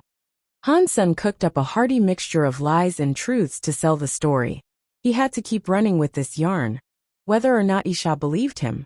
Isha looked at Han's son, Han Menger, Dragon Lady, Wang Yuhang, and then looked back to Han Sr. How did you deal with those creatures and the arms? Those arms were scary. Our powers didn't do anything. If we were grabbed, we'd be pulled into the ground. The beasts were even scarier. Our powers did nothing to hinder their assault. Only Spell and Menger were able to fight them, Han's son said. You are saying that Spell and her powers can defeat the purgatory beasts? Isha asked with a frown. Yes, but they can't deal with the arms. But we survived because of this item. It enabled us to shred the arms. Han's son presented her with his knife blank, showing it off. Isha took the knife blank and gave it a stroke with her fingers. She released some sort of purple power onto the knife blank, but the power could not be absorbed. Isha looked shocked, and she said, This knife blank is godly. It is no wonder it could cut through those hell hands. With the god element, does that mean it is a deified item? Han's son was happy to hear this. Isha shook her head and said, It is not a deified item. It is just a material for a deified item. That is great. I can forge it into an item of some sort, then yes? You should take this knife, my queen. You should forge it into a godly knife, and make it something properly deified. And then, you can shock the whole universe. Han's son said quickly, You are willing to give this to me? Isha smiled at Han's son, as she held onto the knife blank. Of course. You are my master after all. Your glory is my glory. If you achieve more, I would be even more proud. This is just a meager knife blank. If I had a deified knife, I'd give that to you first. If your life is getting better, then my life is sure to improve too. Han's son looked awfully sincere. Isha looked much nicer now, but she gave it back to Han Sr. You are nice, but this knife blank was obtained in the knife grave. It'll be difficult to forge it. And it isn't too godly. I can't make it into something powerful, I am afraid. After a pause, Isha continued speaking to Han Sr. I will ask someone else to escort you to planet Eclipse. I am going to planet Crooked Rock, where I hope to find a lead on the whereabouts of Icebird Duke. I will avenge and destroy any who has done something bad to Icebird. Icebird Duke was put in danger because of me. I should go with you, Han Sun said. It's okay. And by the way, don't tell others you have been to planet Crooked Rock. That will bring unnecessary hassle. It'd be bad. After a brief talk with Han Sun, Isha sent him on his way to Narrow Moon. She went ahead to planet Crooked Rock. Han Sun felt a lot of relief when he was back. Somehow he had made it through. Even if she did not believe him entirely, he should remain safe as long as she was not able to find any evidence that contradicted his story. Han Sun brought his companions into the base. Then he gave Wang Yuhang a truckload of xenogenic genes, wanting him to get stronger and generate a geno armor. Although there was a Marquise-class armor, Han Sun was worried that the man was so weak that he'd end up getting killed anyway. Han Sun had nothing but Baron-class xenogenic genes, but that was fine for Wang Yuhang. And after a few days, Wang Yuhang's xenogenic gene tally reached 100. Wang Yuhang started to evolve, and he ended up generating a black geno armor. But he couldn't evolve a second time, so Han Sun gave him a magnet fruit. He made it, and became a fully fledged Baron. Little uncle, your geno armament is cool. Han Sun looked at Wang Yuhang's geno armament in surprise. Wang Yuhang's geno armament was a black dirt bike. It looked like a vintage model, but it looked sweet. Haha, I knew I was born a special chap. It looks pretty badass, huh? If you need anything, I got your back. Wang Yuhang looked so cocky, sitting on his new bike. What powers does it have? Han Sun asked with curiosity. It's awesome. Wang Yuhang said, then started the bike. He drove around the base and returned to Han Senator. He proudly said, what do you think? Fast? Powerful? The speed is okay, but what else does it do, aside from carry you? Han Sun asked. I can run over people. Wang Yuhang sounded a bit weak. So it deals no damage. Does it have any other function? Like can it fly? Can it carry you across water? Han Sun asked. Bro, this is a bike. You are talking about boats and planes. Wang Yuhang laughed. Han Sun felt his heart sink. This bike was like any other he could buy. It could drive him around and little else.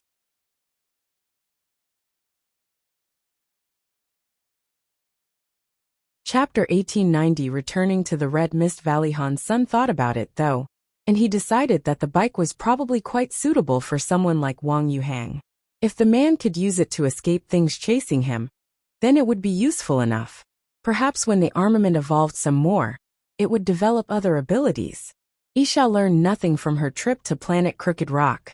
All the factions were now in search of Purgatory Heaven, but no one had turned up any leads yet. Han Sun was going to take Wang Yuhang to explore the Red Mist Valley, but Isha gave Han Sun a call and told him they needed to talk about something important. Han Sun went to meet with her, all the while thinking over any trace of evidence he might have left suggesting what had really gone down on planet Crooked Rock. He didn't think he had, though. When they met, she said, Buddha Ambassador will be visiting Narrow Moon, and there will be a meeting. If you have nothing important that requires your immediate attendance, I suggest you attend, Isha said. Han Sun felt some relief, hearing what she wanted. She didn't want to talk about planet Crooked Rock and the missing Icebird Duke. Knowing this, he felt much more at ease. Queen, why would the Buddha visit Narrow Moon? What is all this going to be about? Han Sun asked. Isha said, the rebate are quite friendly with the Buddha. We are close allies. The meeting is a formality to sustain our friendship and exchange geno arts. The people who can join the get-together are usually the best of the best. Isha paused for a moment, before going on to say, the rebate usually send in members of the Moon Garden. You may not be one of them, but you can still observe the proceedings. The geno arts of the Buddhas are fairly unique, and it might be quite useful for you to learn them. Even if you cannot try them out, you can watch them at least. Yes, my queen. I will take a look. Han Sun did not know what the point of going there actually was. But if Isha was telling him he should go, he thought there had to be more to it. But Isha didn't explain any further, so he didn't ask. Isha spoke about the Buddha, though. and it jogged Han Sen's memory about something. After Buddha King was killed by Gaia, Han Sen had found 2 items. One was a Buddha necklace, and the other was a scroll.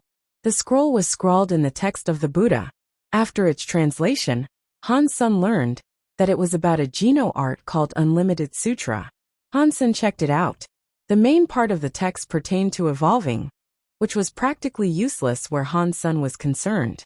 He wasn't interested in a technique that could generate a Jino armor. What did interest him, though, were the additions of smaller techniques around the main body of text. It was interesting, and it helped Han Sen understand more about the Buddha.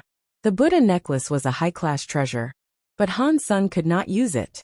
Maybe the user required a certain blood lineage, or a special power of some sort. Isha was allowing Han Sen to participate in the event, and Han Sen thought it might give him a look into Unlimited Sutra. That would only further his knowledge about the Buddha. After Han Sen left, Isha picked up a book and got to reading it. She was in a foul mood. Icebird Duke was still missing, someplace on planet Crooked Rock. And Isha had no clue whether she was alive or dead. The spots for properly taking part in the event were only available to members of the Moon Garden. But now, the 10 kings of Narrow Moon, aside from 2 kings that did not have any students of their own, could allow their students and children to attend. It was only Isha's student that wasn't allowed a spot in the proceedings. Hers was relegated to spectating. It made her feel quite poorly. Isha still allowed Han Sen to go there though, because she wanted Han Sen to learn more. There was something else that made her eager for him to go too. Han Sen was not a member, so if he was challenged by one of the Buddha students, the challenge couldn't happen. Han Sen went back to the base and got back to reading Unlimited Sutra. Then he gave Wang Yuhang a call. He also called the others and told them all to rendezvous at Red Mist Valley. The mist in Red Mist Valley was thick. It could be clearly seen from as far as 10 miles away. The mist resembled fiery clouds. Fortunately, it was planet eclipse. The magnetic storms and vortexes in the sky were scary. No one could see such things from the sky, and so many of the planet's secrets had yet to be discovered. Little uncle, all of this hinges on you, Han Sen told Wang Yuhang as he pointed down into the valley. Wang Yuhuang was wearing the Marquis' armor, and he confidently gave Han Sen a don't worry gesture. I will handle this. I'm good at this sort of thing. Wang Yuhang summoned his bike and rode it towards the valley. He didn't speed straight in. At first, he skirted the entrance before spinning around. He shouted out towards the valley. Everyone hanging out in this mist, listen. Grandpa Wang is here. If you guys don't come out of here, I'll destroy you. Wang Yuhang shouted, and then a sudden chorus of screams erupted from within the mist. And then many fiery shadows started to emerge, coming straight for him. Mamma mia! Wang Yuhang put his foot down on the pedal and escaped with his bike. The bike's speed was very good for a barren armament, but compared to the fiery shadows, it was actually quite slow. He had only made it a few meters before the shadows had caught up with him. There was a pang and Wang Yuhang crashed his bike. He was sent flying a dozen meters before he hit the ground. He rolled quite a bit before coming to a total stop. Luckily, Wang Yuhang was wearing the Marquis' armor. If he hadn't, he'd have been a dead man by now. But even though he had the armor, he still felt very dizzy. He picked himself up off the ground, and soon enough, a fiery shadow was before him again. It knocked him away once more. Han Sen, Gu Qingcheng, and Xie Qingqing finally noticed that the fiery shadow was a beast shrouded in red mist. It looked a mink, with 3 eyes. The red mist looked as if it was actually under the red beast's control. Every time the creature attacked, though, it left marks across Wang Yuhang's armor. Quick! I'm going to die! Wang Yuhang screamed as the creature happily tossed him around. The beast could not break the Marquis' armor, but the force with which it shook him was still enough to have him spewing blood. Han Sen put on his rabbit shoes. Without hesitation, he leaped towards the little monster and swung his ghost teeth knife, which was swirling with purple light.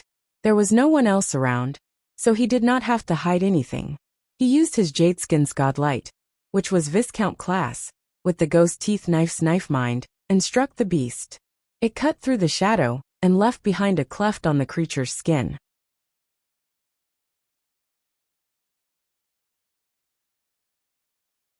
Chapter 1891. Red Mist Mink. The little beast got hit, and it squealed in agony. It turned around and jumped towards Han. Senator Han Sun was very fast, and because his rabbit shoes were Duke class, he had Duke class speed to run with. The beast was only Earl class, so it was much slower than Han. Senator Han Sun moved like a shadow. He swung his ghost teeth knife and hit the little beast again. Every time he did this, a small wound was left on the creature. Over time, after many more strikes, those cuts were all over its body. The wounds kept bleeding as a purple mist oozed out of the injuries. It was only a matter of time before the wounds started to spread. The beast was injured, and being unable to withstand the pain, it sought to race back into Red Mist Valley to escape. Han Sun felt depressed. He had the speed, and he had a good knife to boot. Unfortunately, his powers were actually quite weak. The Viscount class godlight, with teeth knife, could not grievously injure the Earl class beast. He continued to slash at the beast as well as he could, but the foe was still able to escape into the valley. Little uncle, draw him out again. Han Sun retreated to a position where he could hide. Little uncle ran back to the entrance, but this time without the bike. The bike was too weak right now, so it was pointless bringing it before an earl. Where are you running off to, boy? Come out and fight Grandpa Wang again. Wang Yuhang kept barking into the mist, but the creature did not reveal itself again. Perhaps it was because the beast really was quite injured.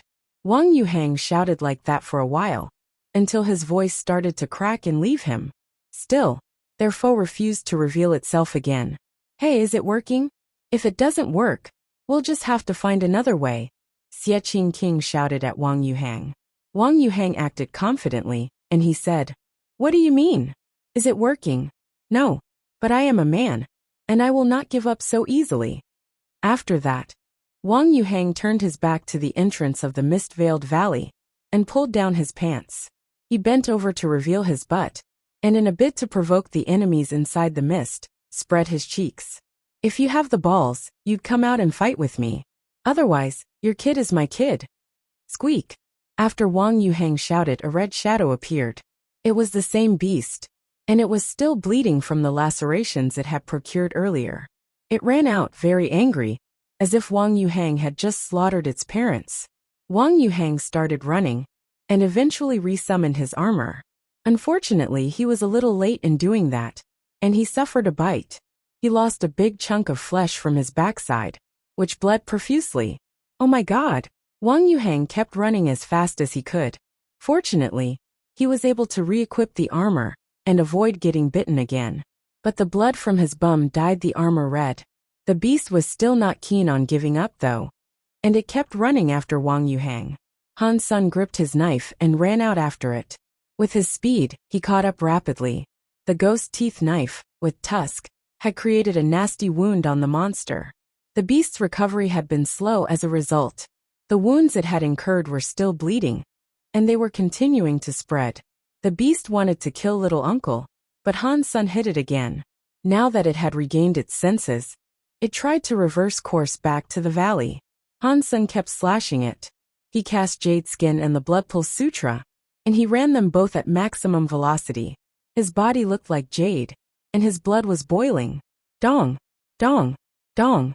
After 3 swings, Han Sun felt as if his own blood was going to spill out. A weird, blood-like power entered his ghost teeth knife and dyed it red. Mutant blood ascended to Viscount. The announcement rang inside Han Sun's mind, and it brought him sheer delight. The Blood Pulse Sutra had finally leveled up. Catcha! The now reddened ghost teeth knife was covered in a jade skin godlight. It came down on the beast and sliced its paws off. Han Sun felt very happy about this. The red blade he now wielded was flashing, and blood was being thrown about everywhere. Before the enemy could escape all the way into the mist, Han Sun was able to cut off its head. Red Mist Mink. Xenogenic Earl hunted. Xenogenic gene found. Xenogenic beast soul obtained. Han Sun was happy. He picked up the beast and cut it open. He found a red bone inside its body, which he knew was the prized Xenogenic gene. Help! I'm going to die. Wang Yuhang was on the ground, screaming. His butt had been sorely injured. No one told you to be that reckless. Xie King kicked Wang Yuhang's bleeding butt, which prompted another scream. You guys have no heart. I did this for you lot. Xiaqing King looked at the man with disdain and said, You had it coming. Little Silver, go heal him, Han Sun called to Little Silver. No arc. Before Wang Yuhang could finish, Little Silver fired 2 bolts of lightning at him, one from each eye. They struck Wang Yuhang's bum and had him squealing in even more pain. Little Silver's Viscount class healing was very effective. Its only downside was that it dished out a lot of pain. Wang Yuhang's wounds were completely healed after a short amount of time. Little uncle, try again. See if there are any more xenogeneics inside. Han Sun smiled at Wang Yuhang. Wang Yuhang didn't want to, but he still shouted before the entrance of the valley. He wasn't taking his pants off this time though. After a while, there appeared to be nothing more. Xiaqing King decided to sketch some shadows and send them into the valley though. They soon disappeared, but not because they were attacked. It looks like there are no more xenogeneics inside. Xiaqing King put his book away and approached the valley. They all entered that place, and as suspected, they weren't attacked. The red mist was too strong though, and they couldn't make out anything. The mist is too strong. I can't see anything. I won't be able to see any sort of treasure, assuming there is something here, Wang Yuhang said. They couldn't find anything there, so eventually they abandoned the valley. There has to be something.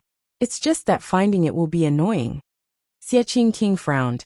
Han Sun was going to say something, but suddenly, an aircraft came flying down towards Mirror Lake. It doesn't look like an aircraft that belongs to the rebate. Who would seek to visit this place now of all times? Han Sun frowned and called for everyone to return. There weren't many electronic tools that could be used on Planet Eclipse. If they wanted to get some intel, they'd have to go back to base. Outside of Mirror Base, an aircraft came to park. When the door of the ship opened, it revealed a woman with white monk-like robes.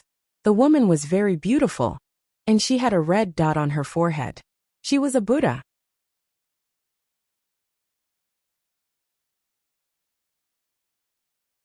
Chapter 1892 Guardian of the Door. Han Sun had seen many bald people, but very few women, and he definitely hadn't seen a bald woman that pretty before.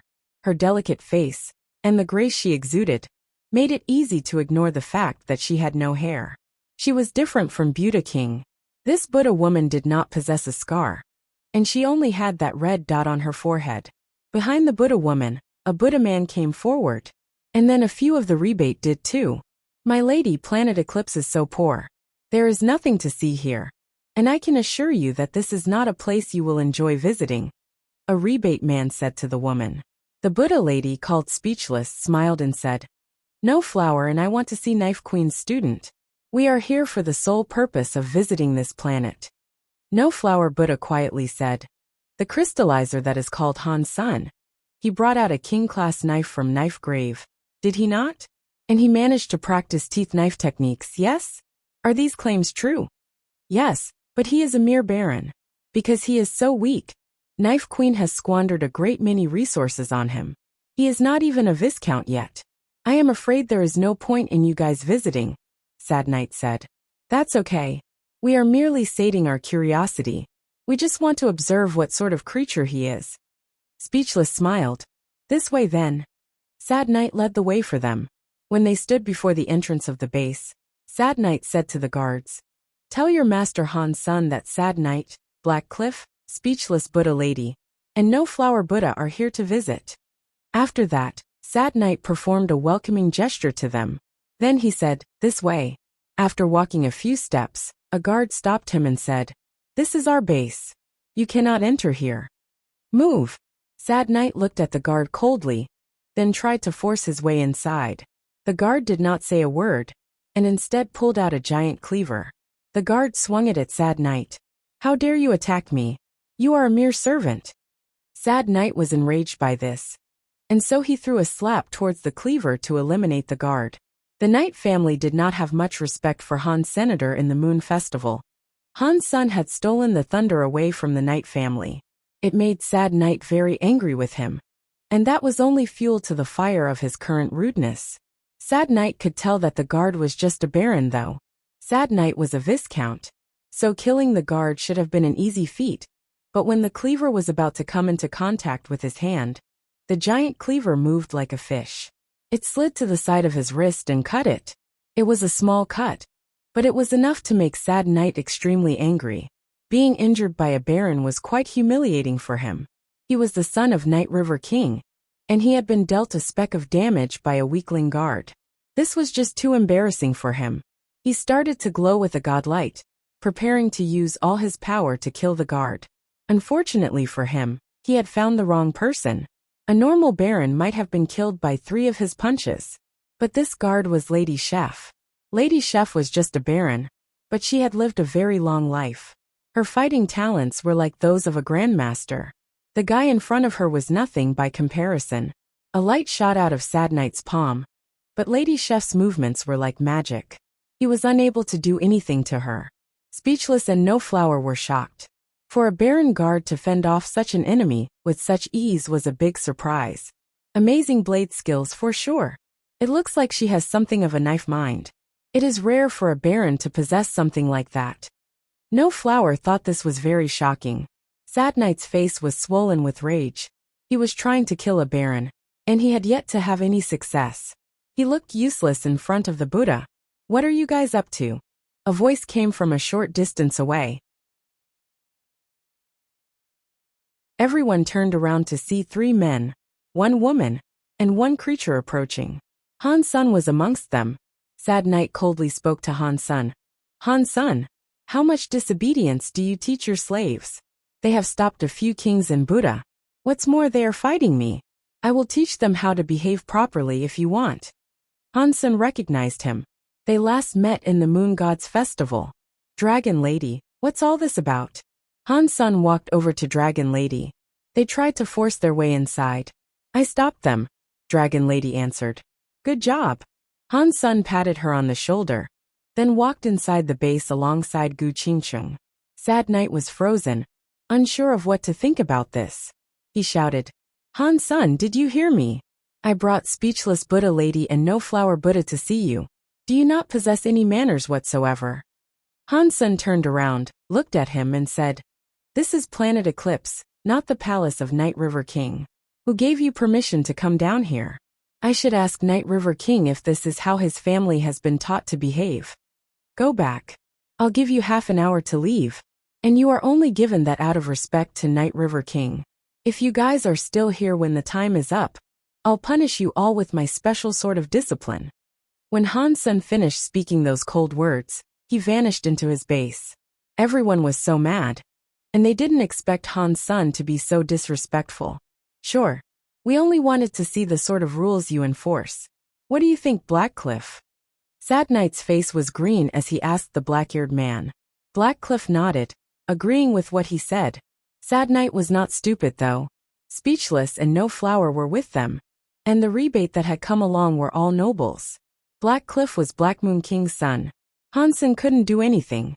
Sad Knight knew there were no elites there though. At the very most, they could only expect to find viscounts inside. Blackcliff could get rid of everyone inside if he chose to. Unfortunately, the law in Narrow Moon was strict, and Knife Queen made fights breaking out between the planets difficult. If Han Sun struck first, it wouldn't be their fault. They couldn't kill Han Sun in return, but they could sure teach him a lesson. "If Mr. Han will not welcome us, we should go back," Speechless Lady said. She looked quite surprised. The student of Knife Queen was far more unique than she had expected. She was actually all the more curious about him now.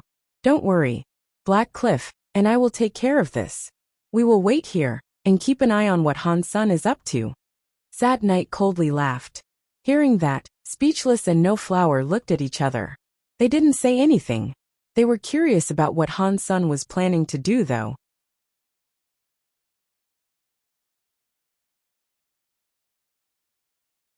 Chapter 1893. Soloing all the group fights. Dragon Lady followed Han Sun into the base. Wang Yuhang and Xie King then took up positions on opposite sides of the gate. They were like 2 soldiers, just smiling at the intruders. "Brother King, what is your least favorite meal?" Wang Yuhang, standing at the side of the gate, suddenly decided to ask. I am not sure. I like pretty much everything I am able to eat. I even like all desserts, such as stinky tofu, Xie King said. Brother King, you really do like to eat everything. But you know what? I know of something that you would not like to eat, Wang Yuhang said with sincerity. What? Xie King rose to the question. A closed gate. Would you like to eat that? Wang Yuhang asked, laughing to himself. I don't want to eat that. I don't think anyone would like to. Xie King smiled. Maybe. Maybe not. Some people might love to eat that. And they certainly enjoy it. They can't get enough of it. Wang Yuhang smiled, and he looked right at Sad Knight. What a rude slave. Sad Knight was angered by the jest. He drew his sword and sent a scary sword light soaring towards Wang Yuhang's neck. He could not kill Han Sun, but he did not care about disposing of his slaves. Dong. A silver shadow blocked Sad Knight's sword light. It was a leopard composed of silver light, from the looks of it. Sad Knight was not quite sure what it was, but he wasn't afraid. He swung his sword like lightning to do battle with the leopard. Sad Knight's sword skills were wonderful. It was to be expected. After all, he was the son of a king. His fighting techniques were top dog. After a dozen strikes, the silver leopard was slain. The creature vanished into thin air. If you keep talking crap, you'll end up just like that, Sad Knight said, staring right at Wang Yuhang. If you like to kill so much, would you like to do a few more? Xie King moved his fingers to scribble out a few more of those silver leopards. They quickly surrounded Sad Knight. It hadn't been difficult for Sad Knight to take out the silver leopard, but there were so many of them now. They were all viscounts, and they worked together smoothly to establish a proper formation. It'd be hard, that was for sure. Speechless and No Flower were shocked by this. The ability to draw beasts was very rare. Sad Knight killed one silver leopard, then found that Xie King had already drawn another to replace it. He kept spawning more and more. As soon as each one died, the numbers didn't reduce, and the fight looked as if it could go on forever.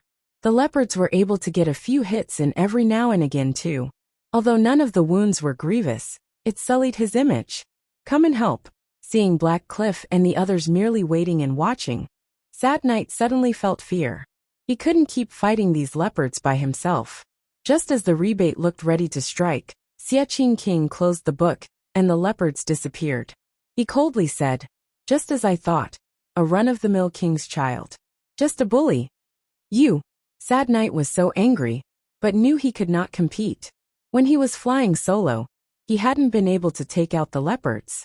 If he was unable to take out the leopards, he'd be unable to take on Xie King. The rebate were curious about all this though. They wondered where Han Sun might have found such a man. In a solo fight, Sad Knight would not be able to beat him. The drawing abilities were rare too. They had never seen it before. You are a bully too. If you have the guts to do it, fight him mano mano. I guarantee you cannot fight Sad Knight solo. One of the rebate barons shouted to Xie King, referring to the fact that there were so many shadow leopards. You sure you want to engage me in a solo fight? Xie King looked at Sad Knight with a smile. He didn't even spare the baron a glance. So what, yeah? But do you dare to come at me? Sad Knight knew it sounded ridiculous as soon as he said it. He was not too happy about this situation.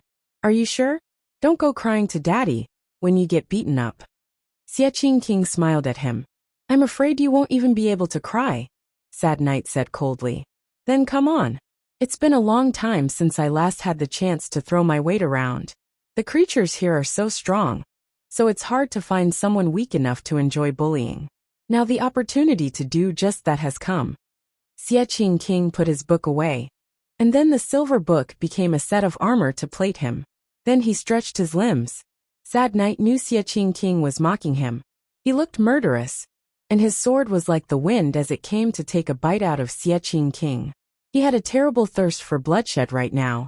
He might not have been able to kill Han Sun, but he could most certainly kill a family member. Even though it would cause him trouble, this was something Night King River could sort out. As the sword light flashed toward him, Xie King was still stretching his wrists and rolling his neck. Pang! Just as the sword light was going to strike his nose, Xie King threw a punch. The silver light broke the sword light. Xie King's strong body began to gleam with silver light. He was like a demon, and he began throwing punches towards Sad Knight. Alu alu alu. A raging bevy of fists was coming at Sad Knight like a furious storm. Sad Knight knew he wouldn't be able to fight back, so he blocked it with the sword. He was like a boat in the middle of the rain. The fists kept striking the sword, shaking it. A catch a noise sounded. The sword shattered to pieces under the pressure of Xie King's repeated attacks. The punches eventually landed on Sad Knight. Arg! Sad Knight was sent soaring through the air with a body that had been totally twisted by the punches. His armor had shattered even. His gear had been completely destroyed. Everyone was shocked, and no one had expected that would be the end result. The son of a king had been beaten by a guardsman. He couldn't resist the flurry of attacks, and he was broken and sent flying. They found out that Xie King was actually scarier when he put the book away. A few of the rebate were shocked. They wished to save Sad Knight, and only Black Cliff did not move. It looks like you guys love to fight in groups. Xie King was wearing an evil smile. His silver armor returned to the shape of a book. So he drew something inside and brought a new shadow to life. But this time, it wasn't a leopard that came out. It was Xie King himself. Alu alu alu, the shadows of Xie King all began punching the rebate.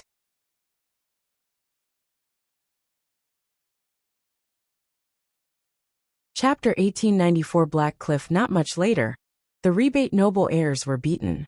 Their armors had been broken, and their faces were all swollen. They fell to the ground, crying their eyes out. Speechless, No Flower and Black Cliff were all in shock. It was unheard of for a nameless viscount to beat down so many nobles. Xie King seemed terribly overpowered, and he was nothing more than a guard in Han Sen's roster. It was a scary thought. It looks like solo or even in group fights you guys are all weak. None of you can fight, Xie King said simply, and then returned to the entrance. He returned to standing at his station like a proper guardsman, and he paid them no further attention. Sad Knight picked himself up off the ground. His face was completely swollen, stained with blood and dirt. His eyes were bloodshot. He wanted to go and hide. He wouldn't mind losing to Han Sen, but he and the other rebate had been beaten by an insignificant viscount. This wasn't just embarrassing to them. This was an embarrassment to their elders. Everyone would be laughing if news of these events ever spread. The worst thing about it, though, was that Speechless and No Flower had seen it all. Black Cliff, what do you think? Sad Knight looked at Black Cliff. Sad Knight was not going to continue fighting, as that would just lead to greater embarrassment. But Black Cliff was different. He was the oldest son of Black Moon King, and he was a duke. If he struck, it was unlikely anyone near Mirror Lake could withstand the blow. I am only here to see Han Sen's knife blank. The rest of this is none of my business, Black Cliff said with disinterest. Sad Knight's face went red. He looked at Black Cliff then left. He was way too embarrassed to stay now. A few more of the nobles drifted away, and then the rest got up and said goodbye to Speechless and No Flower. Speechless and No Flower didn't want to leave yet. They were happy to wait outside with Black Cliff. After half an hour, Han Sen exited the base. Han Sen looked at Black Cliff and the Buddhas. With a frown he said, "Why are you still here?" "I am Black Cliff from planet Black Moon. I have heard you are in possession of a mystic knife blank. I would like to borrow it. The conditions are yours to decide," Black Cliff said. Looking at Han Sr., "Are you related to Black Steel?" Han Sen asked. "Black Steel is my fourth brother," Black Cliff answered. "If you are a sibling of Black Steel, please come inside." Han Sen welcomed him inside. Black Cliff was willing to comply, and he let one of the Kate lead him forward. "What do you two need?"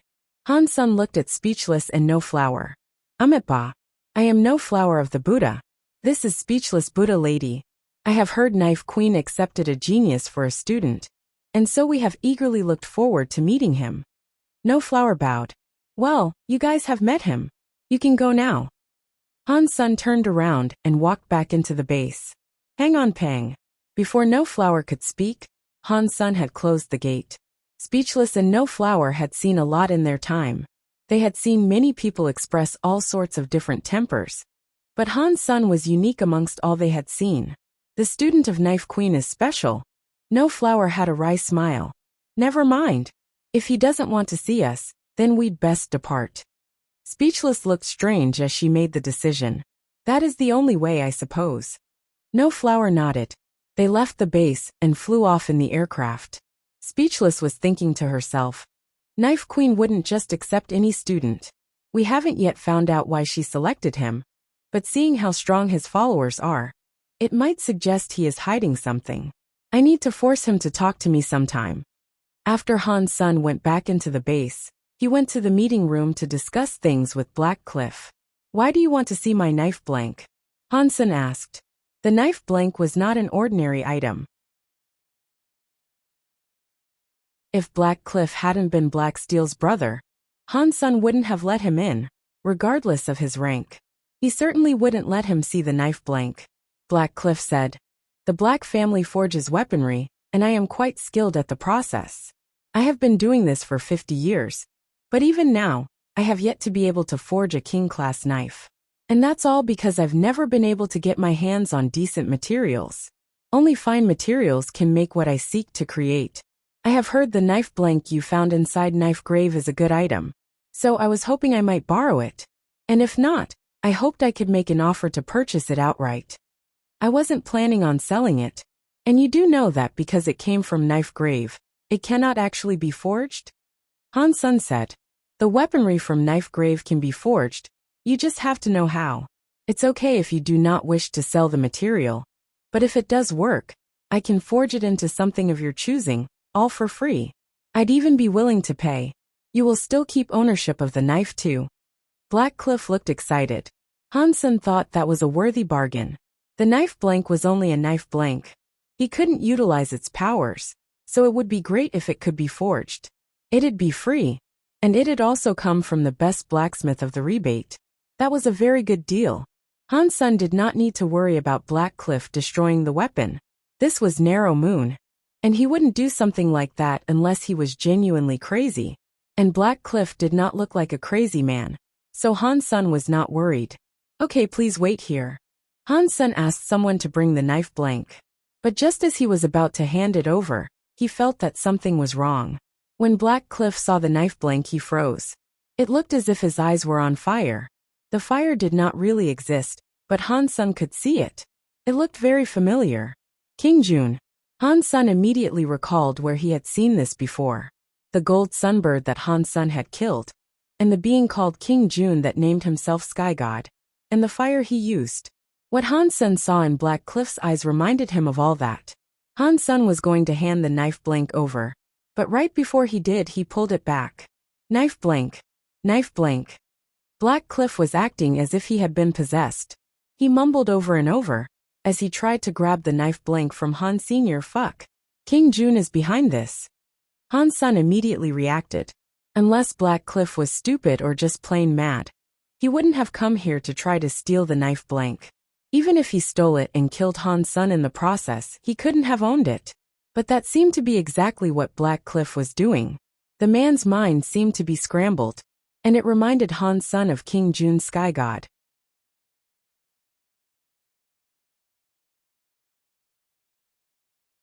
Chapter 1895 Red Mist Spring. Han Sun quickly fell back as Black Cliff roared. His body was on fire, and he leaped towards Han Sun like a beast. He was shouting, Knife blank! My knife blank! In that precise moment, the meeting room was blown up by the power unleashed by Black Cliff. His Duke powers were scary to witness. Many people heard the commotion and came rushing toward them. Han Sun shouted, Please stay away. Run as far as you are able to. Han Sun held onto the knife blank and also ran. The rabbit shoes were on his feet, and he headed out of the base. Black Cliff was like a hungry beast as he ravenously pursued Han Senator. He summoned a big black hammer and swung it forward. The fire was like a living thing as it tore a big hole in the ground. The nearby houses were being smashed to pieces. Luckily, the rabbit shoes made Han Sun just as fast as Black Cliff. Han Sun made it out of the base, but he hadn't gained enough of a lead to lose Black Cliff. Black Cliff ran like a lunatic. He kept trying to smack Han Sun with the hammer. He wanted to smash Han Sun into nothing but bits, and take the knife blank for himself. King Jun, that asshole. He is so obscene. Han Sun knew that Black Cliff was not himself. The fire in his eyes was growing brighter, and he attacked without holding back.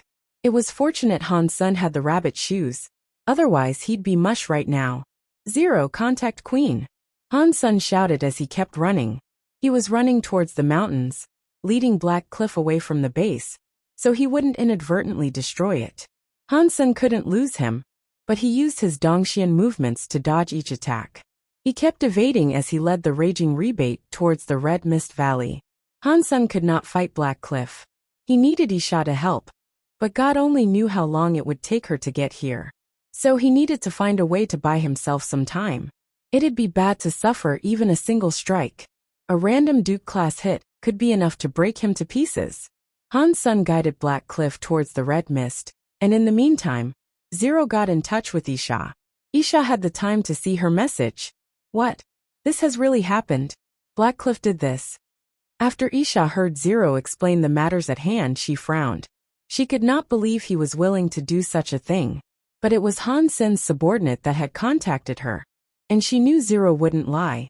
Isha went quiet and quickly left for Planet Eclipse. She was soon at the base. Where are Black Cliff and Han's son? Isha asked with a frown. Master was getting chased. He was leading the enemy off that way. Zero pointed to Red Mist Valley. Isha did not delay. Like an act of teleportation, she instantly disappeared. Isha was in a major rush right now. If what Zero had told her was true, then there was a Duke chasing after Han's senator. It was difficult to gauge how long Han's son might last in such a pursuit. He could have been whacked into jelly by now already. Isha scanned the valley ahead, and what she saw shocked her. Han's son was sitting on a rock outside the valley singing. Where is Black Cliff? Isha asked as she ran up to Han Sr. In that valley, Han's son said, as he pointed down into it. Han's son had drawn Black Cliff into the valley, and his pursuer had gotten lost in there. Han's son was able to get back out and wait for Isha's arrival. Black Cliff was still down there. Isha looked into the valley with much confusion. Her face changed and she said, A red mist spring? Do you know what it is? Han's son asked Isha. Isha looked at the red mist plaguing the valley and said, It is a red mist spring. I don't know if it is good for you or bad for you though. What is a red mist spring? Han's son felt a chill hearing this, but he asked her for more info. They had been in the valley searching for quite some time. Last time they were there, there didn't seem to be anything useful inside. They couldn't find what was causing the mist either. Even if there was a treasure, it seemed unlikely they could find it. Now hearing Isha say this, it sounded as if it might not have been treasure that was inside there. It might have actually been something harmful. Just as Isha was about to answer, Black Cliff came out of the clouds with a big hammer. After seeing Han's son, he roared and swung towards him. Isha frowned. She could tell something was wrong with him, and she knew he wouldn't behave like that in front of her. She waved her hand and a purple mist came out. It cracked Black Cliff's big hammer in an instant. Black Cliff coughed up some blood. The hammer was his Geno armament, and as soon as Isha broke it, harm was delivered to his body. But even so, he still wanted to go after Han's son and Han's son alone. He was acting like a man possessed. Isha then hit Black Cliff himself with the purple mist. She didn't want to kill him though. All she wanted to do was knock him out. We cannot let others learn about this spring. I will discuss this with you when I return. Isha told Han's son that, then picked up the unconscious Black Cliff. After that she warped away. Han's son went back to the base. After what happened with Black Cliff, he knew he'd have to be more careful. King Jun was able to use Black Cliff to come after him, so it was clear he could assume the form of other people to get to Han Sr. Having an association with a god is a bad thing indeed. They are so powerful, but they won't kill directly. Why is that? Maybe if I find out why, I can kill King Jun. Han's son retreated into thought. When it was nighttime, Han's son sought rest. When he turned around, he saw Isha standing right there. She had been behind him, and her sudden presence there scared him. Queen, when did you get here? Han's son blinked. Isha smiled and said, I just wanted to take a look at you.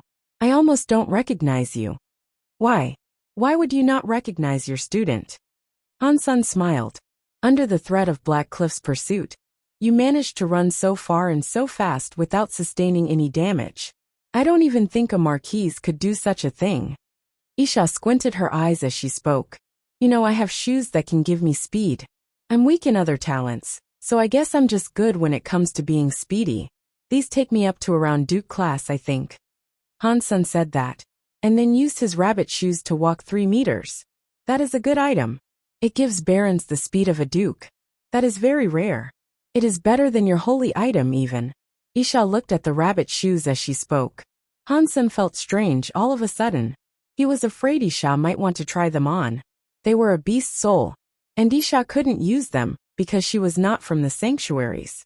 Fortunately, she was not interested in the rabbit shoes. She thought of something else and said, "Do you know what the red mist spring is?"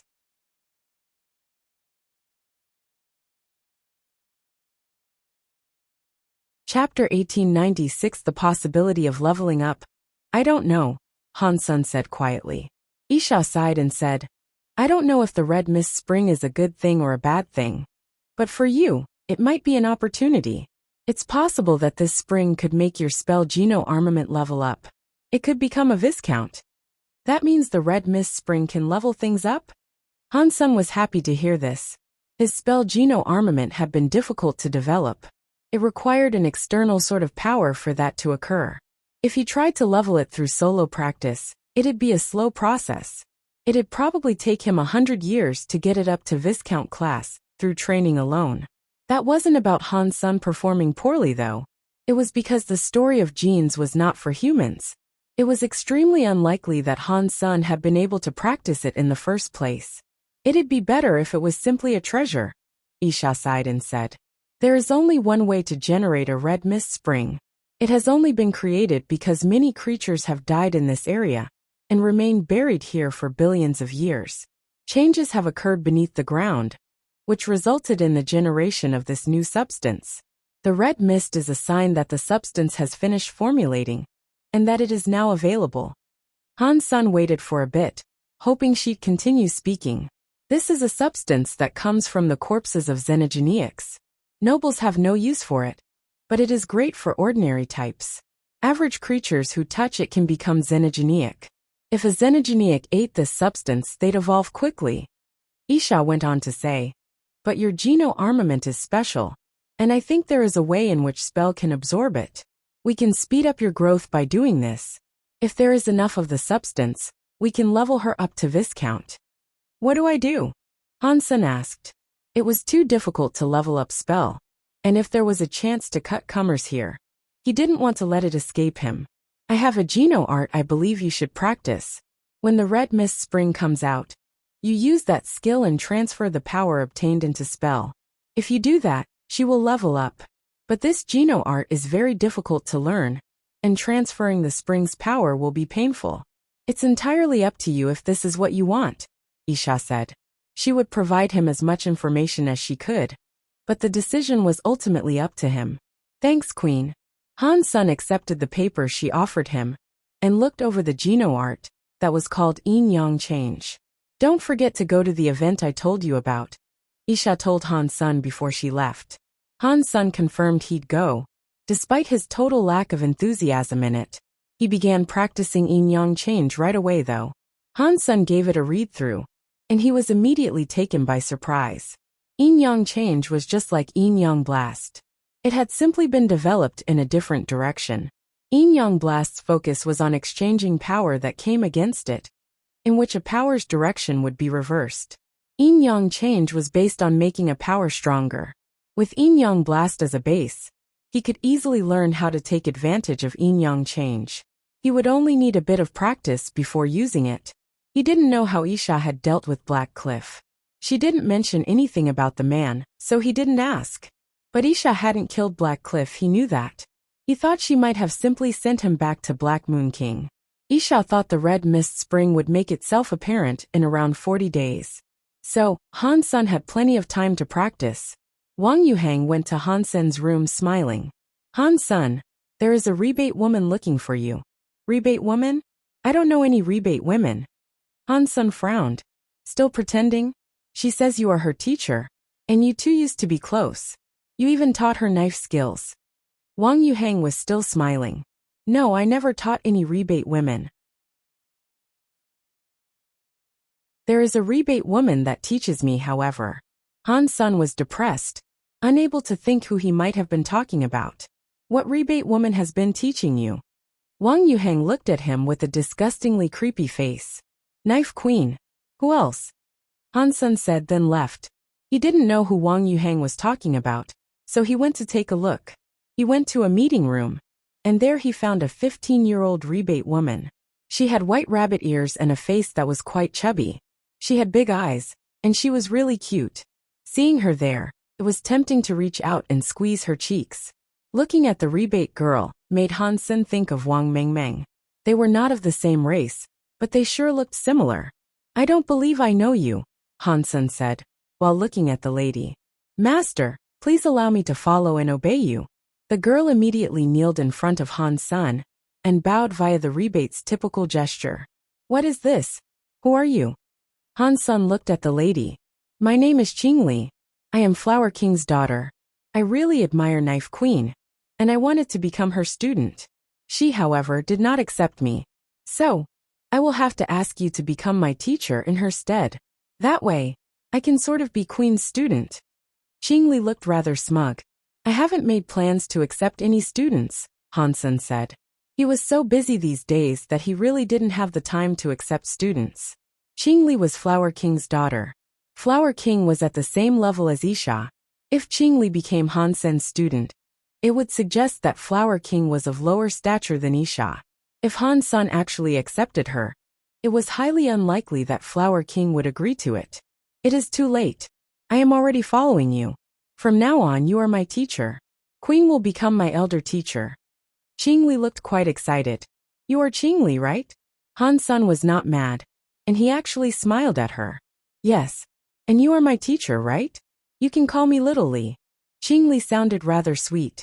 Qingli, I'm not refusing to be your teacher, but if you want to be my student, you are going to have to pass my tests first. Forcing me to become your teacher is useless, Han Sun said. What kind of tests do you want me to perform? Qingli asked. Why do you want to follow Queen so much? Han Sun asked. It is because Queen is great and her knife skills are the best. She practices the strongest teeth knife of the rebate. I really want to be like her, so that is why I want to obey her, Qingli said in explanation. So you simply want to learn teeth knife? Han Sun smiled. I guess, but I want to learn it straight from Queen. I don't care if others teach me, Qingli said seriously. How about we do a test, and see if you possess the adequate talent to learn it? If you do, I can accept you as my student. Then, you will become Queen's student, Han Sun said. Really? Then test me. How do we do the test? Qingli sounded excited. I will write a few words for you, and then you can go practice them. If you can write them down exactly the same, I will take you as my student. Han Sun said that, and then brought out a wooden board. He used his fingers to write down a few words, and then gave her the board.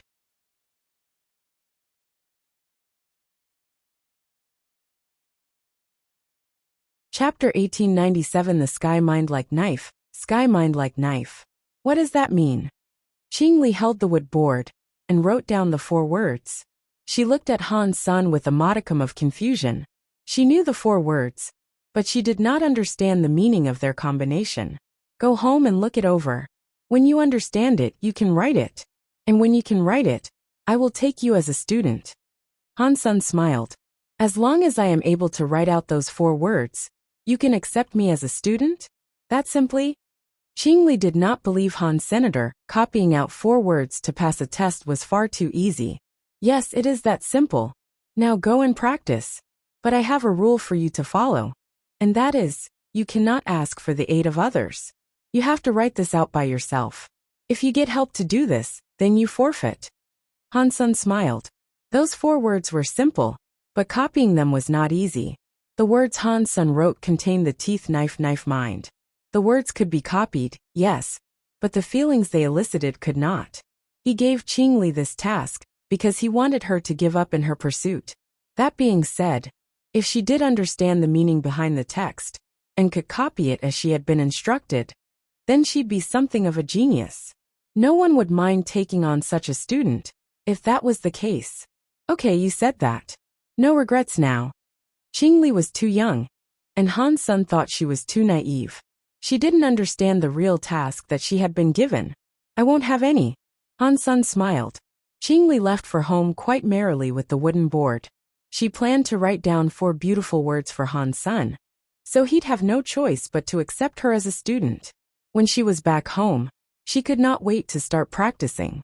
Rebate generally took their education seriously, but Qingli was an exception to that rule. She studied, but she didn't focus on it too much. She'd finish any homework she was given, but she wouldn't go the extra mile with practice. It was fortunate that Flower King was good at teaching, and that he had forced her to practice some writing. Qingli's writing was not the best, but it wasn't too bad either.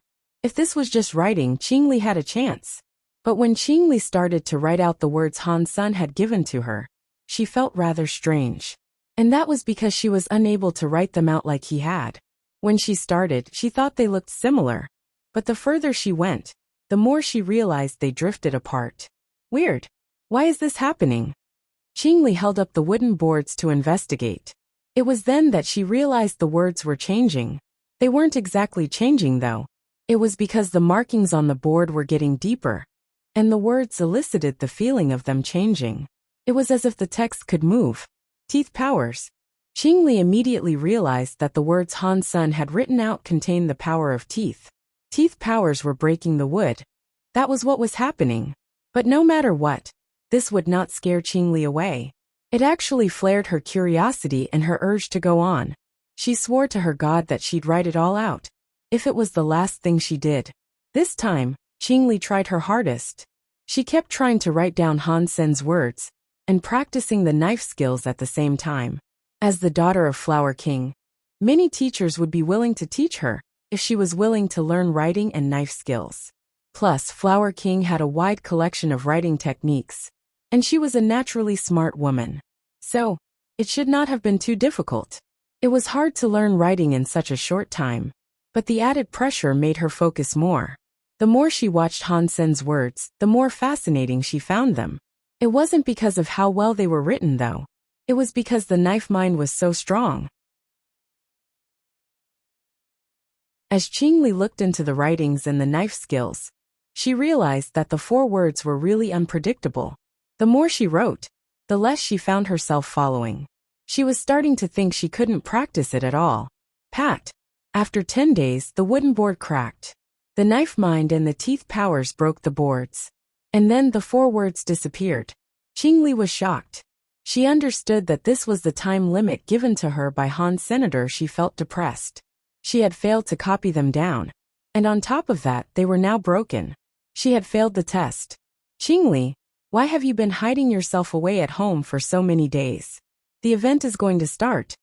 A woman's voice sounded from the outside, and then she pushed the door open. The person who entered was a rebate woman the same age as Qingli. Her name was Dulisha. She was Moon Wheel King's daughter, and they were members of Moon Garden. They were also best friends. Qingli was an outgoing person, but she had been hiding away at home for 10 days, and she hadn't gone looking for her friends once. Dulisha was curious about what was going on, and so, she came looking for her friend. The Buddha is already here. Why don't you come take a look? Why are you hiding at home? Dulisha asked. Ah, you are practicing writing? Did Uncle Flower force you to? Dulisha saw writing all around the place. She picked up one and went on to say, the words aren't bad. You have definitely improved. Father did not force me. I wanted to practice this myself. Qingli shook her head. That is strange. You are practicing writing out of choice. That's not your style at all. What made you take this up? Dulisha looked at Qingli with surprise. Qingli looked depressed and said, you know I admire the queen? Well, I want to be her student. But she said that I am not qualified enough to learn teeth knife, and so she did not accept me as a student. I know, but that was a long time ago. Is this still on your mind? Dulisha said. Qingli shook her head. Queen is my idol, and that'll never change.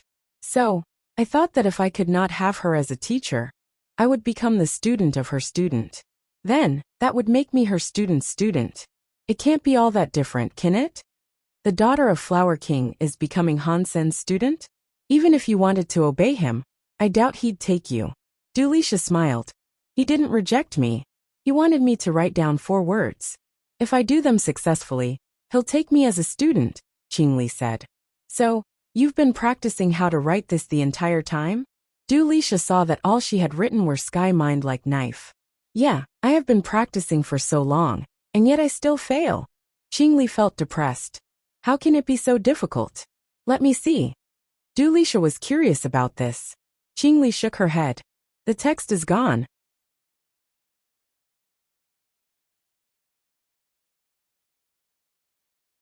Chapter 1898 Exchange even gone? How can they be gone? Dulisha asked curiously. Qingli explained it, and then let her take a look at the broken wood chips. After Dulisha heard what she was told, she had a look of disbelief. Really? How long has Han Sun been practicing teeth knife? You say he has a teeth knife mind, and can use it to such a high level? I can't help but find that hard to believe. I wouldn't have believed it either, if I hadn't seen it with my own 2 eyes. But I really did watch him write it down upon the boards. And then, I saw the wooden board get broken apart by the words he had scrawled. You have to believe me. Han Sun really is so strong. It's no wonder the queen picked him as a student. I am far inferior, Qingli said. Don't think too much about it all just yet. The event is going to start soon, so let's head over to the meeting. Dulisha hadn't seen the text herself, so she didn't think it was that incredible. She put it out of her mind and dragged Qingli with her to the event. The exchange event was hosted by one of the 2 races, and they alternated each time. This time it was the rebate's turn to host. The Buddha Clear Sea King brought around 20 of his Buddhas here. Before the event started, they met with the nobles of the rebate. That way, the 2 groups would be familiar with each other during the event. Amongst all those Buddhas, there was one called Sunday. He had the highest rank out of them all. He was a Marquis class fellow. If this was down to raw talent, speechless and no flower were the absolute strongest. Buddhas had a special ability. When Buddhas became old, they could transfer their knowledge and experience to the younger ones. They called that ability, open the mind. The Buddhas that used it would die a short time after, and the Buddhas that were on the receiving end would only be able to absorb as much knowledge as their prowess allowed them to. No flower and speechless had their minds opened. They had been very talented when they received their knowledge, so they were able to absorb a lot. They learned far more than the average Buddha did. Speechless was the best though. The elder that opened their mind for her was a half-deified Buddha. Speechless was extremely talented, and people expected her to be the first fully-fledged deified Buddha in the last 30,000 years.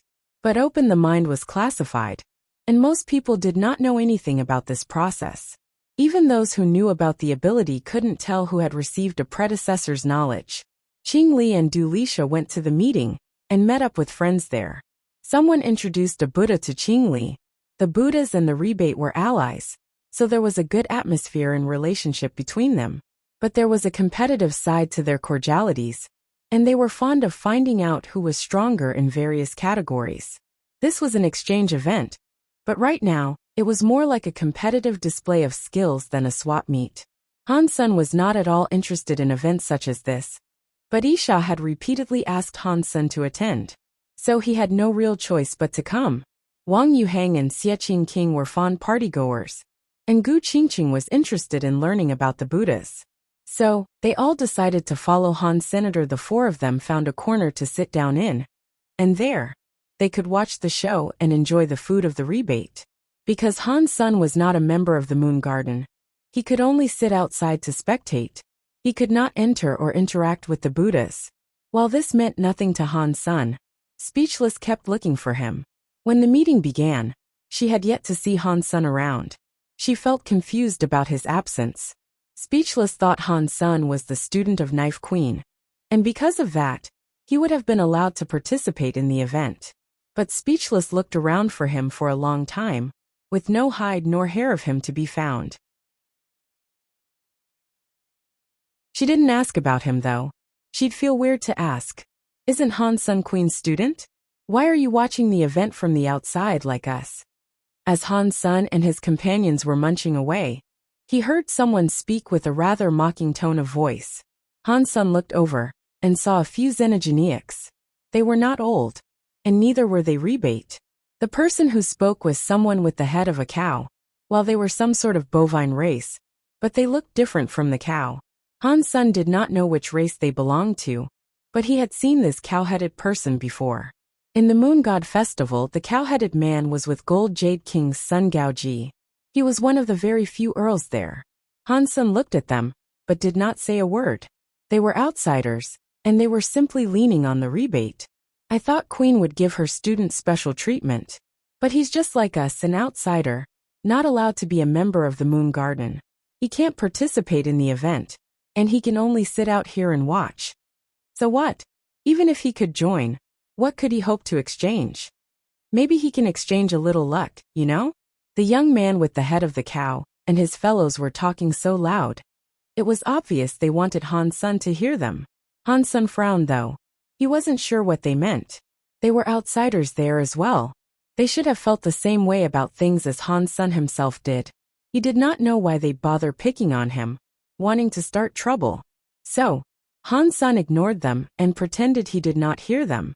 He continued talking with Gu Qingqing and the others. The cow-headed man thought it was pointless to continue talking, after noticing that Han's son wasn't paying them any mind.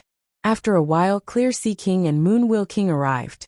They announced the start of the event. The guests have come from far and wide, so let them take the stage first.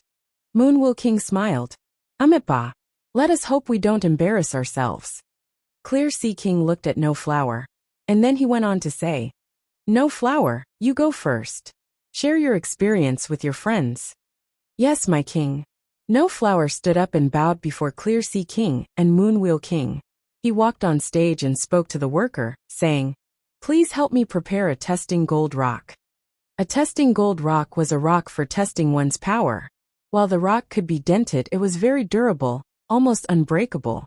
It was usually used for the testing of Geno arts. They have No Flower coming on stage. It looks like they are ready to show off, Dulisha said with a smile.